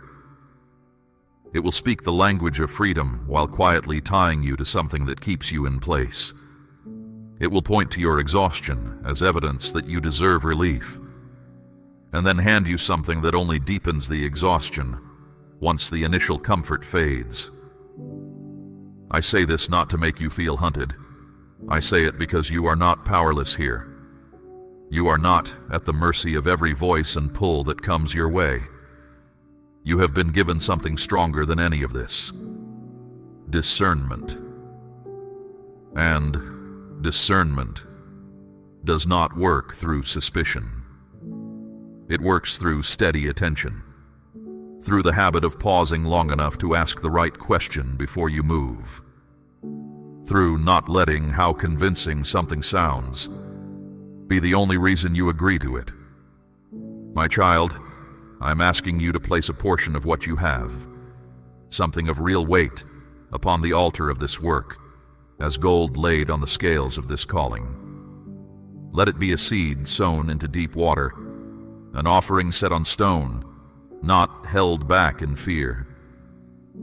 This is proof that your trust rests in my hand to provide, and that your heart no longer clings to lack. What you release in faith does not leave your life. It moves ahead of you, into the harvest I'm preparing. Here is the practice I want you to carry with you. Whenever a voice reaches you, whenever a pull arises, whenever a familiar pattern begins beckoning you back towards something you have already moved away from, bring that thing honestly to me, not with a prepared argument for why you should be allowed to have it, not already half committed and hoping I will confirm the decision you have already made. Come with an open hand and an honest question. Is this from you? Does this belong in my life right now? What will this produce in me if I accept it? Ask, and then be still enough to actually listen for the answer. Not for a few seconds while your mind is already racing ahead. Actually still. Let the noise of your own wanting settle down.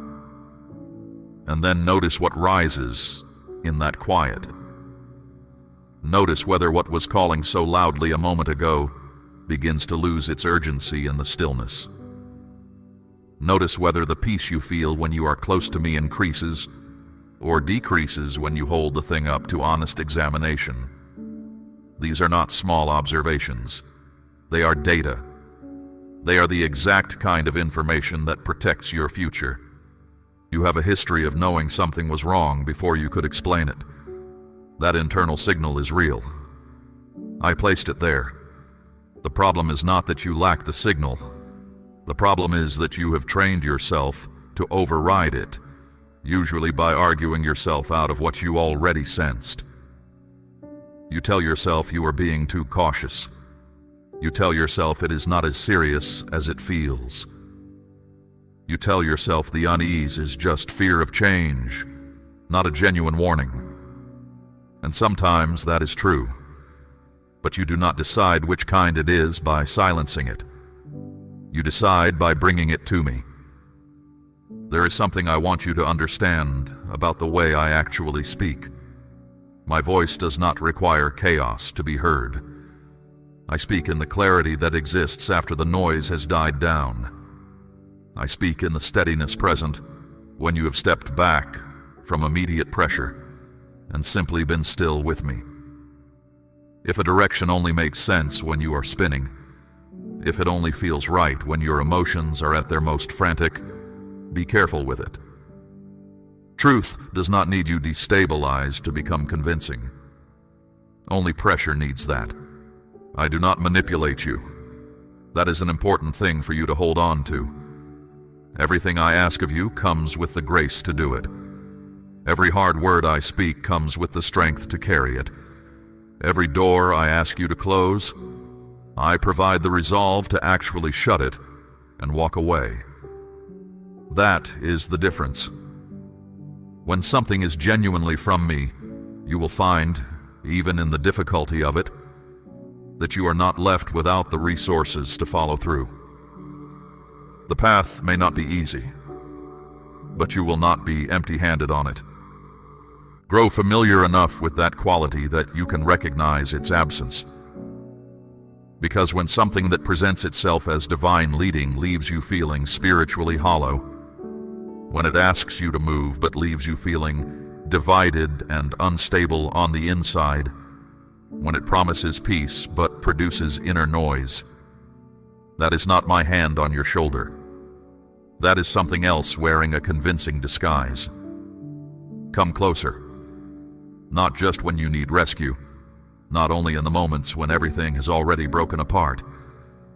Come closer in the ordinary moments, in the small daily pauses, in the quiet before the day begins pressing down on you. Let me become the voice your spirit is most familiar with, so that everything else gets measured against it automatically. That is how you stay safe in a season full of noise. Not by becoming suspicious of everything, but by becoming so anchored in the real thing that substitutes cannot hold you for long. Now I want to turn this conversation toward the people around you, because some of what is disturbing your peace is not a habit or a situation. It is a person. And this is an area where I have watched you be more patient than wisdom required and more loyal than was healthy. Not because you were wrong to care, but because you were measuring the wrong thing. You have been measuring safety by intention. You have been asking yourself, does this person mean me harm? And because the answer is often no, you have concluded that their presence must be acceptable. But safety is not only about whether someone wishes you well. Safety is also about what their presence actually produces in you over time.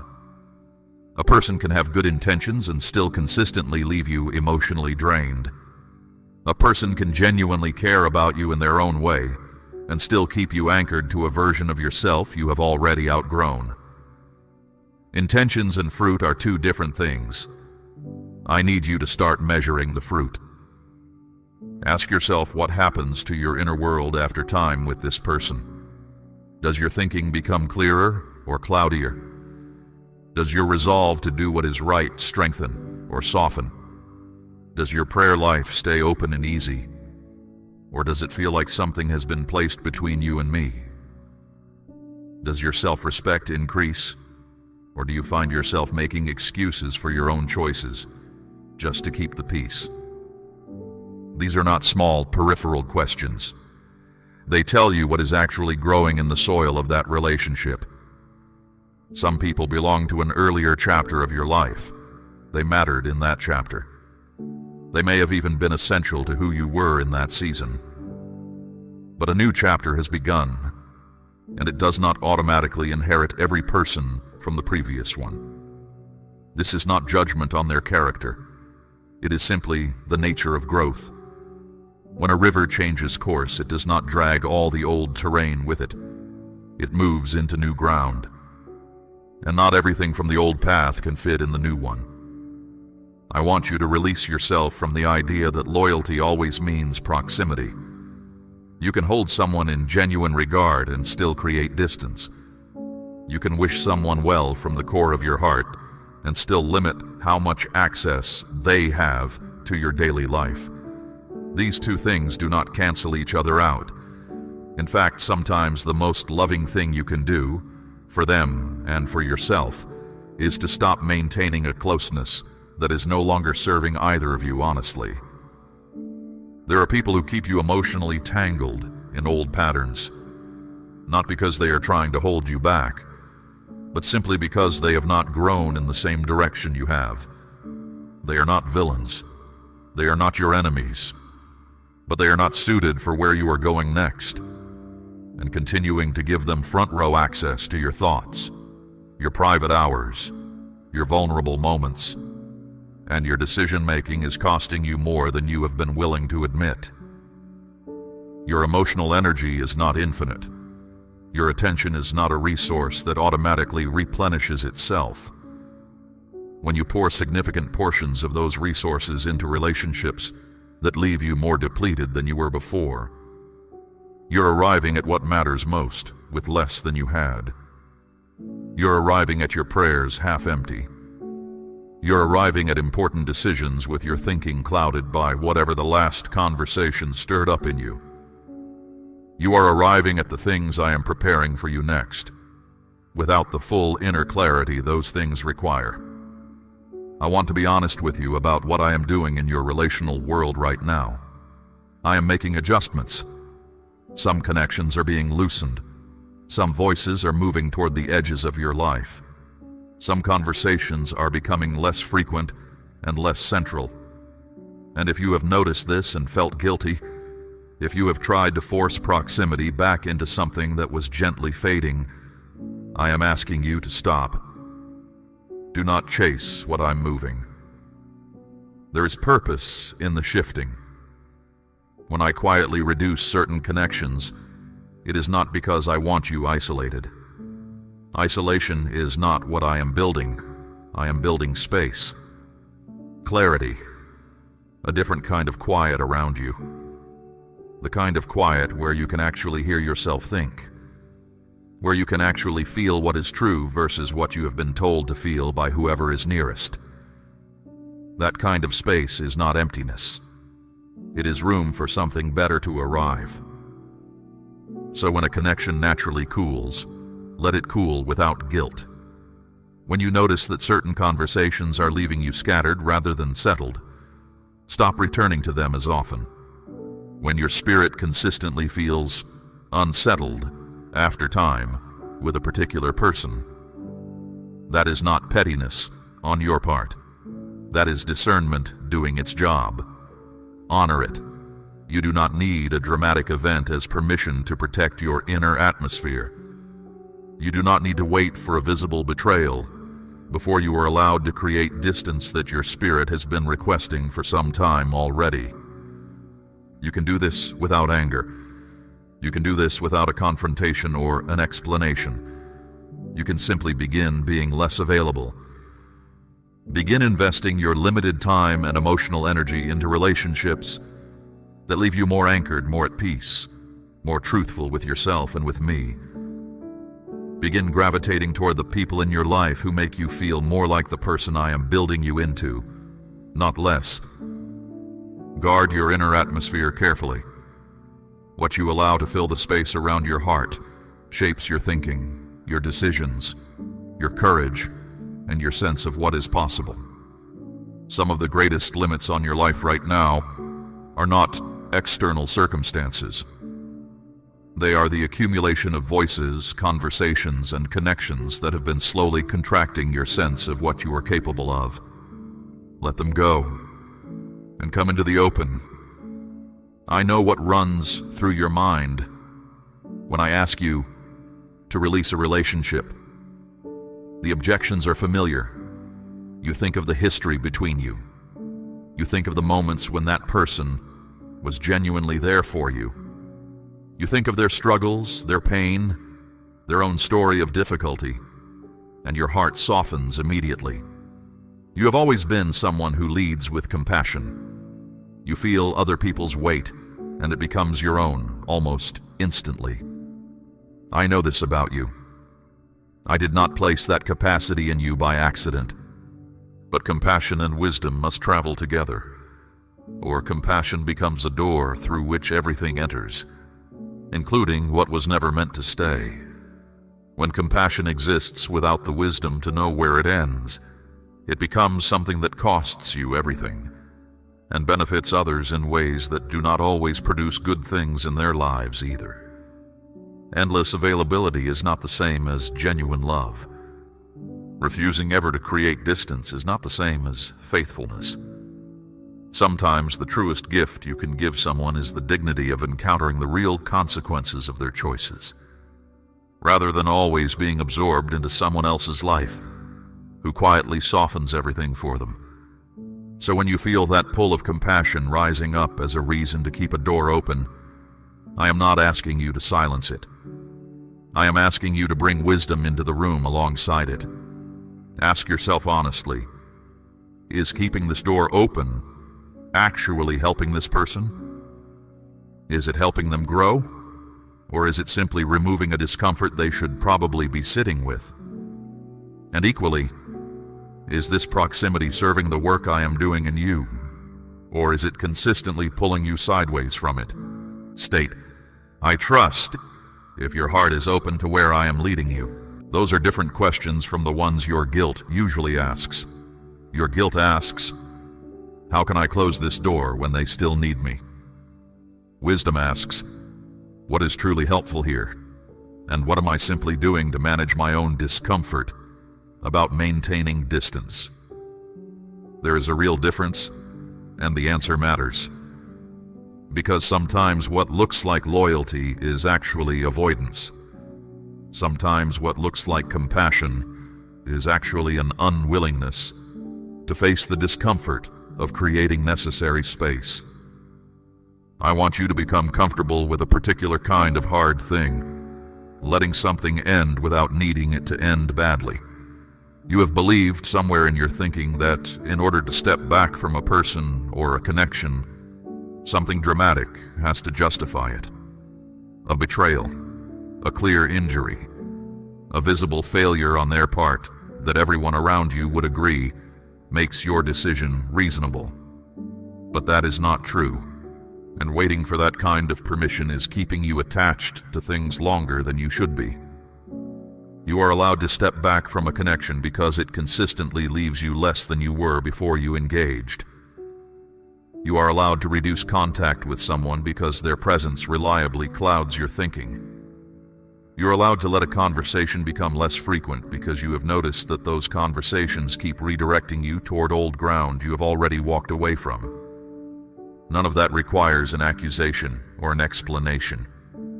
It simply requires honesty with yourself and the willingness to act on what you know. Do this gently. Do it without contempt. Do it without broadcasting your reasoning to everyone around you, but do it. A quiet withdrawal is still a choice you are permitted to make. A gradual reduction in frequency is still a valid response to what your spirit has been consistently telling you. You do not owe every person in your life unlimited access to your time, your thoughts, your emotional labor, and your attention. Those are finite resources, and they belong first to the life I am building in you. Here is something I want to settle in you permanently. The people I am placing in your life next, the ones I am preparing to walk with you into what comes after this season, They are people who will make your spirit feel larger, not smaller. They will make your thinking feel clearer after time with them, not murkier. They will speak honestly to you, even when honesty requires courage on their part. They will not require you to shrink yourself or soften your discernment in order to maintain closeness with them. They will not be threatened by the version of you that is becoming more whole and more settled. But those people cannot arrive in your life at the depth they are meant to if the space they would occupy is still full of connections that are slowly draining it. I am not making room in your life to leave it empty. I am making room so that something better can fully inhabit it. Trust the shifting. Trust that what is fading was not abandoned carelessly. Trust that I am curating, not clearing out. In the meantime, bring the people you are stepping back from into your prayers, not to fix them, not to manage their lives from a distance, but simply to release them to me properly. Let me be the one who tends to what they need. Let me be responsible for what happens in their story. Your stepping back does not mean they are forgotten. It means you are handing them to someone more capable of carrying them than you are. And it means you are finally picking up the version of your own life that has been waiting for you to have both hands free. I also want to speak to the guilt that has followed you whenever you have tried to protect your inner world. You have been told, in ways both spoken and unspoken, that needing space makes you selfish. That belief has been working against you for a long time. Generosity is real, and I value it in you. But it was never meant to mean a complete absence of self-protection. Even a field must lie fallow sometimes in order to yield again. Appropriate limits are not the enemy of love. They are often what keeps love from being entirely spent. Come forward, not with everything resolved, not with perfect clarity about every relationship and every person. Just come forward with the willingness to act on what you already know and trust that I will handle what your stepping back leaves behind. There is one more thing I need to address with you before we move toward the end of what I am saying. It is something that has caused you significant harm in the past, and it is active in your life again right now. It is the feeling of urgency, the sense that something must be decided immediately, the pressure that builds inside you when a person, a situation, or your own mind begins insisting that there is no time to pause, no room to think it through, no space for a careful prayer before the answer is required. I need you to hear this clearly. That kind of urgency almost never comes from me. I move with authority, yes. I call you to action at times. I ask you to trust and step forward into things that are not yet fully clear to you. But I do not use panic as a tool. I do not depend on you being overwhelmed in order to get your cooperation. I do not create situations where the only way to obey me is to bypass your own discernment entirely. That is not my method. What you feel when I am genuinely leading you, even in the most courageous, most uncertain steps, is a deep steadiness beneath the challenge. A kind of settled clarity underneath whatever discomfort the obedience carries. Peace does not mean no difficulty, but it does mean a particular quality of stillness in your spirit that does not disappear the moment you stop running on emotion. What you feel, on the other hand, when pressure is driving you, when something other than my voice is demanding a response, is a quality of racing that does not settle when you try to slow it down. A tightness that grows louder the longer you do not give an answer. A sense that the entire opportunity will dissolve if you take even a few hours to pray and think clearly. That quality of pressure is not a holy nudge. It is a mechanism.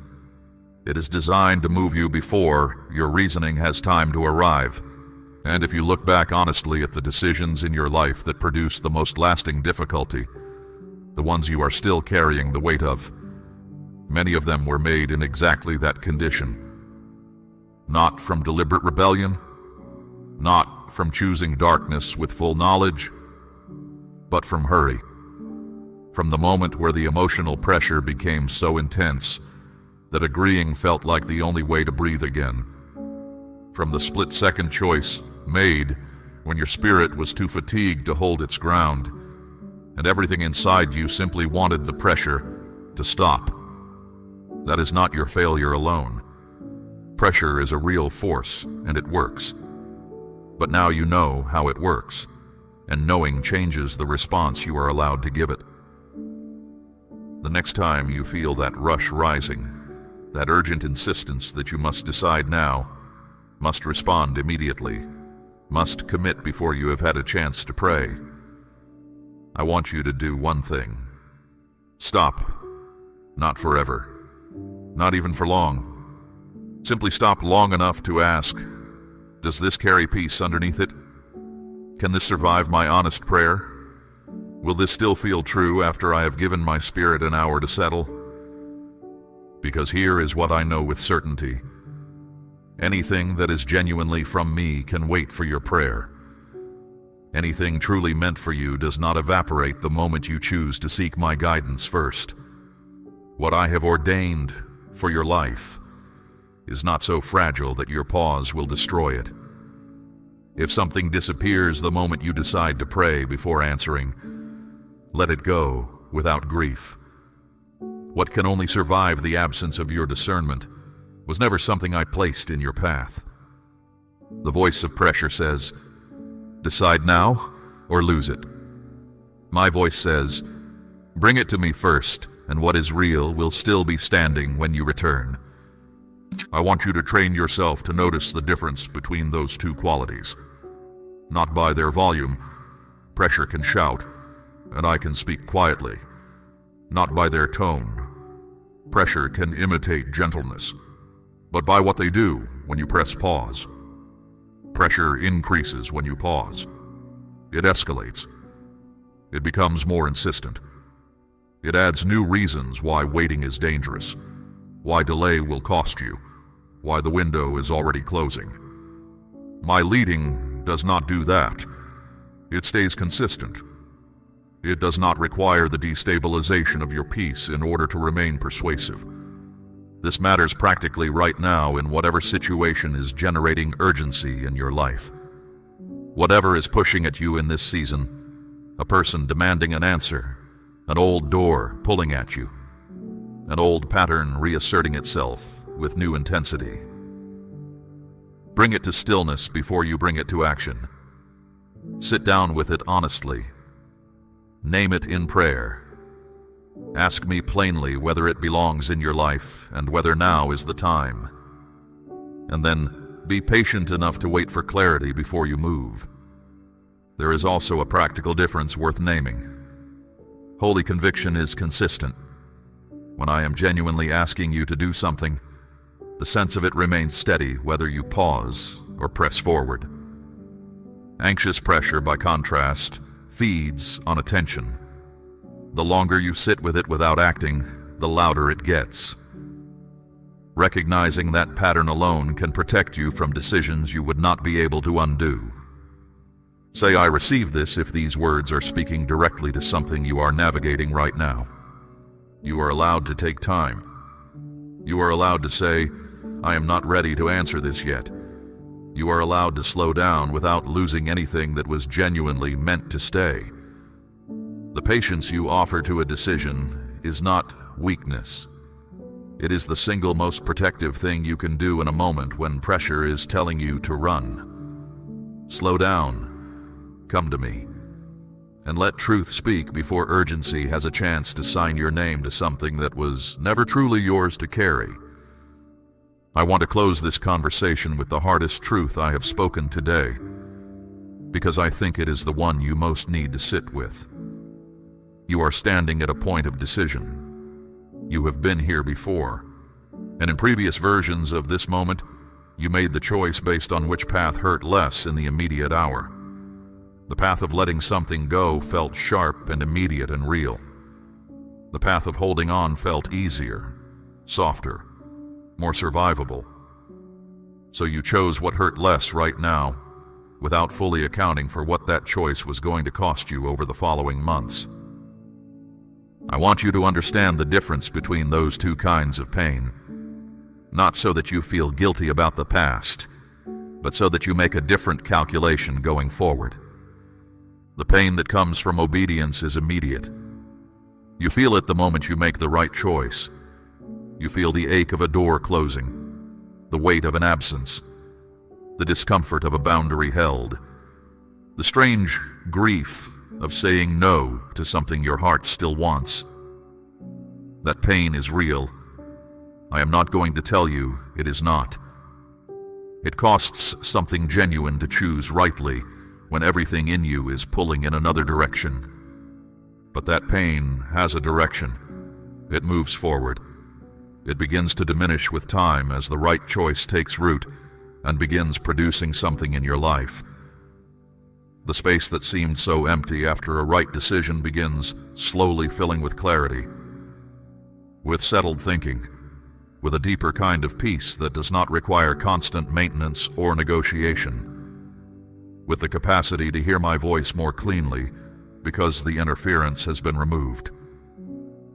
The obedient choice that cost you so much in the moment is the same choice that months from now you will look back on as the one that finally allowed something good to take hold. The pain that comes from continuing to go against what you know, that pain moves differently. It begins quietly. There is relief at first. The pressure of the immediate moment releases. The familiar comfort returns. And for a while, it seems like the right choice was the one that felt easier. But underneath, slowly, in places you do not examine every day, something is accumulating. A dullness that settles over your spirit a little at a time.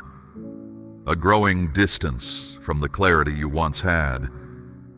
A creeping awareness that the decision you made is now requiring more and more maintenance, more justification, more rationalizing, more effort to keep the unease quiet.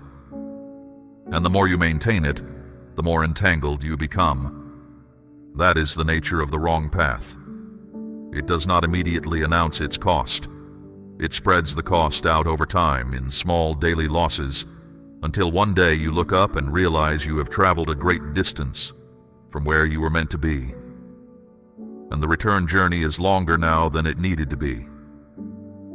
My child, I am telling you this because I want you to choose the clean pain. The sharp, immediate, fully felt pain of the right decision.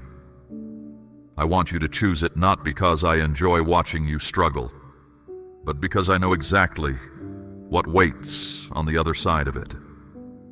I have seen the whole road. You are standing at the beginning of a stretch that looks difficult, but I have seen where it opens up.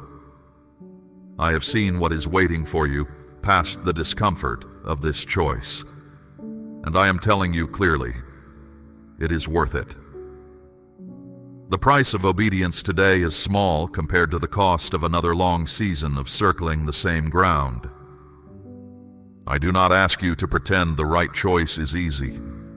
I do not ask you to manufacture happiness about a decision that genuinely costs you something. I ask only for honesty and the willingness to act on what you know, even when it hurts. Especially when it hurts.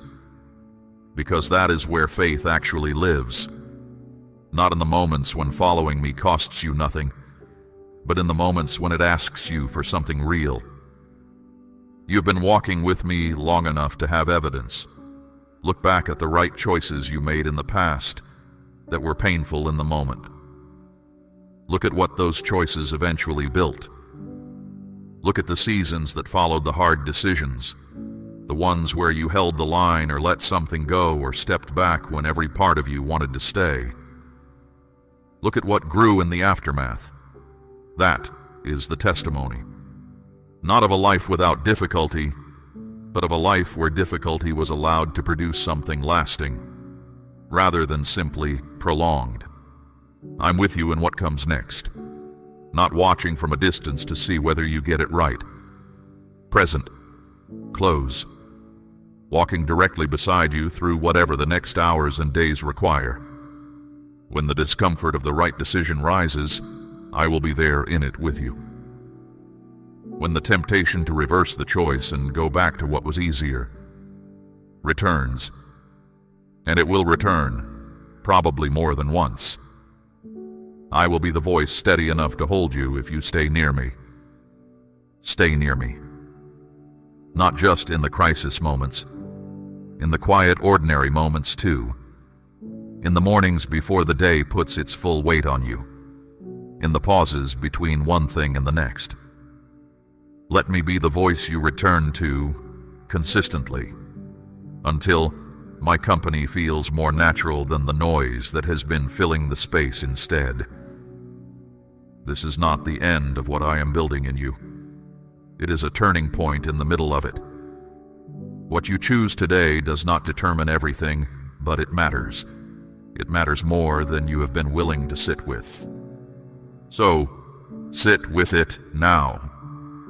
Let the weight of it land fully, and then choose the right thing, not for how it feels in this hour, but for what it will build in all the hours that follow. I am not finished with your story, not even close, and what comes next is better than what you are holding on to now. Say yes if you are ready to take the next step forward with me today. We run on viewer support only. For exclusive member-only content, scan the QR or see the pinned comment. God bless you.